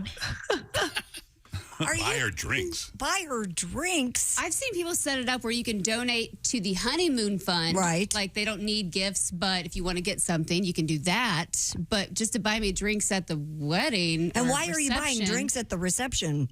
Isn't that's Oh, man. usually already on I there? guess to contribute to the open bar is what it means. Oh. Yeah, like, hey, if you want to pay for our open bar, even though you can't come, Oh my gosh. here's your yeah. invite. I don't know what. Wow. How much would you pay though to get out of going to a wedding? Yeah, that's the. I agree with you, Chick. There you go. Wait a minute. You mean I can get out of this for $40? Yeah. Check. I'd go 150. Yeah, I don't see anything wrong with this either. Here's $150. If you want to give us a gift, if you want to give us some money because we're getting married and you can't make it, sure, go for it. Why not give them the option? I think the Venmo thing. Pettiest? Is this what relationships are? Yeah. I can't stand it. That's why you don't have. You're not married. People are amazingly petty. God bless it. Tom Petty couldn't stand it anymore. He had to pass away. That's awful. I guess the key here too is that she over-invited to get the extra Venmo. Yeah, that's like if you know it's going to be a destination wedding, you don't invite 300 then people. Then don't marry the bitch. God damn it. Josh Harney. No, this is the person who got the invitation. You know what she should have The lady who got the invite is the one that's writing this letter. Put up a. it's not her husband. No. Somebody's had to have done this. Put up a GoFundMe. Hey, I'm getting married. Send me money. Oh, yes. Right. Absolutely. Right. Here's what you do. Don't send money. That is the best thing you can do. Or here's $200. Don't ever contact me again in any way for anything. Yeah, the Venmo things just seems a little bit, I don't know. Trashy. Yeah, it's a little on the nose. Yeah, it's a little. Every wedding has something tacky.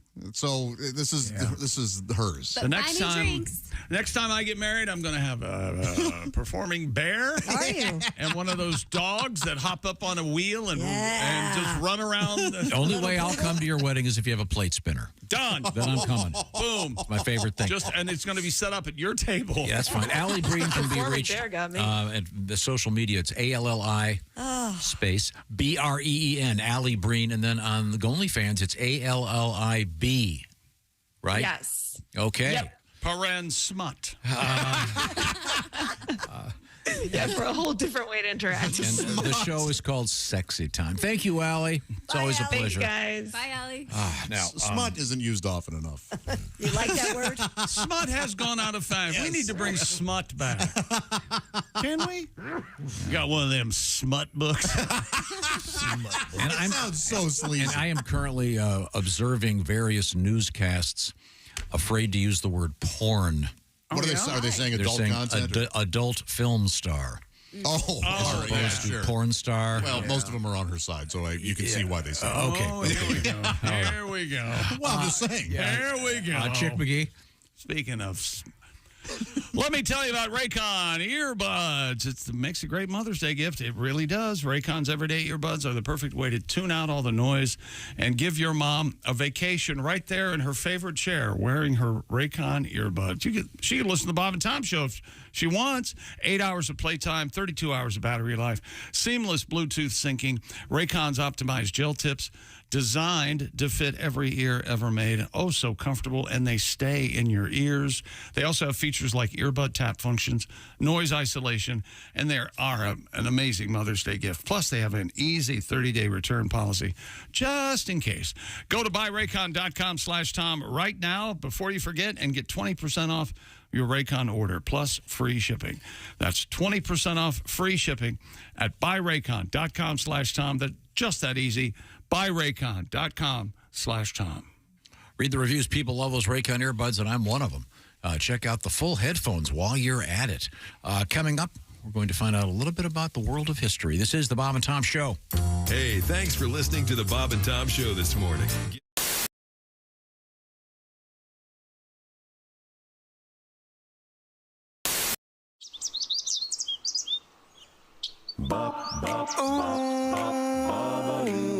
Everywhere I go, it smells like a weed. At the grocery store, it's guaranteed. Even standing in line at the DMV. Everywhere I go, it smells like weed. Oh, boom. Ooh, you know it does. On the way to work, it's that reefer I smell. I smell pot at my hotel. Ganja's in the air on every street. At the gym, in my church, it smells like weed. I went to Tacoma. There was a marijuana aroma. Sanibel and Captiva.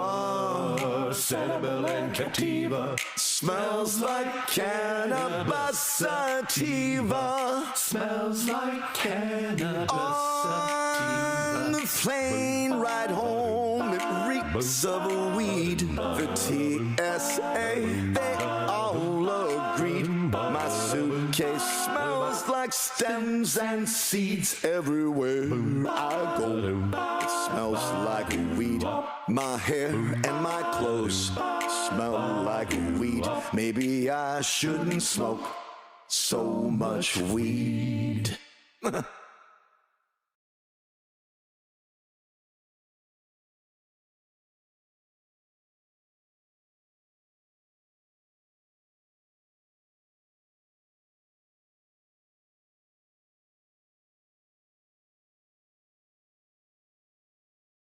Hi, this is Pat Godwin from The Bob and Tom Show. Thanks for watching this morning's show. To listen, just go to bobandtom.com, check out the list for a station near you, or stream the online radio station on our website and the Bob and Tom app. The Bob and Tom Show, on air, on app, and on demand.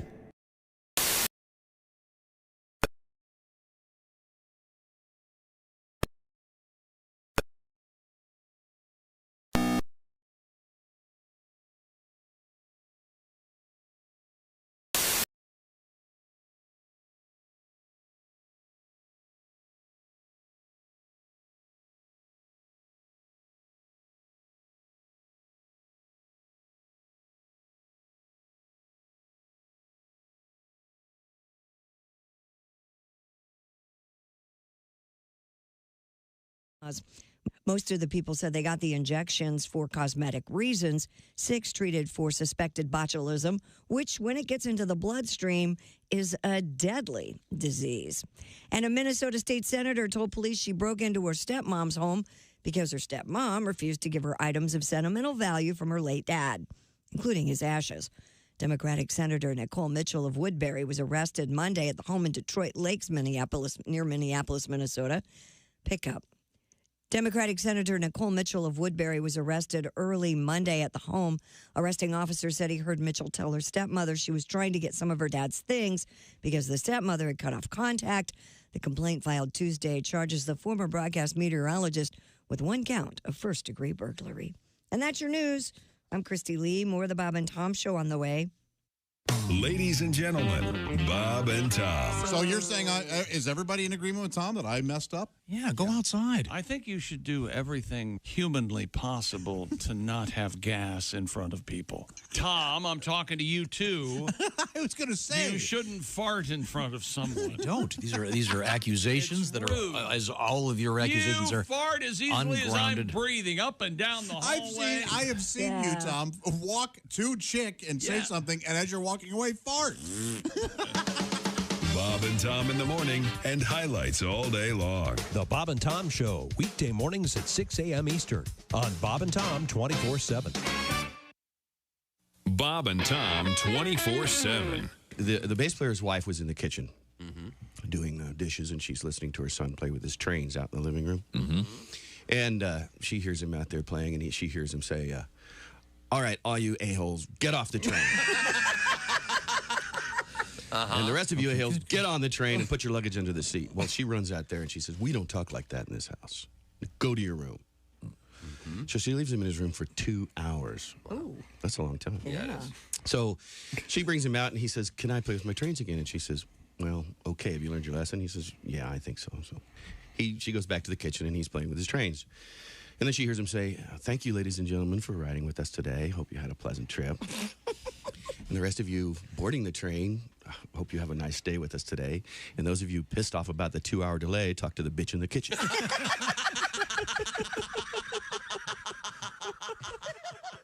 Hey, this is Ron White, and you're listening to Bob and Tom Radio. So, Moody, is your apartment, is it tidy?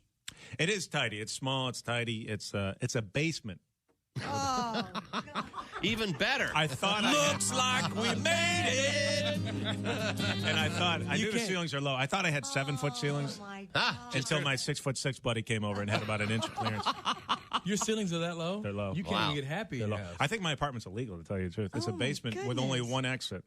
And the front exit door, is yeah. blocked by my meth lab. So I think the whole thing. Yeah, it might be illegal. I would never stay there. Beautiful neighborhood, though. I live in a great neighborhood. Uh-huh. It's in New York City, Astoria, Queens. It's very peaceful. My neighborhood is so quiet. If there's any yelling at night, that means Ecuador scored a goal. I love it. Great. It's a little rowdy. The World Cup's a little rowdy. Other than that, I'll bet. Oh, you got to come over during World Cup time. Oh, yeah. I got thrown out of J.C. Penney the other day. Really? Yeah, fondling up the mannequins. You believe that? And that ain't my fault. Have you seen the mannequins in there? And they taunt you, too. They got the little short skirt on, arm up, kind of waving you over. You know what I mean? Shoot. I tell you what, if you ask me, the little whore was asking for it. Bob and Tom, 24/7. Comedy via your computer. Bob and Tom 24/7. This is Welcome back to the Bob and Tom Show. And Tom, right away, has his hand raised. Yes, sir. I got to catch you up in case you missed it earlier on. What? You found, you went down some wormhole and found I believe it was the Disco Baby. From 1976, it was a Paul Lynde television show. Paul Lynde was the famous Secret Square. He's brilliant in Bye Bye Birdie, of course, singing the Ed Sullivan song. Hilarious, Brilliant. man. Pat actually met him. I worked with him for a whole week. Very, very funny. Yeah. But he was in some dumb... Was that a made-for-TV movie? It was more or less boiled down to... It was a Halloween special. It was a Halloween special, but it had all the ABC TV stars in it, like Florence Henderson and Leather. Leather was Susie Quattro. Pinky Tuscadero, Roz Kelly on Happy Days. And And you kept playing the Disco Baby song? I don't know what you're talking about. Shake it up, shake it down, move it in, move it round, Disco Baby. That's Baby, right. Okay. Baby. And we have created a special mashup for you. Is that right? Yeah. Give this a listen. Okay. Shake it up, shake it down, move it in, move it round. Mr. Sister. That was a good edit. Like that? Chick, what are your thoughts? B plus. Okay. Time now to... Today in history. Palindrome week continues. It's 4/24, 24, 24, 4/24, 20, 24, 2/4, 2/4, 4/20. That's not a palindrome. Birthdays on this date. Oh, wow. Shirley MacLaine, actress turning 90. Wow. Warren Beatty's sister. She's due for another life, right? Because she's famously. famous for her past lives. Anything funnier than her popping up and defending her life? Man, oh man. I like Shirley was MacLaine. great. Yeah, she was Me too. Irma La Douce. The apartment. Yes. She's an interesting lady. Postcards from the Edge. Yeah. She's in Downton Abbey. What? She shows up in that? Yeah. Wow. Oh, yeah. A lot. Oh, that's cool. She's, what's her Mother. mom? Yeah. Oh, okay. Maggie Smith's. Happy birthday in 1942. Smith's mom. Barbara Streisand. And Robert Redford together? Streisand and Redford together? Remember that movie? No. Oh, The Way We Were, of course. Who doesn't? That's good. There were posters all over the place. Streisand and Redford together. Misty watercolored something. The way we was. Yeah. Her birthday is, of course, a holy day. Well, for the drag queen coronations, I think. Dolly Parton's birthday, Cher. Yeah, Judy Garland. Cedric the Entertainer. Happy birthday, 1964. How many people have the middle name The? You've got Jack the Ripper. You got Attila Hun. Attila the Hun. Yeah. Chance the Rapper. Yes. Right. Wouldn't you just have to go work there? Yes. Vlad the Impaler. Megan Stallion. Oil Megan change Thee place. Stallion. Her middle name's If you were the Cedric the Entertainer. Yeah. I work at Jiffy Lube. Yeah. See, because he's not I'm Cedric the Tire Rotator. an entertainer. Yeah. I don't think that's his actual name. What? Ding dong. Well, It's Cedric something probably. not yeah, Ced- but he is Cedric the Entertainer. It's probably Sure. Cedric Wilkins or something. I like Cedric the Entertainer. Me too. But it has to be Cedric Have you Wilkins. seen him in the short sleeve sports coat? It's like no sleeves. Oh, really? He has a dress shirt coming out, and then It's like a vest? It's like a yeah, sure. sports coat I guess vest. I never realized that was a sports coat that wasn't actually a Everything's there a for the thick sleeves vest. for a sports coat. Yeah. Let's see. In 1982, Kelly Clarkson has a nice daytime talk show She right sure now. does. She's so positive and fun. So sweet. Great singer, too. Yeah. Really good. She is talented. Yeah. Is she? How's that Justin Yes. guy doing? Is he? Oh, yeah, right. Justin Gary or whatever. Guarini. Yeah. Garini. From Justin to Kelly. Did you ever see that movie, Ace? Yeah, I did. Is he You saw it. And his Stinko entertainment continues. The streak is intact. still intact. I saw him recently. It was no cool as ice, was it? You saw him? You saw Justin? Yeah, Jiffy Lube right down the street. He was doing Dr. Pepper commercials for a while. Yeah, with the really long hair and the beard and stuff. Those are. I hope he's doing all right. I was strangely aroused. He's by on him. Broadway. Okay, here we go. Josh, this is a question for you. In 1913, the Woolworth Building opened in New York City. What was distinguished about this building? About the Woolworth building? Woolworth, the five and dime. What was distinguishing about this building? I don't know. It was, at the time, the tallest building in the world. Oh, okay. All right. It was until 1930 when it was overtaken by the Bank of Manhattan Trust Building. How about that? Once again, proving that most architects were males. And as our Mine's bigger than yours. Yeah. Except for the designer of the Pentagon was a female. Very good. That makes up for Very That good. makes up for the GD. Yeah, sorry. Okay. Chick, your thoughts? Never forget from what you learned today on the Bob and Tom Show. That's all the time we have. Okay. We learned about Disco Baby. We could do that tomorrow morning. And we learned about the Showtime workout videos. Yeah, aerobicize. And how sexy they were back in the day. Yeah. Okay, this is the Bob and Tom Show. Just got to get a hold of us. Call, fax, mail, or email. Get all the contact information you need at bobandtom.com. This is the